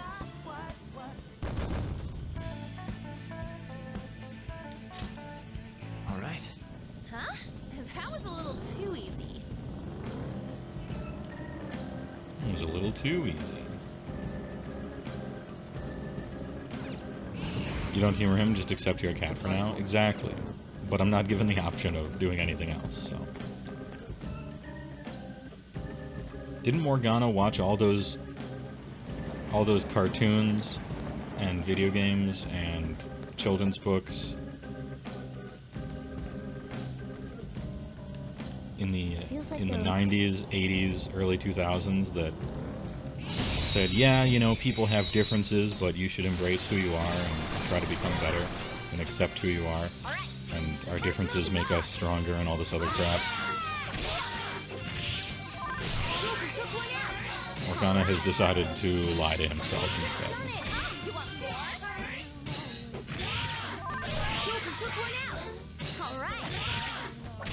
Watch some post-humanist film and maybe he'll calm down. Yeah, maybe he should watch some of those. Just what I'd expect from you, Joker.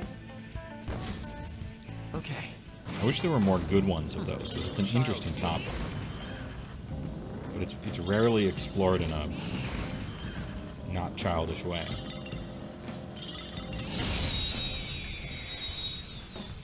Curious name to pick for someone who insists on being he? Yeah, girl's name, girl's voice actor. I should say actress. And maybe that's part of the theme. The theme is person, you know, shadow monster who insists on actually being a person, even though that's not true. And so might as well have a girl's name and a girl's voice actress and insist on being a guy too, right? Maybe contradiction and like denial or something is so much a part of Morgana's character that they just decided to add it to all the different types. Linear power. Heavenly Punisher, aka Archangel. Ex Machina is good. I rather enjoyed it. Blade Runner was great. Blade Runner 2 was much better, I thought. Your power's incredible, Joker. Actor is gender neutral, for what it's worth. True. I think so. But then again, I don't know. I don't know what kids these days are getting offended over, so.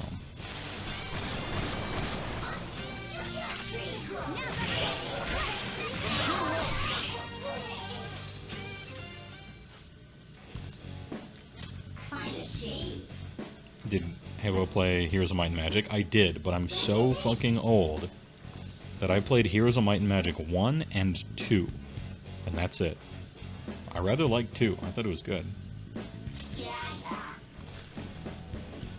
What'd you think? Bye-bye. We're done here. Let's go. Yeah! Speaking of D2, Shorty Paint Studios is streaming it right now. Oh, man. Alright. Actually kind of jealous. I know I'm playing Waifu Game, but we're talking about D2 the whole time.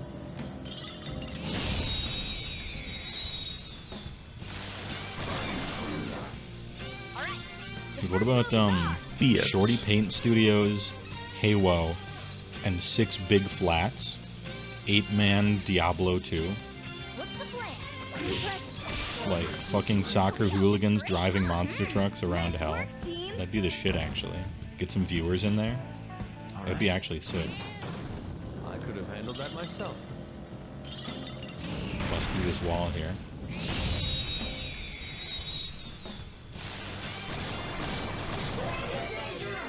Alright, the first move is ours. Joker took one out. Alright. Warbear 227 thanks for the 500 bits. Appreciate it. And you came in with a comment of big, great comment. Appreciate it.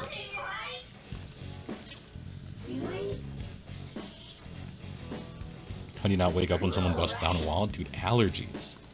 It doesn't look like it's in the mood for jokes. Save the witty banter for later. I thought you were gonna throw money at me. What the fuck are you doing? I must have clicked through the menu while I was trying to read chat.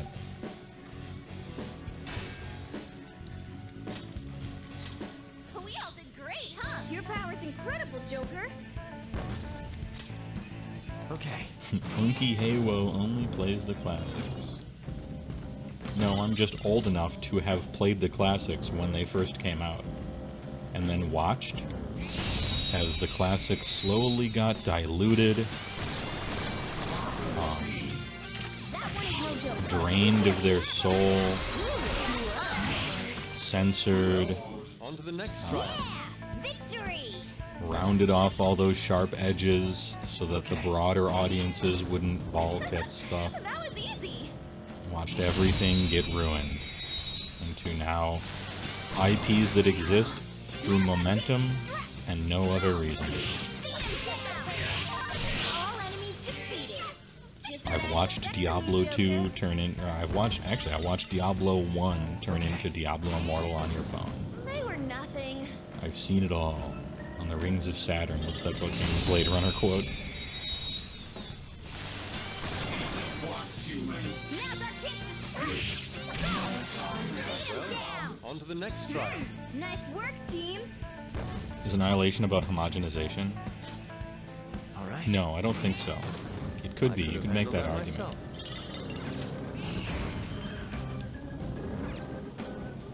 But I think it's broadly, it's generally, how could I really sum it up? I think it's a giant allegory for cancer. In real simple terms. But anyway, that was my take on it. I've only seen it once.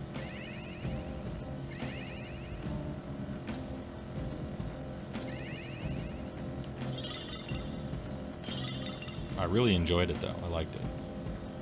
it was nice to see a movie where every important role was female, but not in a shamelessly gimmicky marketing scum sort of way, like with, you know, female Ghostbusters the movie or whatever, what have you, stuff like that, where it's so soullessly corporate and just part of the marketing strategy and for no other reason. Like, Annihilation was great, and I was surprised that nobody like caught on to that. I pointed it out earlier. They could have.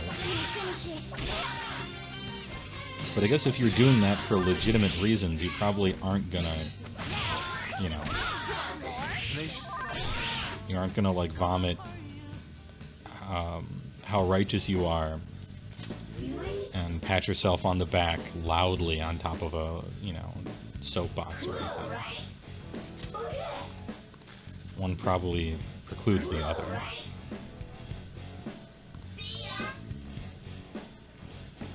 Well, on to the next trial. Nice work, team. Have I talked about the Orc book anywhere you could listen to? Well, I did a stream that was like a reaction to it, Sakraz 6, but it really was me reading the book for the first time and just, you know, reacting to the things I was reading in real time. So I don't think the commentary is particularly deep or insightful. And people have played with that shit for weeks now.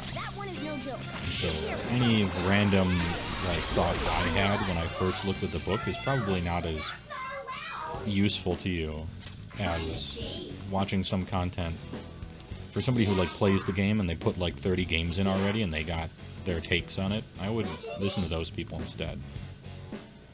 So that's my thoughts on it. Apologies. On to the next trial. Spectacular victory. There's women in that movie? You were too busy staring at Oscar Isaac. Okay. All right. Yeah, all the major characters are women, and they're strong as well. Each of them, in their own special ways. Strong female leads in a horror action psychological thriller. You love to see it, actually. Let's go. A spectacular victory. All right. That's all.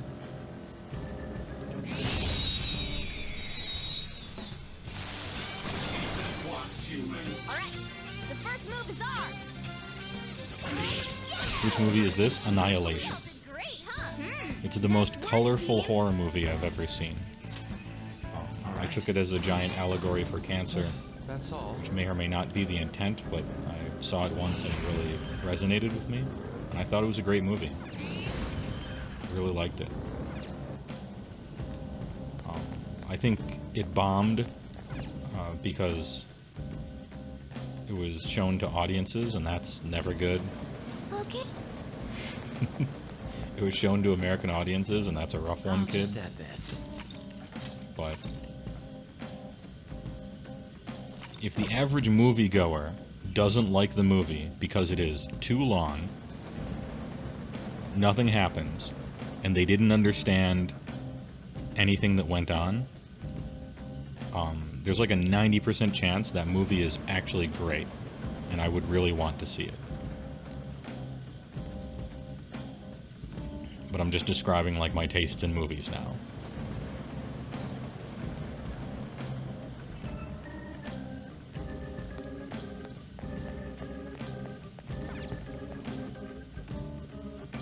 Can someone type the movie name in chat? Sure. It's the Stormcast that have a 2-up save and they want to drop down in Signs of the Storm. Oh, I was just typing it, but I see someone else got to it. Yeah, Annihilation.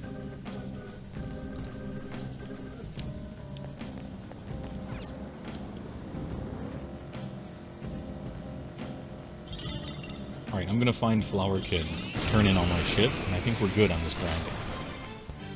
Hey, that's a rare one. Don't let it escape. You want more? Yeah, if people are interested in seeing it, then let's chill on the spoilers, but I don't think anybody has really given anything away yet, so. can do it, Fox! Hold up. Everyone, with me! This'll end Sounds like the same problem you have with TV shows. If you like it, it will be canceled after 1 to 2 seasons. Yeah. And then 5 years later, it'll be a cult classic. They were too weak to bother with. Because it was actually good. It's just modern audiences are retarded, so... You know, they have to be catered to. We need more turn off your brain movies. And then 5 years later, the average moviegoer will catch on. In effect, they've been slow to adopt, right? And then they'll pretend they always liked it. All enemies defeated. Well, on to the Just next what I trial. expect from you, Joker.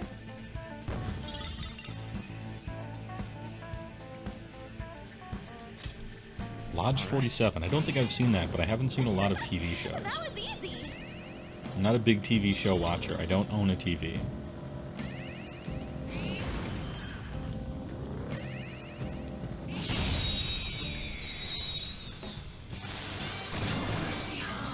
Alright, the first move is ours. All enemies defeated. Done here. Just what I'd expect from you, Joker. Okay. That's all it takes for me. Everybody has some guilty pleasure normie thing they like. There's nothing... Well, okay, it is a little embarrassing, but it's ubiquitous, and so don't be too hard on yourself. Even film snobs and stuff like that, like me, have our normie guilty pleasures. It's perfectly normal. Nothing to see here.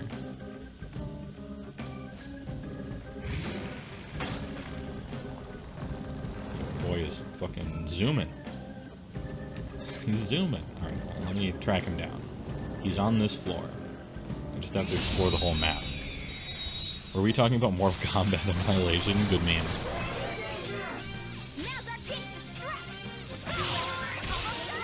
I thought we were talking about Doom Annihilation. No. Wrong again. Good meme, though. Alright.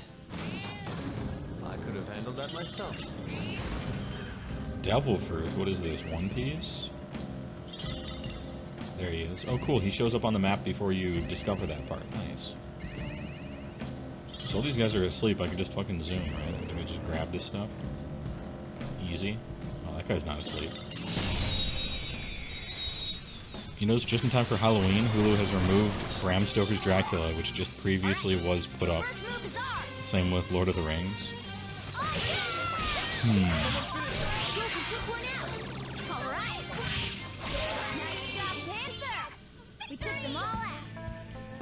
Without fail, every single TTRPG character you've played is either a necromancer or a religious fanatic. Is that a red flag?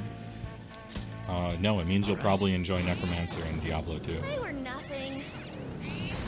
Necromancers are sweet, and can often be interesting characters. There's no problems here.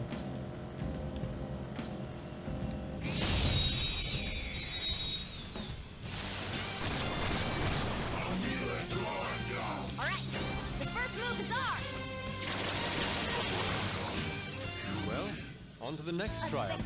Dread 2012 was an incredible film. I never saw it. I never was, like, I never read any of the Judge Dredd comics or anything like that, so I can't be considered a fan, really. The first one with, what's his name? Stallone. I'm the law, you know, that fucking... It was so funny, because it was such a meme, but...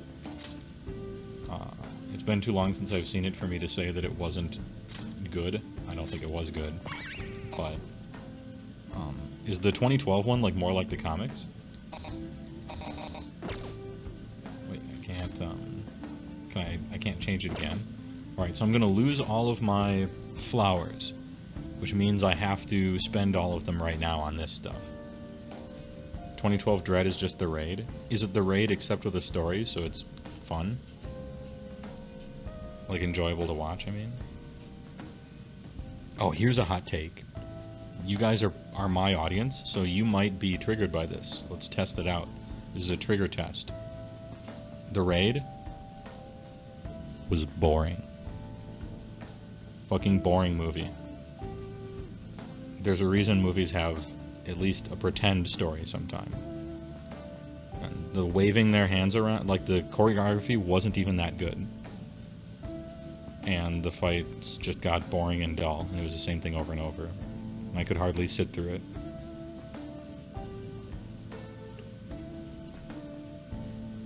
What about Raid 2? Never saw Raid 2, so I can't comment on that one, Frank. 20% SP to all allies? That sounds fucking lit. I have a lot of this stuff already, though. So maybe I'll buy as many of these as you'll allow me to. Just 2. Give me that. I'll take that.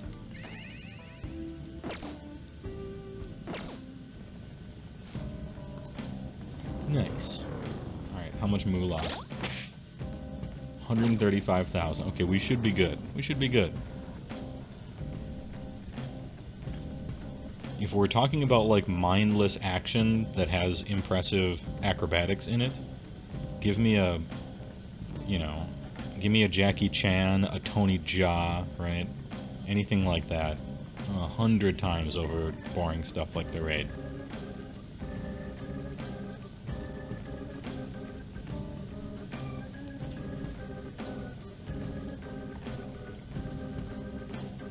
Kung Fury was fun, but it felt hollow.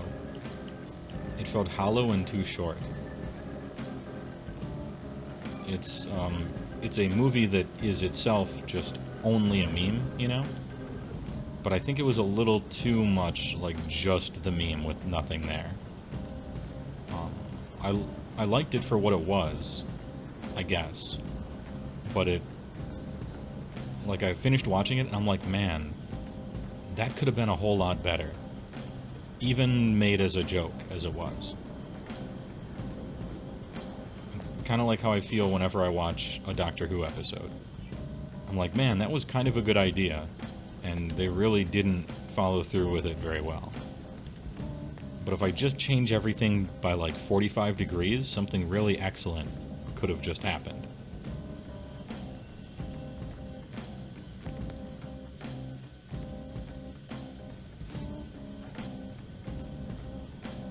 Kung Fu Hustle had the soul. It did have the soul for sure. I only saw clips of Shaolin Soccer, which seemed to me to be like a graphic test of a movie, but I haven't watched the whole thing, so I can't say. Kung Fu Hustle was soul for sure. Super crazy. Like, I respect whoever was in charge of that, because you could really tell they were in charge of everything.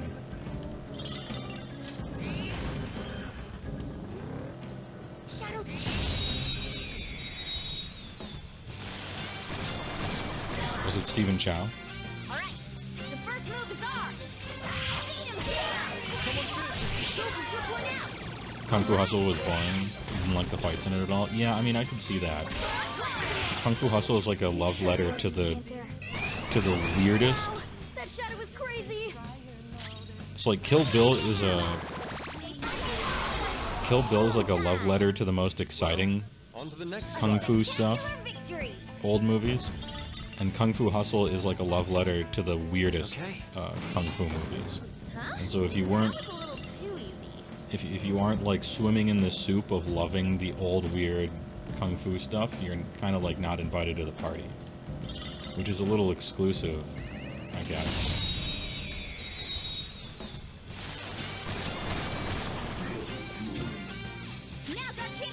Can I just fight you? Instead of gathering you once? Tarantino's films are a love letter to himself, for sure, but only 50%. The other 50% is a love letter to movies that he saw when he was a kid, working at a Blockbuster Video. Keep it going, Fox! And so if you saw those too, you're half invited to the party. But no one's ever entirely invited to the party. Because he invites himself first. Okay. I could have handled that myself. Oh, a treasure chest! Oh! But I'll take flawed random shit like that is sometimes brilliant 100 times instead of the 70th samey paint by numbers Marvel movie that comes out. or the sad DC films that try to do what Marvel did and keep failing. Spectacular. Well, on to the next trial. Nice work, team. All right. They were nothing.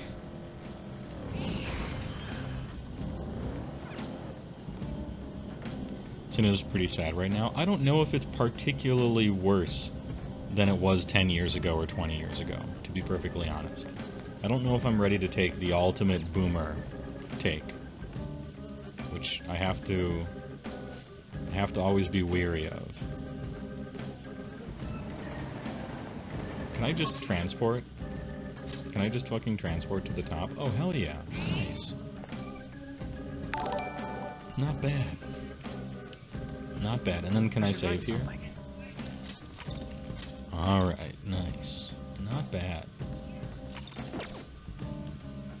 Not bad, also cool.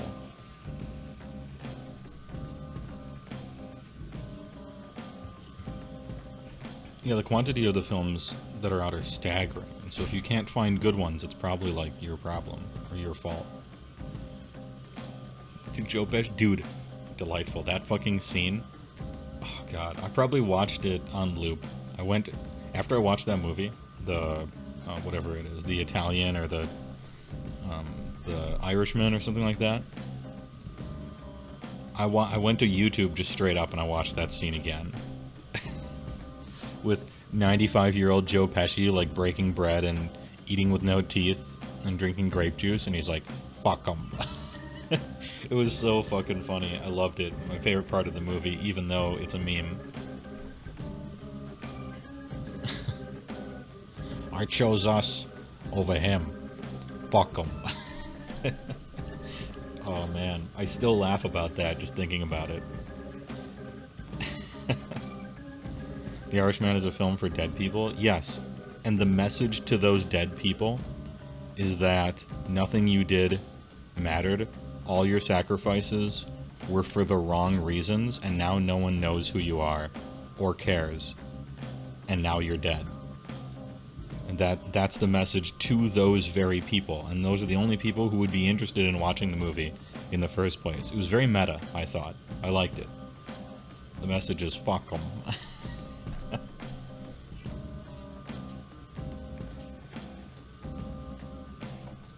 Ahem. Anyway, it's time to leave. I farmed up 138,000 burgers. Oh yeah. I completed all the quests. And so grinding mode ended. Actually, it only took 2.5 hours. Not bad.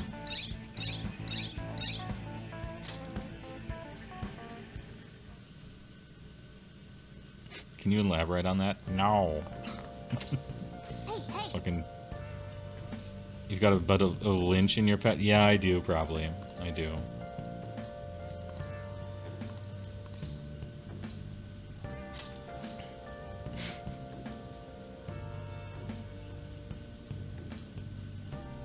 If you can believe it, it's a Friday again. Or whatever. Yeah. Does he do those really every week? I only see them pop up every once in a while. If you can believe it. His weirdo voice. He does them daily? Oh, jeez. What a weirdo in a good way. Am I ignoring your highlight, or is Twitch fucking with you? I'm probably just missing it.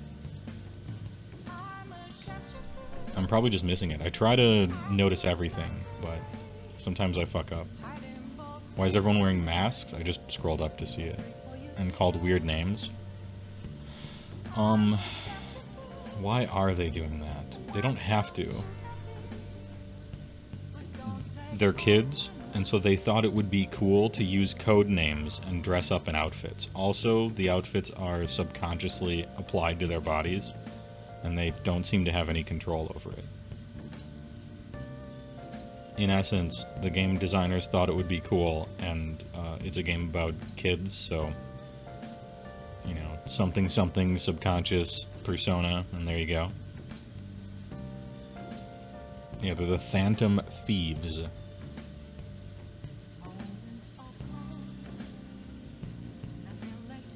Why is it called bacon and cookies if you bake the cookies and cook the bacon? Because they aren't named after the verb that creates them? Or is this a drive in a parkway and park in a driveway kind of comment? Like a Zen deepity. Because adults wear no masks. What am I doing after I get out? I need to complete a crossword puzzle. And then I study in the middle booth for that +2, then +3 knowledge. Now listen up. What do you want to do? Oh wait, I gotta go over here first, do the crossword puzzle.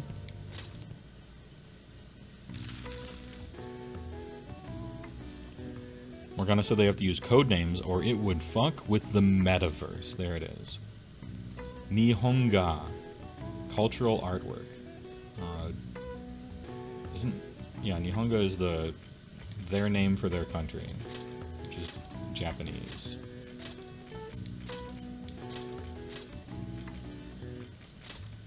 I thought it was Nihongo, though. I'm probably wrong. This is a Japanese game talking about Japan, so they're probably right that it's Nihonga. I thought it was Nihongo. In contrast to imported Western art... Oh, they're talking about art styles. Okay, that's different.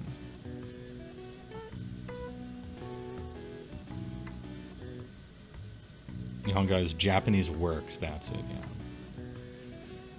Paintings produced post-1900 using techniques developed with Japan are referred to as Nihonga. Foreigners visiting Japan during the Meiji period called this Japanese painting, which the literal Japanese translation as Nihon, Japan, and Ga, artwork. Oh, okay, alright. Post-Dutch, yeah, when the Dutch showed up, and they're like, what's up, dudes? Here's a bunch of guns and electricity, go fucking nuts. And then they went fucking nuts. Alright, I was wrong. Nihon is Japan. Alright. Alright. Nihon. Alright. His waifu's in Japanese. Yeah, that's it. Wow, even I couldn't figure that one out. Nice.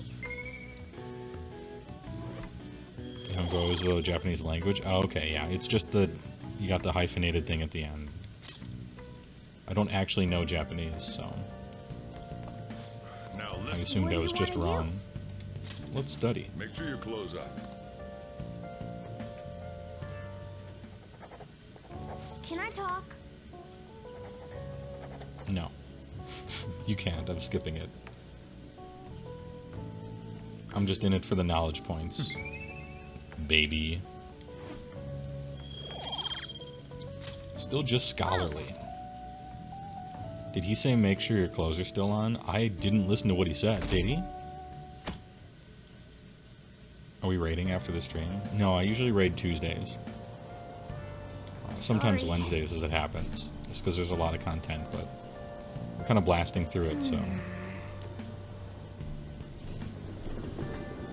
If only school was this easy. It kind of is. The difficulty of school is greatly exaggerated, in my opinion. Having been through school myself. This is the flower place that I said I would work for and never worked there. They probably want me to work there. Get owned, idiots. I mean, maybe I will, if the guide tells me to. No, you meant rating under the streamers? I always forget, and I also generally don't. It's like it's a mixture. Sometimes I'm really intending to raid someone and I just forget. And then other times I'm like, who cares?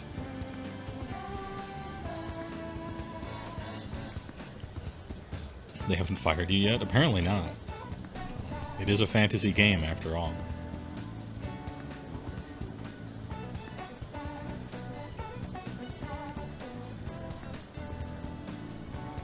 Alright, next month's stats.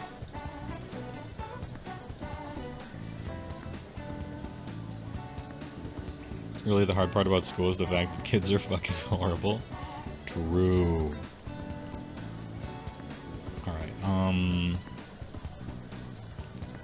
It is 6/1 Wednesday. I need to acquire a bunch of persona now via using the guillotine so that I can acquire the correct persona to help people with their social links, date my teacher, you know, all sorts of that normal stuff. Love how half the romances in here are with women at least 40% older than you. True, although wait till you see one of them in this game. It really brings the average down, if you know what I mean, in a bad way.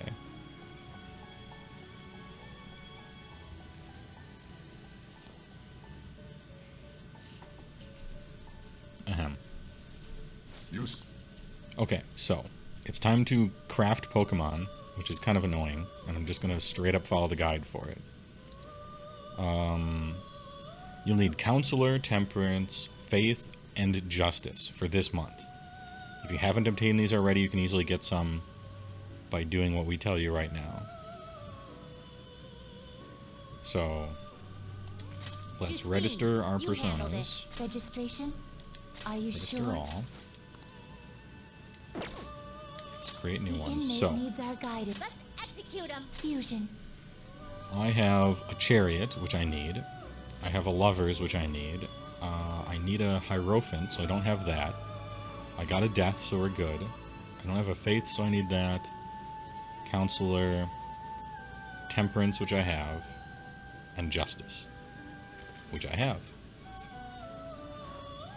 Cool. So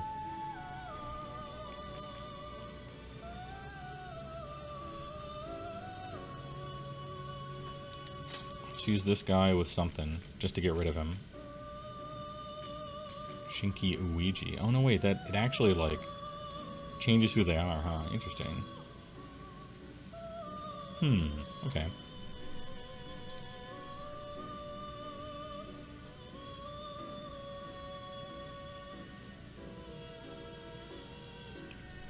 Thing about the game HeyWoah might ignore, but going to the bathroom in LeBlanc, you can reflect on your social stats and see how close you are to ranking up. Oh, I didn't know that. I never knew that. Kind of interesting.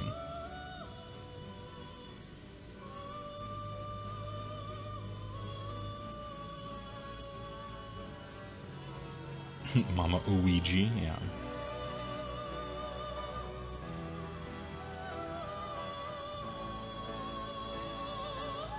Last time a teenager dated his teacher in the local news ended wrong. In the local, yeah. Didn't turn out so well, did it? So I don't need a strength persona. I don't need two death persona. Let's make a big, weird ape. Magic targeting, decrease technical.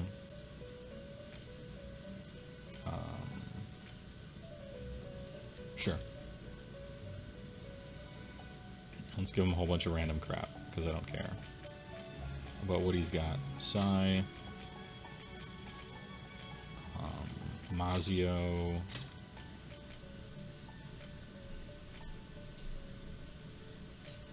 Let's create We'll some receive some news. Go ahead. Girls, let us begin. Going to the bathroom to reflect. This is how you combine Pokemon in this game. You put them into guillotines, and you kill them by cutting off their heads and with magic. And then they combine to form a new Pokemon. Nice. Circle of Life. It's beautiful, really.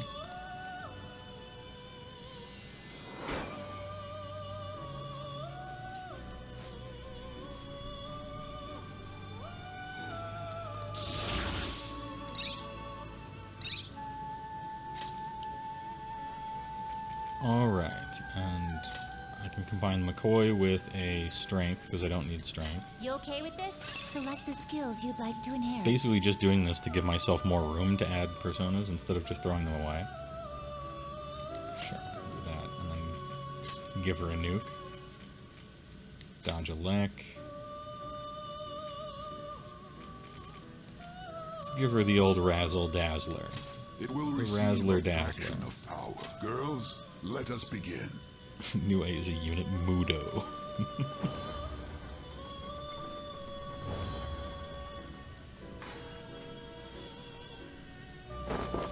Don't worry, this is just advanced interrogation techniques. This is how you always combine Pokemon. You can skip this. Oh, that's right, yeah, I have press options to skip.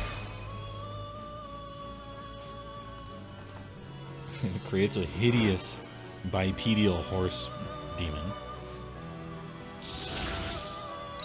Big leveler. Alright, and then everybody else I need, right? I need... So I don't actually need a Hierophant. I just wanted to get one so it would be registerable. Are you finished? What? This is why the Pokemon breeding happens off screen, probably, yeah. Right, and you can actually get fucked, right? Do I need a Hierophant? Oh, I do, actually. So you can't get fucked. You're unfuckable. How fares your progress in our game? So, whomst do I need? Huapo and Pixie. Alright. Time for some rehabilitation. You change your mind, Justine. You have. Read here. Huapo and Pixie. Can I get this by ABC? Yeah. So I'll take a Huapo Withdraw this perso. This is your power. and a Pixie. This. Are you a fool? This persona is all. Oh, I have it already. You. Okay. Are you finished? What? No slacking off. I should write something.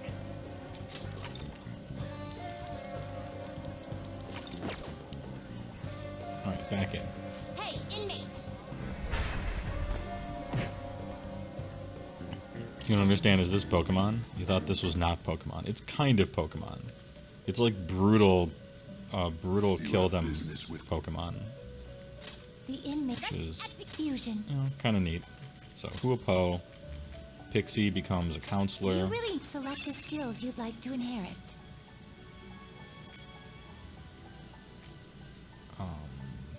These all suck. Because I can't use either of those. Sure, heal yourself more.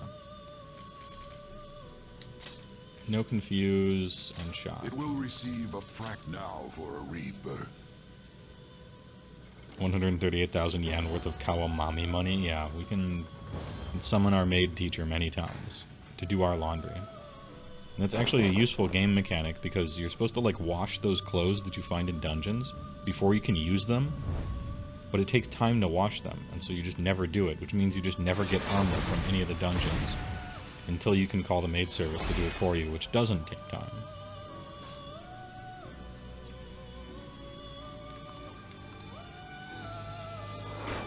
We got a punctuation mark.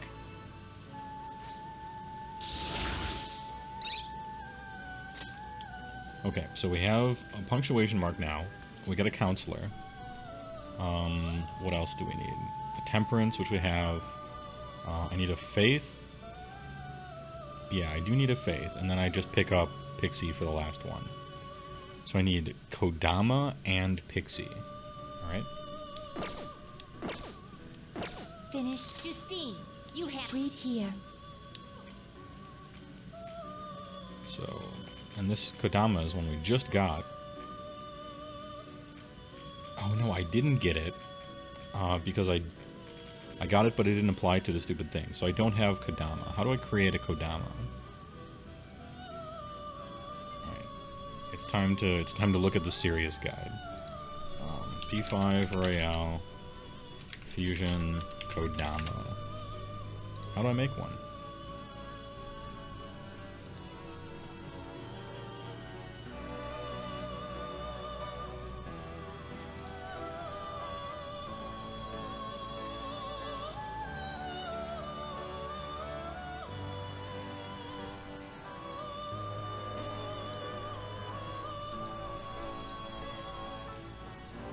The power of colon, yeah. Aren't the Matama basically just to fuse with? I don't know. I've never ended up using any in any of the dungeons, so... Anybody know how to make a Kodama? It doesn't say. I'm like looking it up.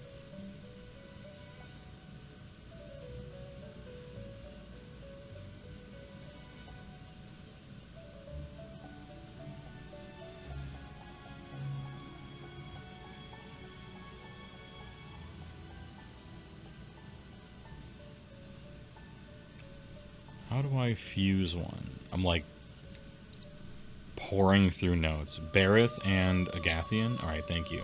I hope that's right. Is this a fee is required, then accept this persona. Is a fee is then accept this persona. At least those were both very cheap. Now choose. Nice. Huge. TY. I'm sure all the other people were correct as well, but thanks for checking the tapes on that. Like, the first few places I looked were just people on Reddit complaining about how hard it was to capture one. And it was totally useless. Which is how I often find Reddit. Its power will be... I'm actually just gonna... I see.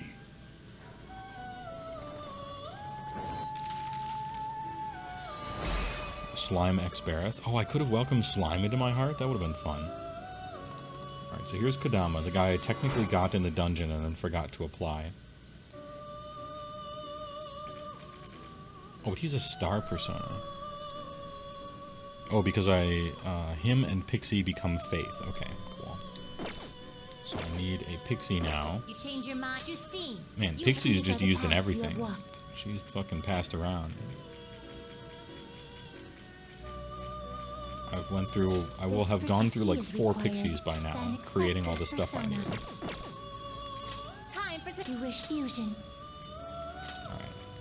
Not terrible, You become Phoenix, but not impressive. Select which is the Faith. skills you'd like to inherit. Give her the nuke. Give her a Dia. I don't know what else really matters here. Zio, I guess. Will it gain new power? My.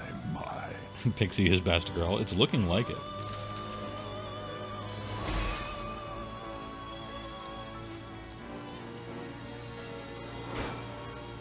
Ever so useful.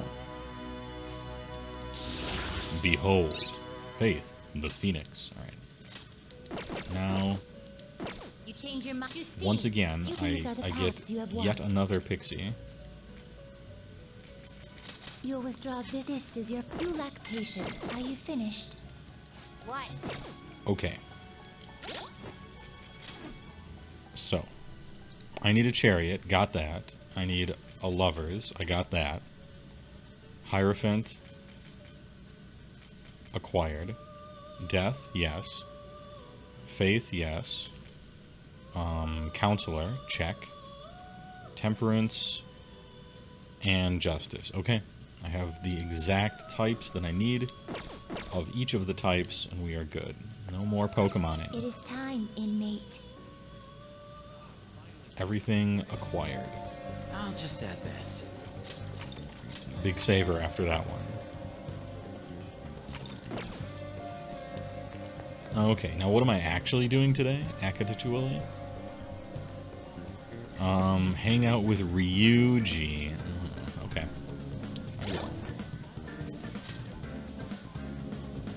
And I already have a chariot, so we're good there.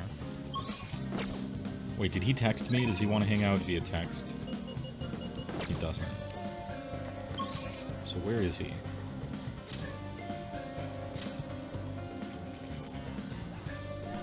Is today a long stream? Perhaps.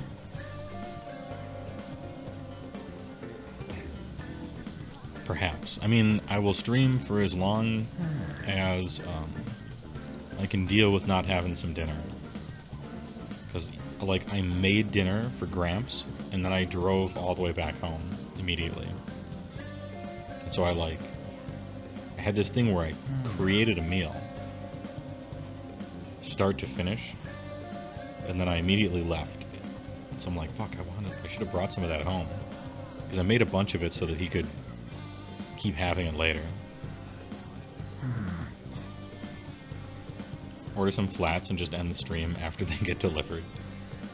They would probably get here too early. Big flats. That's nice of you. We're good boys in the chat, you know? Family is important if the family you have is worth considering important. A lot of people don't. And if your family sucks, then fuck them. But if they're good, then ideally you be good to them. Ryuji's just outside the classroom. Okay, I was like looking at the classroom stuff.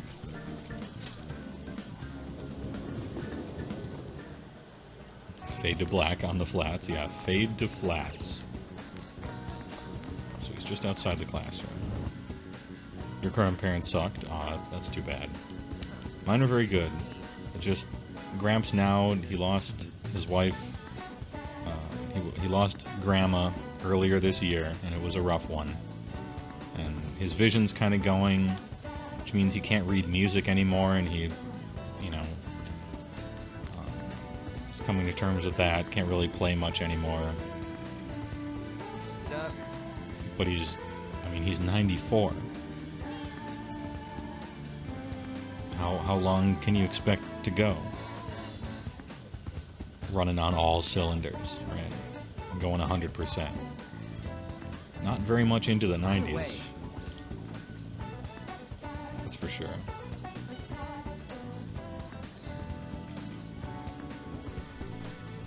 Just the outro music overlaid with the sound of HeyWoah munching on some saucy boys. Yeah, the second bone, right?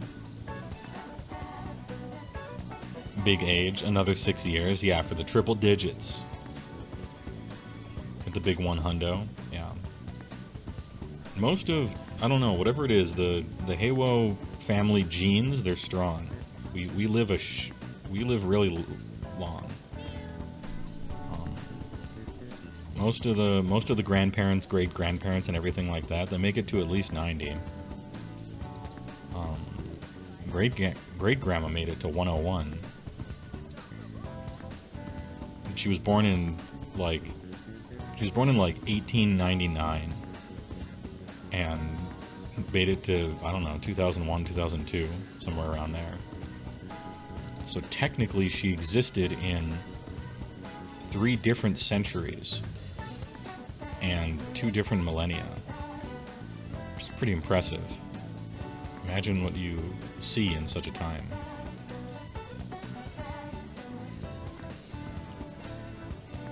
Gramps World War II vet confirmed. Yep, he lied about his age.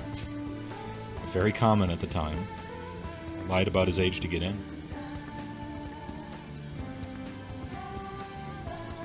Does this mean we get HeyWoah streams for the next 70 years? Yeah, we'll see. We'll see. If I can afford to, sure. Your grandma at the moment is 96, still drinking vodka. She's seen some shit. Yeah, for sure, Elite.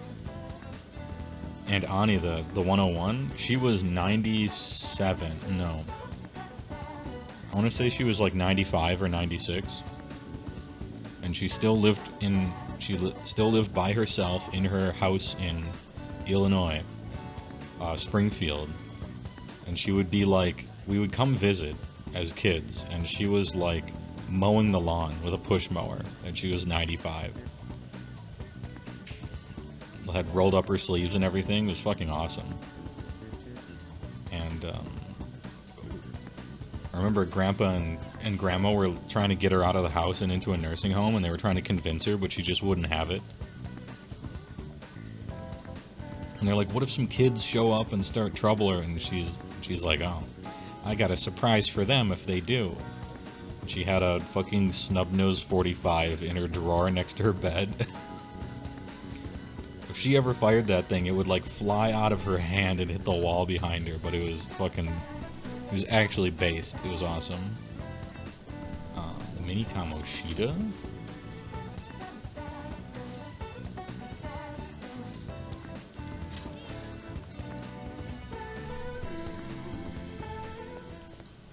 I mean, it predated the meme, but it would have been one of those like, oh, call an ambulance, but not for me.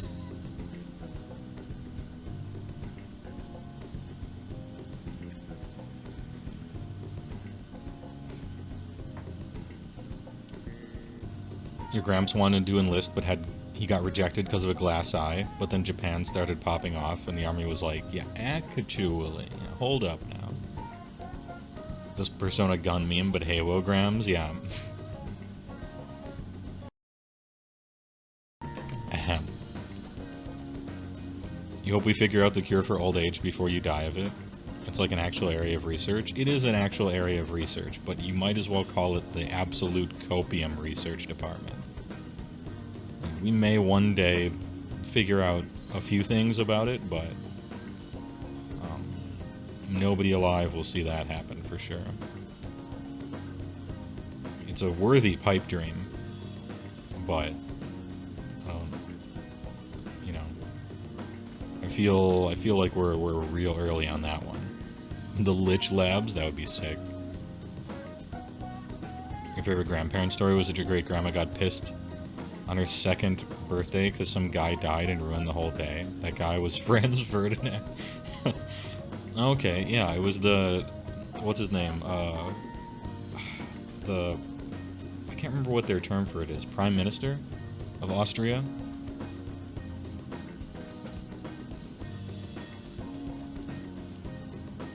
Archduke, that's it.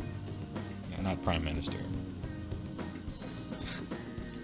This fucking asshole started World War I by getting himself killed. Ruined my birthday.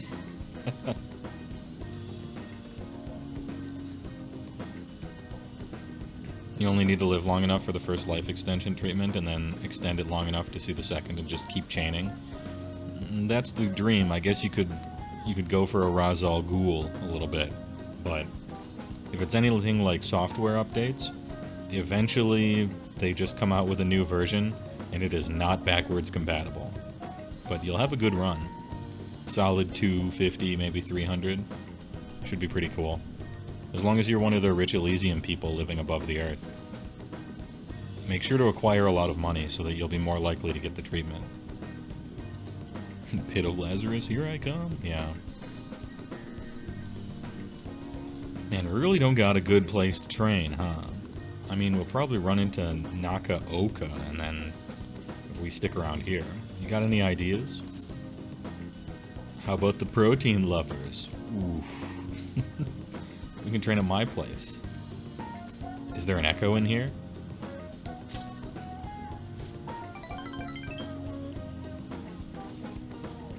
The World Wars is why you never make military allies in Total War.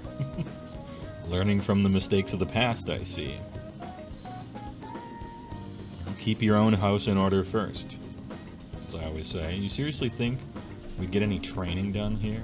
But we just end up eating ice cream and playing video games all day. And what exactly is the problem with that? Besides the obvious. It's just kind of what happens, you know. I guess it won't hurt to peek around the gym. If they ain't there, maybe we can... Hung! A familiar voice. Nakaoka? Takeishi? What the hell are you guys doing? We just have a few questions for Nakaoka here. It's none of your business. So what, you gonna ask him questions with your fists? And anyways, ain't a 3-on-1 kinda cowardly? Maybe he's really powerful. Maybe he's a high-level dude.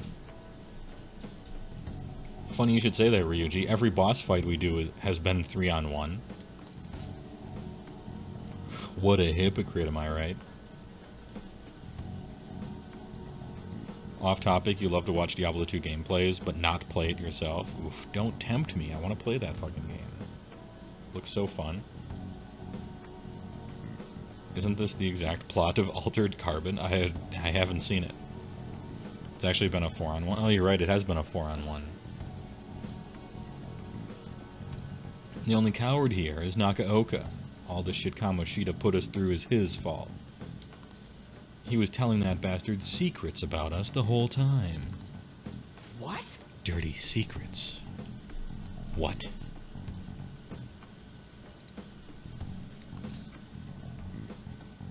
This is no time for arguing. You guys should trust.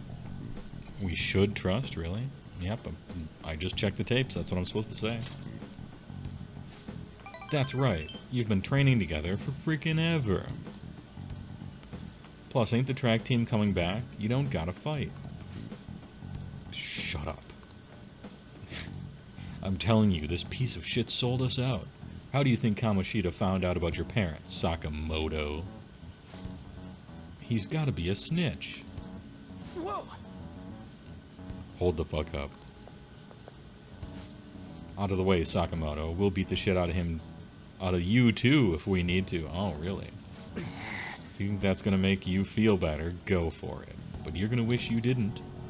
Trust me, it feels real bad looking back on shitty stuff you've done. Look, even if Nakaoka was working with Kamoshida, ain't it fine now? The bastard's gone, so you guys can just put this crap behind you. His angle, his argument should have been that Nakaoka had no choice and was forced to do that. That would have been a better argument. The whole, like, it's in the past and nothing matters if it's in the past is a weaker argument, I would think. Ryuji isn't exactly smart, so at least he's trying. Where's the calm down answer? I know.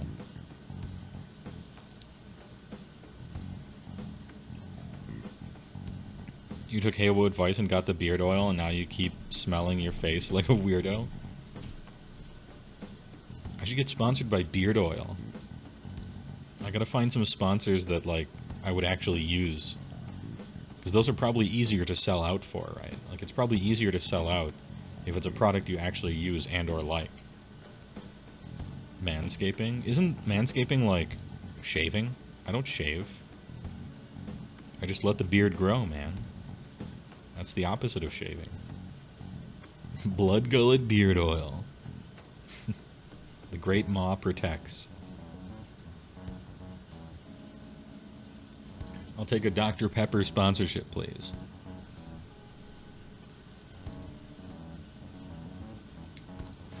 We can't keep people around who are going to try to undermine our team.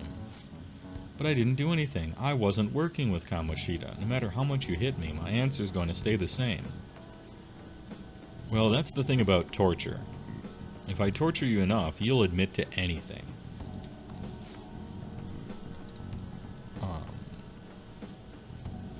Oh, cool. I get to choose any option for the next few.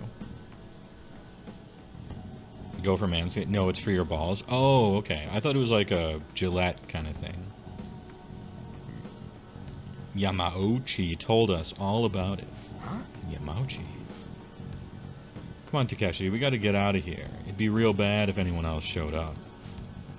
Nakaoka, shit like you isn't welcome in our new track team. You'd better remember that. You okay? What the hell was all that? Just stay out of this, Sakamoto. It has nothing to do with you.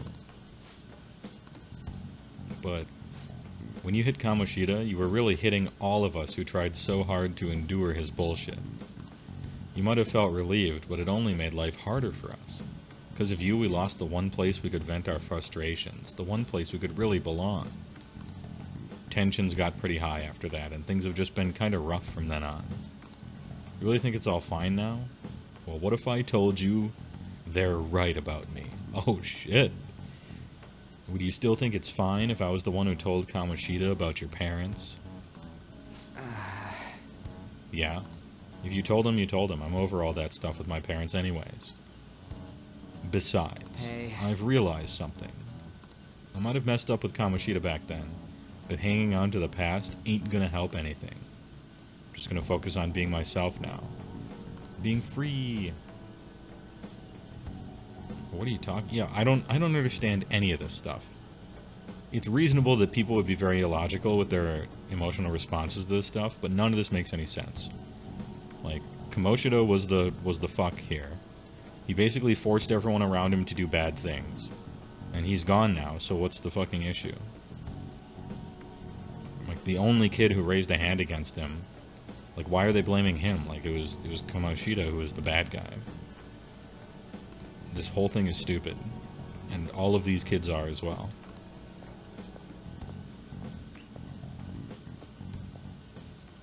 I hate that everyone start streaming Sunday at the same time for you. Sorry, Christian MLR. Apologies. If it's any consolation, I've been streaming Sundays for a long time. To lower, not great, middling success, but I've been doing it for a while, so get owned. Gigantic. You get what I'm trying to say, yeah? Actually, I don't. Oh, no, wait. What you were trying to say. You're essentially letting bygones be bygones. I mean, that makes sense.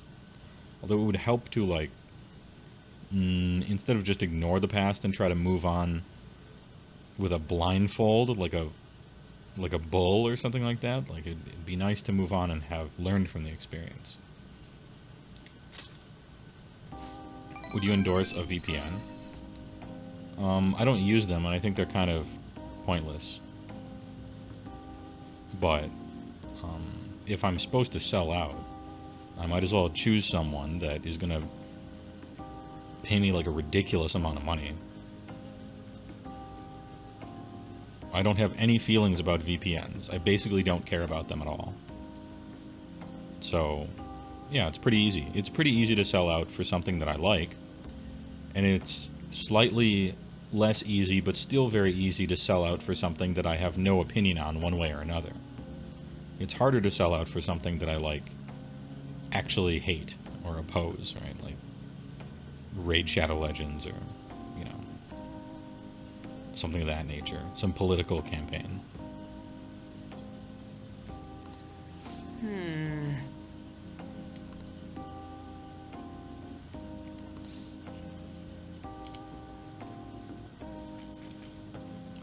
These are the same answer.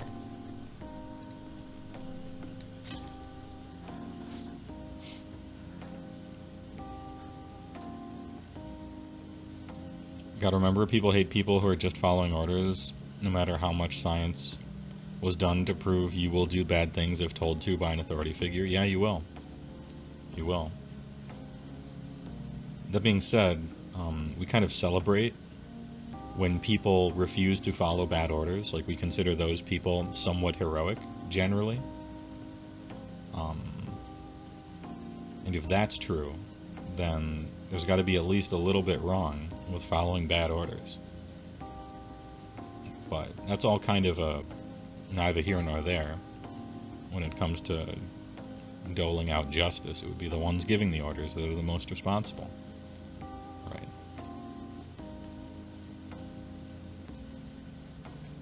Yeah, their vitriol doesn't make sense, but it is, like, understandable, I suppose.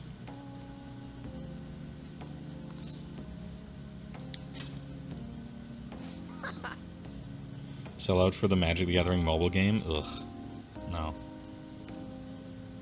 Mobile games are trash, and you almost couldn't offer me enough money for me to want to advertise for a mobile game.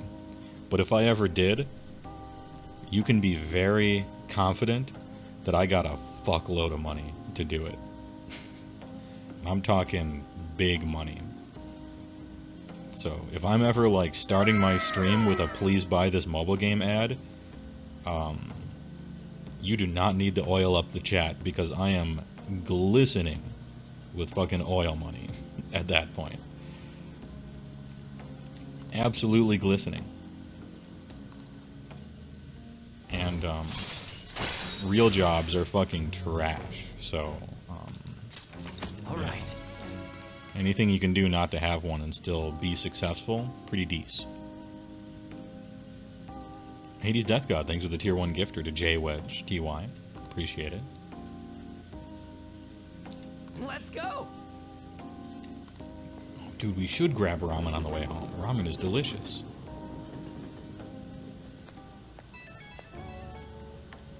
Not all mobile games are trash. I think I could give you some good ones. I would agree with you if I was sponsored by whatever the fuck ones you're thinking about. I would agree with you immediately. I'd be like, you know what? I thought about it. Hades recommended me some good mobile games, and it just so happens I got sponsored by one of them. And I gotta say, I was a little hasty. Turns out, Braid Light Legends is amazing. Let me tell you why. For exactly 45 seconds and then instantly stop. I was just being judgmental.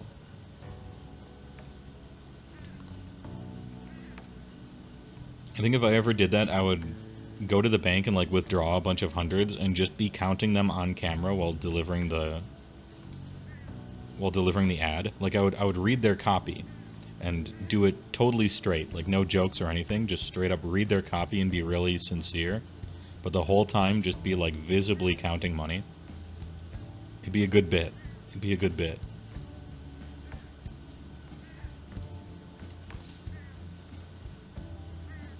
What do I say here?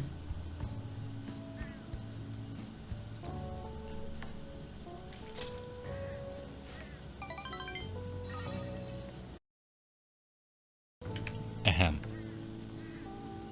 You're gonna cackle today, HeyWoah literally gets sponsored by ExxonMobil. Why would they sponsor an Age of Sigmar stream? I guess plastic is made out of oil, right? So...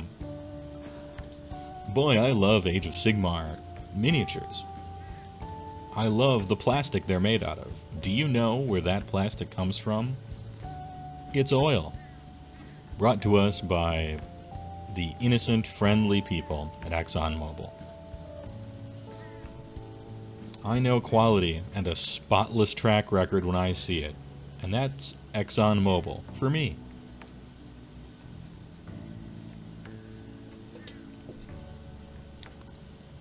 Oh, I heard a cash register noise when I was pretending to sell out. Hold up. I don't even have my Streamlabs open because I didn't think anyone would donate today. Let's see. CGO Buster, thanks for the $15. I appreciate it. A little bit of oil, TY. You dropped this king. Big flats are on me today. Thanks a lot. I'm going to get some. I'm going to order some big flats for sure. Delish. TY for the big dinner.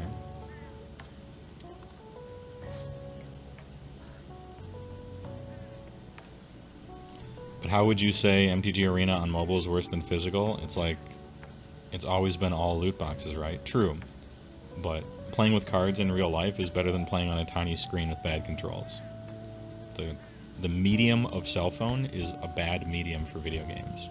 It's inferior to other mediums, such as consoles or computers. Like the limitations of the device hurt the end product. They could still end up being good, but... you know, that's just my opinion on that one. You're scarily good at fake selling out. Yeah, but I put all these, like, subtle digs in there. And that was the fun part for me.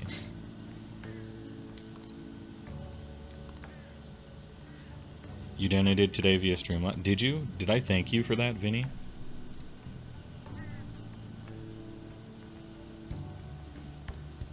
Oh, I didn't, because I didn't have the thing open and I didn't think anybody would donate. Hey, thanks a lot, by the way. I'm going to get to that. Why didn't you say something? I ask as if it's your fault. I hope you realize the power of meat now. Oh. Alright, chat. I hope everyone here realizes the power of meat now. But first things first, I have to thank Vinny, who donated £2 2 hours ago. Dude, I'm sorry. I actually just missed this. Apologies. And you gave me £2 post-ironically to Anur capitalism. Thanks a lot. Thanks 2 hours ago. 2 pounds of oil, not bad. And Dinma, really appreciate the $55 with no comment. Just drops the 55 burgers. Thanks a lot, dude. I appreciate it, Dinma. Thanks for letting me show the funny little meme with Chie ultimating someone in the Persona 4 fighting game.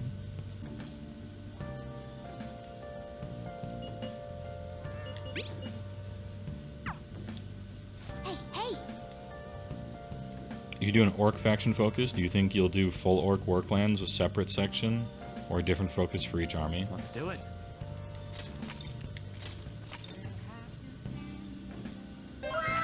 I'm actually thinking about it. I'm not ignoring your question. I'm deep in the tank on this one.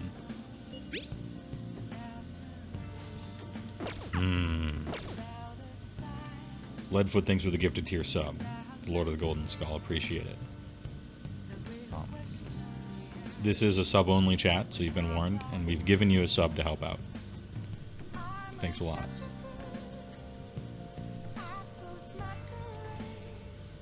I think I would split them up. After a long pause there, I think I would split them up. They each deserve their time in the sun.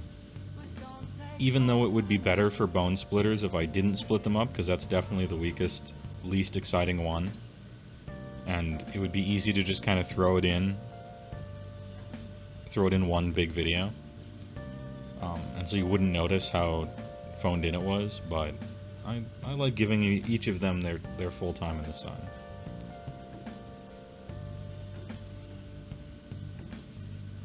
How do you fit in Big Wah? Big Wah has its own thing at the end of each of the videos. That's how I would do it. I would record a Big Wah section, and I would say at the end of each of the individual orc ones, I'd be like, and you can play any of your orcs as part of a Big Wah thing, and here's my Big Wah spiel, and then just affix that end part to the other two, is how I think I would do it. It's rare for somebody to watch every video, and I don't want them to watch like a fourth one for the Big Wah section, which would be really short. And so I think I can just append it onto the end of the other ones. Yeah, live content making, true. Radikar the Beast or the Wolf plus Court? They're both good, actually, Glitter World. They're both good and do good things on the table. I like Chadakar the Based, personally, the one who summons the wolves. I like him a little better, but there are good ways to use both of them, and they're both pretty value. They're both playable for sure. It's kind of which ones you like more / which ones you think you can use better. You said the Soulblight Gravelords are just kind of worse LON. Do you think LON would have been better in third? It might have gotten destroyed by a bunch of the coherency stuff, but not really. Let's see.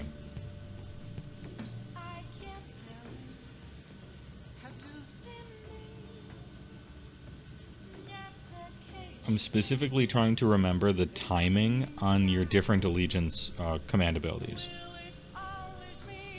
If some of them were hero phase and some of them were combat phase. If you just added the new stuff to it, are we adding the new stuff or no? Like no Curse City, no, Loka Vi, anything like that? Are we not adding any of that and just like playing old LON with current edition rules but old Battletome rules? Is that kind of the question? If so, I think Legions of Nagash probably would be stronger now than it used to be.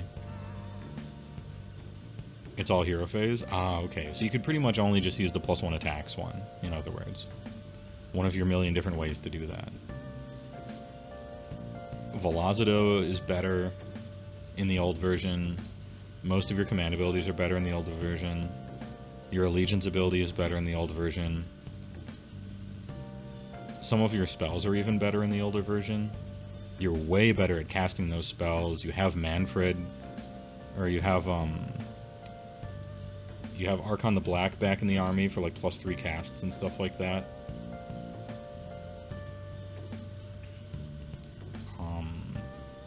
Nagash no longer has the limit on Mystic Shield, because old Nagash could spam Mystic Shield as well as Arcane Bolt.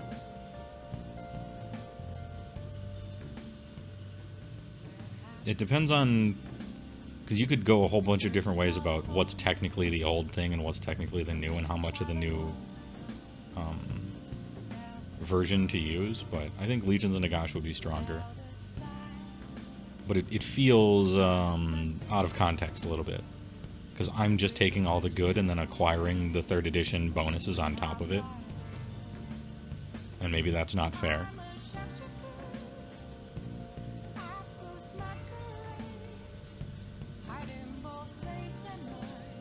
Anyway, I think that's my surface level thought on it, that if you reasonably combined it and just mostly used the old like war scrolls and the old allegiance abilities and stuff, the army would be way stronger now. Maybe not way stronger, but definitely stronger.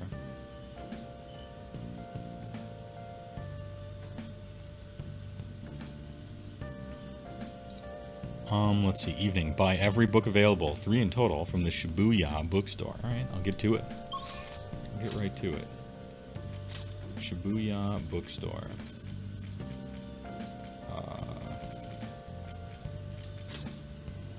It's somewhere on the street. I'm not sure which street. Zombies would still be trash in the old one, so there's that. Welcome.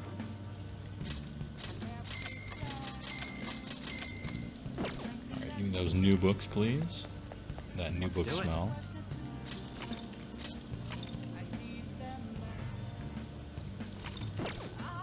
We decided to try Korn over Zinch today, and Scarbrand alone did 48 mortal wounds to Stormcast, including one-shotting a Star Drake. You think you're in love? Hey. If you are in the business of just rolling 6s, Scarbrand is a hell of a drug. People have been giving me very hilarious anecdotal situations recently. Most notably SG Arcade, Frank on the Rock, some other people that have been in the Korn lab. Scarbrand is like stonk brand. Speak to Mishima on Central Street and agree to hang out with him. Ew, gross. I hate Mishima. Your answers don't really matter as he will rank up regardless. Okay. So go to Central Street.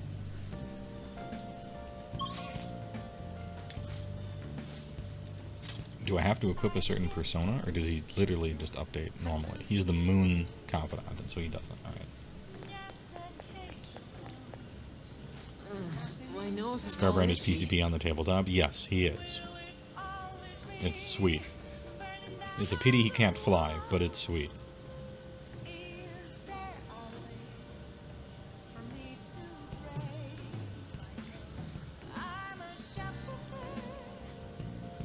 Yndrasta versus monsters. I kill Yndrasta versus Scarbrand. I go. Yeah. Yndrasta is pretty sick against monsters, but she definitely does not want to fight Scarbrand. He's that fucking Hulk meme with a big smile. It's time. He fights on the lowest profile, the incandescent rage profile, and just fucking slaps her. But she's pretty good. Like, she's highly decent against everything else. She's surprisingly good. She's not against Scarbrand. I heard the pollen is really bad this year. Are you okay? Alright. I'm ignoring you until we hang out. Come on, let's get going. Let's get going. Now that you mention it. I forgot to mention, but we're meeting up with some fangirls today. It's spelled P-H-A-N. Cringe. All thieves are supposed to have some special ladies, right? Ah, yes. A kid who was abused, got out of a bad situation, gains 1 iota of power, and instantly starts trying to leverage it over people and take advantage of people with it. Have you learned nothing, Mishima? This is why I hate this asshole. Yeah, miladies. Tip the fedora. I'm taken. And by the way, tell her I'm skipping next math class. What?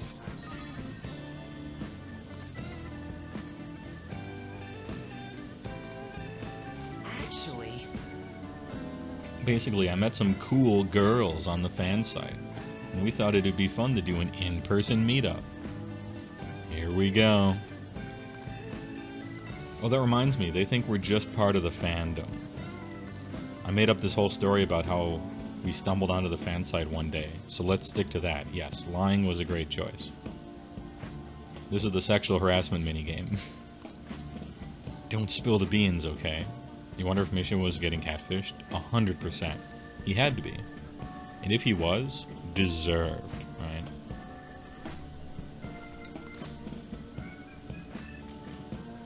Let's tell them the truth. Well, I want to. Well, you didn't want to 20 minutes ago.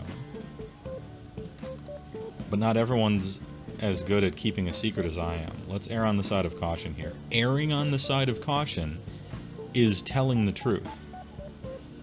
Because it's easy. You don't get your story screwed up when you're just always telling the truth. It's simple. It's honestly, it's foolproof.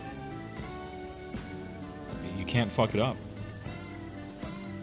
Plus, remember how I said I'd help publicize the Phantom Thieves? This is just the beginning. Yeah, remember how I didn't ask you to do that, and you just told me you were going to do that, and you decided you were going to do that? And I didn't really want you to. But I felt bad because you just got out of an abusive situation. I gave you an inch, and you took a mile, alright?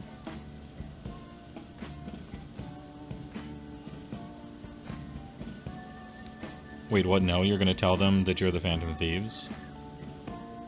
Your idea is worse than his? Well, my idea is not meeting them at all. And mostly I'm trying to screw with his plan. But good point. Don't hate Mishima, but his arc is one of the weaker of the Scooby Gang. The only ones you think are worse are probably Emperor, Sun, or Devils. Sun is like... Sun is not... I remember liking Sun, but it's been too long. I don't remember who Emperor is.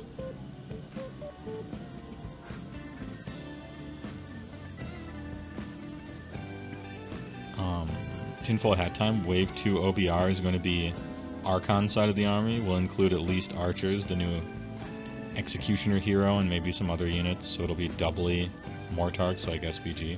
I think so too. That's also my Tinfoil Hat. Emperor is Yusuke. Ah, okay. Emperor is Palpatine. Palprotein. Though to be honest, I've never actually met someone from online in person. It's... well, you're gonna have to get over it. You're just gonna have to get through it. I wonder if I'll be able to do it right. You've already done it wrong by lying. I did lots of research, though. I know all about footing the bill and buying desserts for the girl. Okay, that was your research. Apparently, if things go well, you might even... take her home. Alright, where is it? Pop! Yeah. That's what Mishima thinks he sounds like in his head. It's way past our meeting time.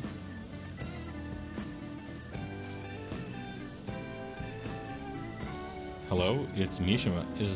It's the guy you met on the fan site. About our meetup. You're still at home, and what about your friend? Yeah. No, we'll be waiting here.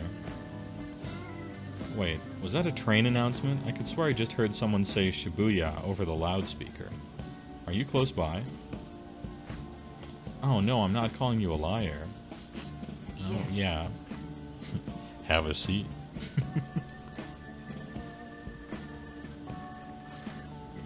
So both of them apparently got sick? They're just gonna stay home? They took one look at him. Extra flat. It seemed like they were really into the idea on the forum. Oh well, my bad. FBI, open up. It was so busy with the new forum post, I didn't have much time to really vet them too much.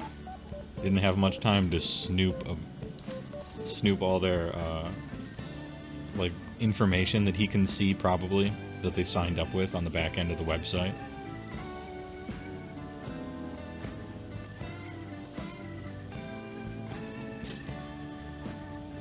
What about me? I'm still your ally here. No, you are my enemy. I seriously am sorry about what happened today, though. I don't care. Like, I showed up, I saw you standing on the street, and you're like, hey, this thing is happening right now, and then it didn't happen. I actually don't care. This is your loss. I'm just glad I got to see you fail one more time. But all this aside, I have some really good info ready for you guys. I won't let you down. I'll prove just how useful I can be to the Phantom Thieves. Mishima seems extra motivated. Good for you. I need to, like, stop overtly hating this kid so much so I can objectively see whether he's as scum as it causes me to feel or not. Maybe I'm overjudging here. It wasn't supposed to turn out like this, though. Dude, getting stood up is one of the better bad outcomes. There are way worse outcomes for meeting some random person you met online. Getting stood up is like the 90% possibility chance that you're fine. He's just welcomed slime into his heart, yeah. I bet those girls would never have flaked on me if they knew I'm friends with the real Phantom Thieves. That is a scary, slippery slope you're sledding down. Being a guardian of justice isn't so easy, huh, bro? Please don't actually mean that. Let's go home. Where is it? Stop it. Get some help. Mishima, please.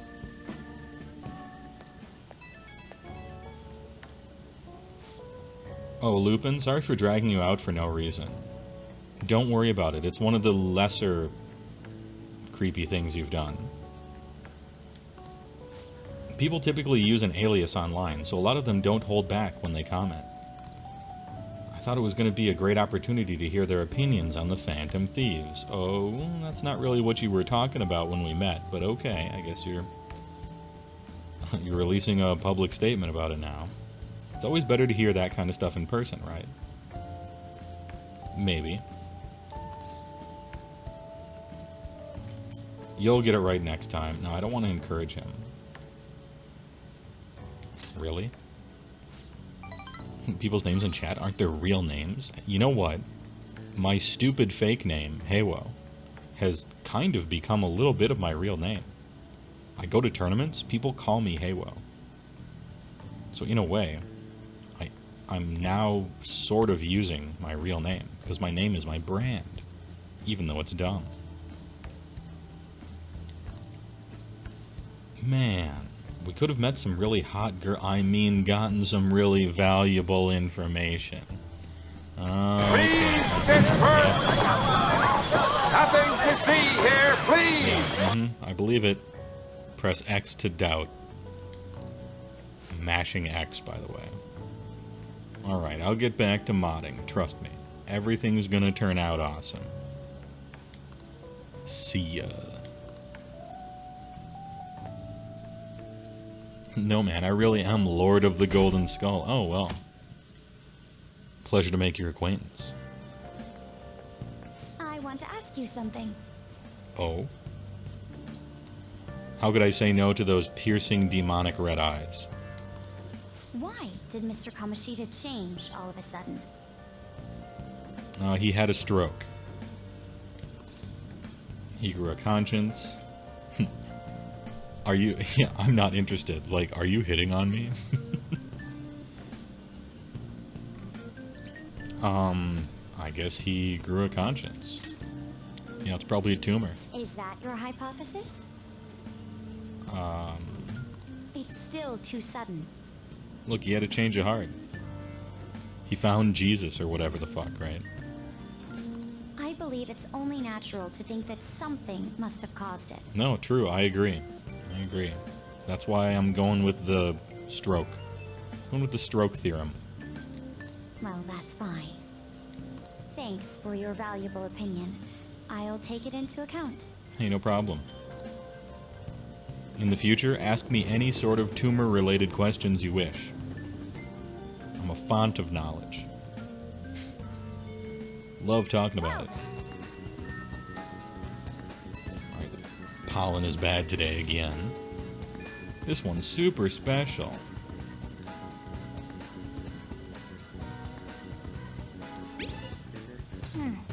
We got a new request for mementos. Request accepted. Let's do it. Let's do it. I'd rather have Tay Takemi step in. Yeah. Hey, we got all tastes in the chat. What am I doing today? I need to go to the... Oh, okay. I gotta go to the front gate. do it. Hey! Do you remember that target we had in Mementos? The one about the mastermind behind the bullying? The target is a student at Shujin, and they could be nearby. We should gather some information.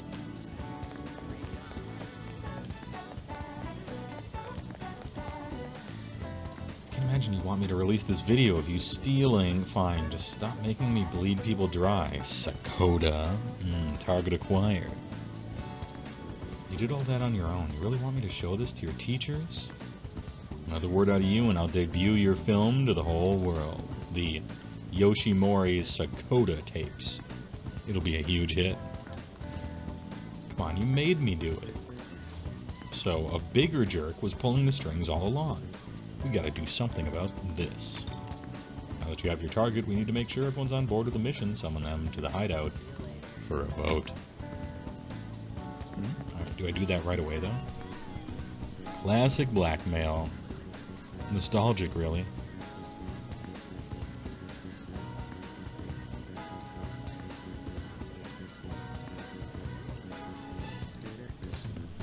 Actually, no, we don't. Call a meeting. I need to equip a death persona, which apparently is the creature from Black Desert. And I got a fever. Only cure for it is getting fucking stepped on by the fucking death doctor. Let's go. Allergies are so annoying. True, Takemi. Absolutely true. Let's do a clinical trial, shall we?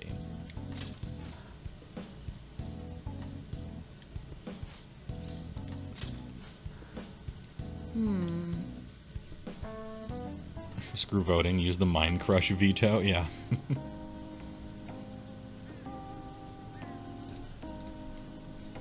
Thank you, dear. This is my favorite handkerchief. Uh-huh. It was right in front of me, so... Oh my, you're a shy one, aren't you? I am not shy. Ooh, tsundere, detected. My neighbor speaks highly of you. She says your medicines are better than those at the big hospitals. It's very reassuring to have such a distinguished doctor right here in town. I'll see you again soon.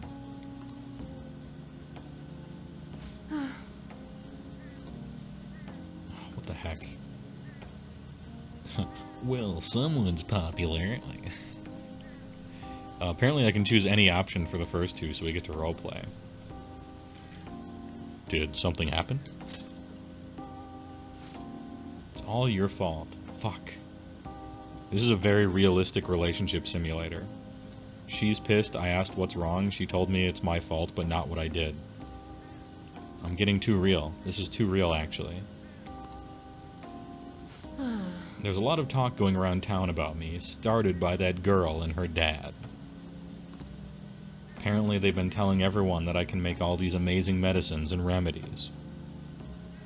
You did something fucked up in a dream I had. Yeah, so now I'm mad at you. It was a classic. Absolute classic. So now the number of patients I'm seeing has increased dramatically. I don't know what some of these people are thinking, though. I've had a lot of crazy requests, I bet. Like yesterday, a patient requested a sweet-smelling compress. What's a compress? Is this a... This isn't a sex thing, is it? You can tell me. I'm old enough.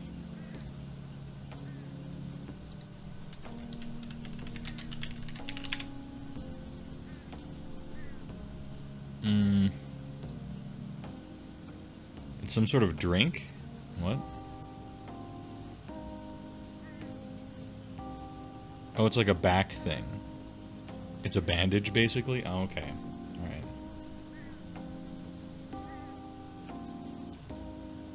What's a sec? I don't know. I've seen some lectures on it. I watched TV once. That's it. That's all I got. A medical bandage with drugs in it? Sick. Is it like a bandolier of drugs? And the other day I had a request for a cold buster. A drug like that deserves a Nobel Prize. Get your mind out of the gutter. That's where I live. I'm 12 and what? Yes, I'm sorry. I mean, I'm 12 and also what is that? Apologies. Other requests have included hair and skin tonics. I've had to do a consultation about a cat. Cold Buster is just chugging a whole bottle of orange juice. I thought it was like a special attack that some robot does. You know, from Canada. Like in Pacific Rim, whatever Canadian robot there is. Cold Buster. Sheesh, it's not like I'm some kind of genius doctor. Having fun? Remember fun. Once again, I can choose any option I wish. Saying that she's a genius, I mean, are we simping too hard with that one? Or should we, does she not like that? Should we tease her instead? Actually, this is teasing. This is also teasing. It depends on how you say it. We should be smooth? Alright, I'm taking your word for it. Let's be smooth. Stop that. Okay, we fucked up. Reload.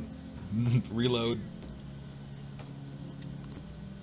This is all interfering with my development. I'm only interested in completing my new drug. Okay, sorry I blew up.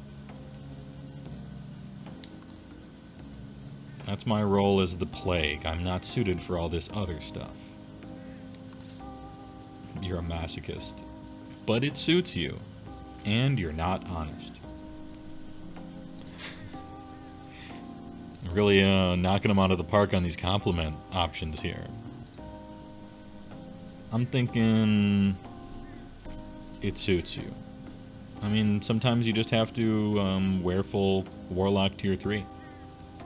Become the plague, right? Look like a poisonous frog.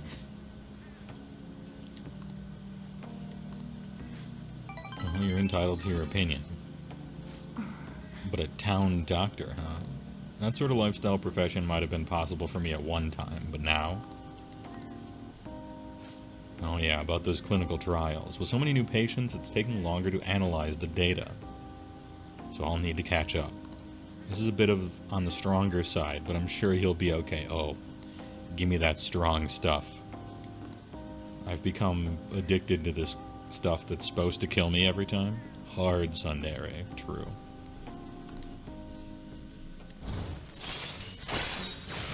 Level 6. What do we got? Alright. Oh, just bonus XP. Okay. Oh. Looks like that girl is going to make a full recovery. The treatment seems to have been a good match for her, so at least I can breathe a little easier for now. Hopefully she'll be able to attend school soon. What? What are you so happy about? Are you excited for your next clinical trial? Yeah, I'm hopelessly addicted to that shit you've been giving me, by the way. Well then, let's have some fun. Yep, it's...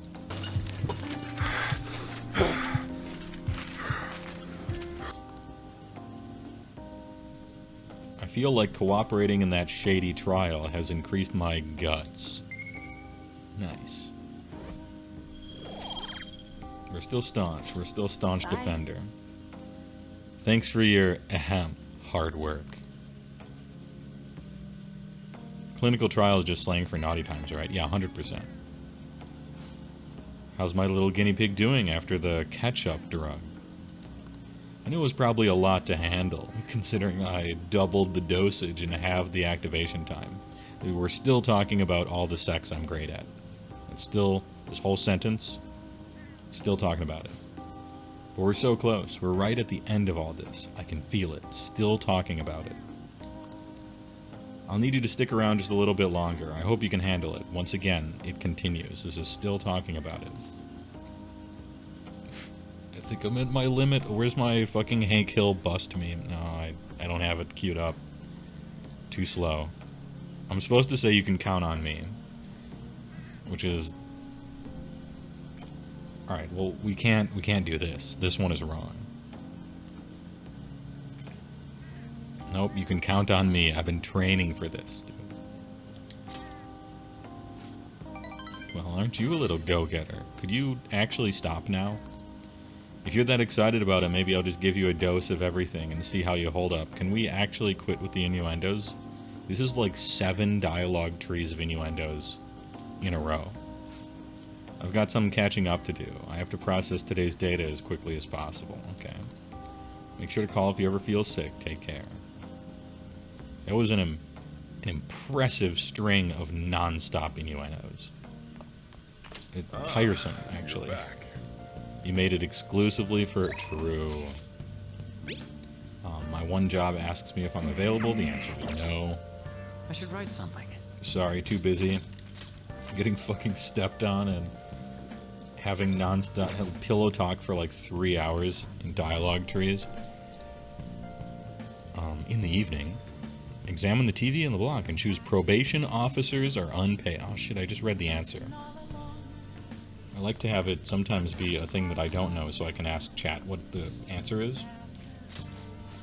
Nice going. And we get that interaction, you know, the gimmick. But I accidentally read the answer, so, you know, what are we gonna do?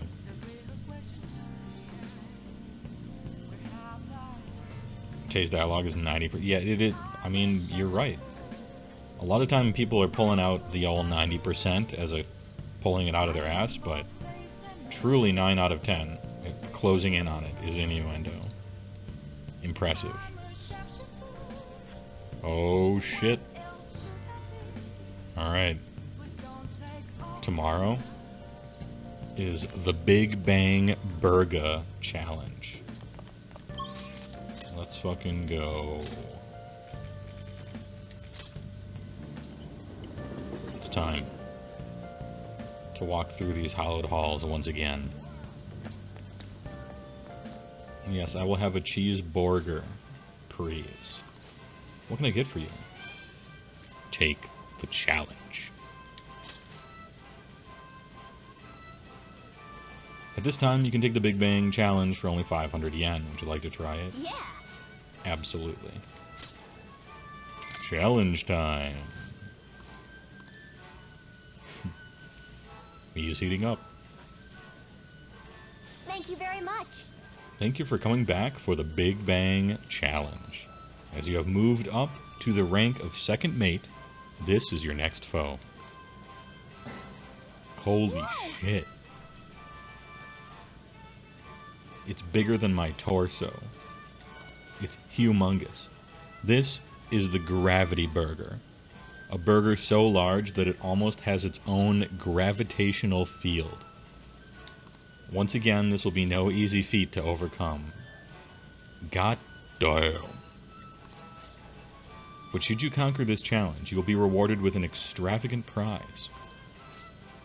So this one comes with a prize too. Do your best, gigantic. Now then. Well then, it's time to get the 30-minute Big Bang Challenge started. Ready? Go. Hold up. Before we consume the Gravity Burger, let us say a prayer. Oh Lord! Oh, you are so big. Oh, you are so big. So absolutely huge. Alright. Amen. Let's fucking go. It looks like there's a whole head of lettuce in here. The burger's already cold. Now then. I'm rooting for you, and remember, nobody will think any less of you if you give up partway through. That is a lie.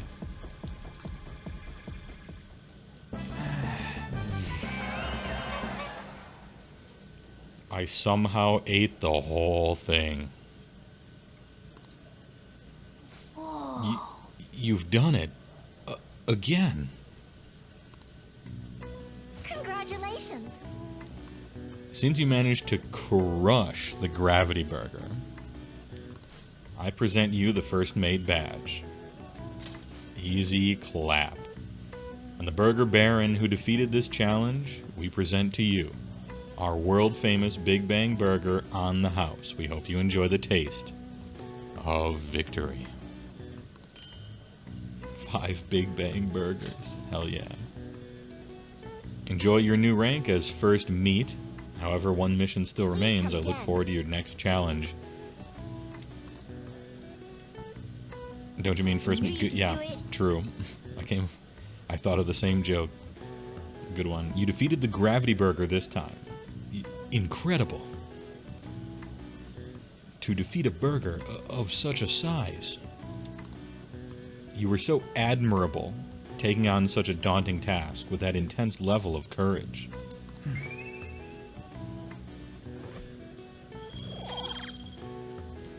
Guts is up. Your pace, your strategy of using well-timed drinks, and just the spectacular way you devoured it. Everything was perfect.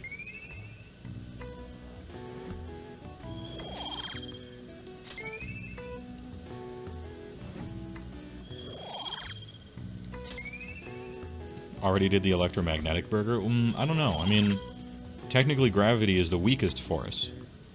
And so we would be going in reverse order, right? It's the gravity burger, electromagnetic, weak force, and strong force. And then finally, like, I don't know, you know, the Big Bang Burger itself. The namesake. Wanna head back? Come on, we should head home. I'm full from just watching you. Eat burger, become smarter. Yep. Video games have taught me anything. That's how it works. Although, judging the diet of the average American, I seem to doubt that. We were able to grab a seat. Why don't you read something until we get there? True. What am I supposed to read now? Read Buchiko's story on the train. I will. Buchiko's story. Oh, and this is the complete. Nice. After his death, the statue of Buchi became a symbol of Shibuya. Buchiko, the story about how his dog made me cry every time. About how his dog? What? What are your thoughts? A dog who kept waiting for his master in Shibuya, huh? A noble and loyal friend to the end. Yeah, it's too bad Finn couldn't make it back. But that's the problem with time travel. I have to admit this story moved me. Can you feel it warm your heart too? I do feel a warmness in my heart, but it's because I ate the gravity burger and I'm dying.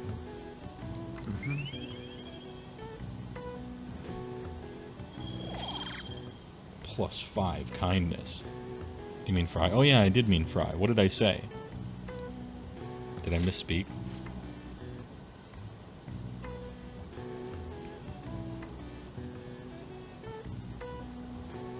Oh, I said Finn because I'm mixing up my things that the Bender voice actor has voice acted in. Whoops. I did mean Fry.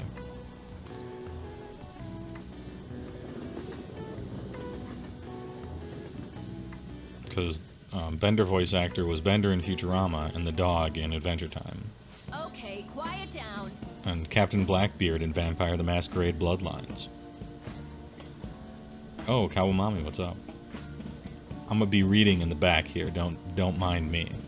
All right, everyone, quiet down. I'm changing the lesson for today. Instead of regular class, we're going to learn about blackmail a little bit, the history. I suggest you listen carefully, but don't think you can slack off. Okay, I absolutely won't allow it. No slacking off. Weird. She's going totally against the curriculum. All that stuff about slacking off was a little too odd. Wait a second. Is this what she meant by ditch class? I would have thought she'd let you leave the room or something, but I guess you can't really complain.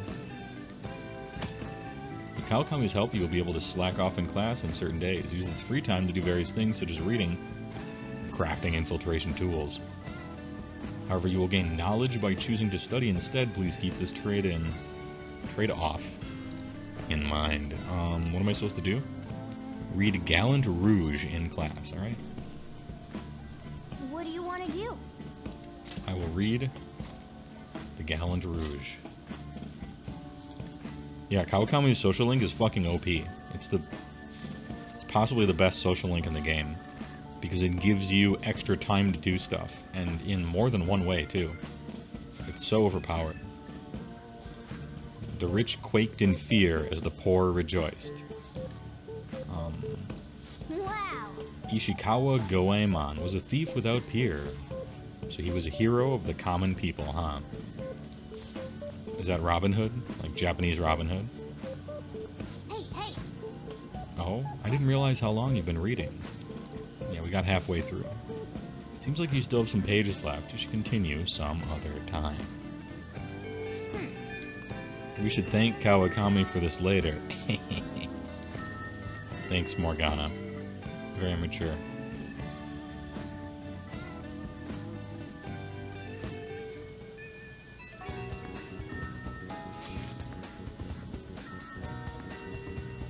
Hey, good luck, dude. I'm not reading that. Yep. I'm not reading all that. Good luck. TLDR. Literally. Goemon is indeed a Japanese Robin Hood and is Yusuke's persona. Oh yeah, that's where I heard that from. Remember fun?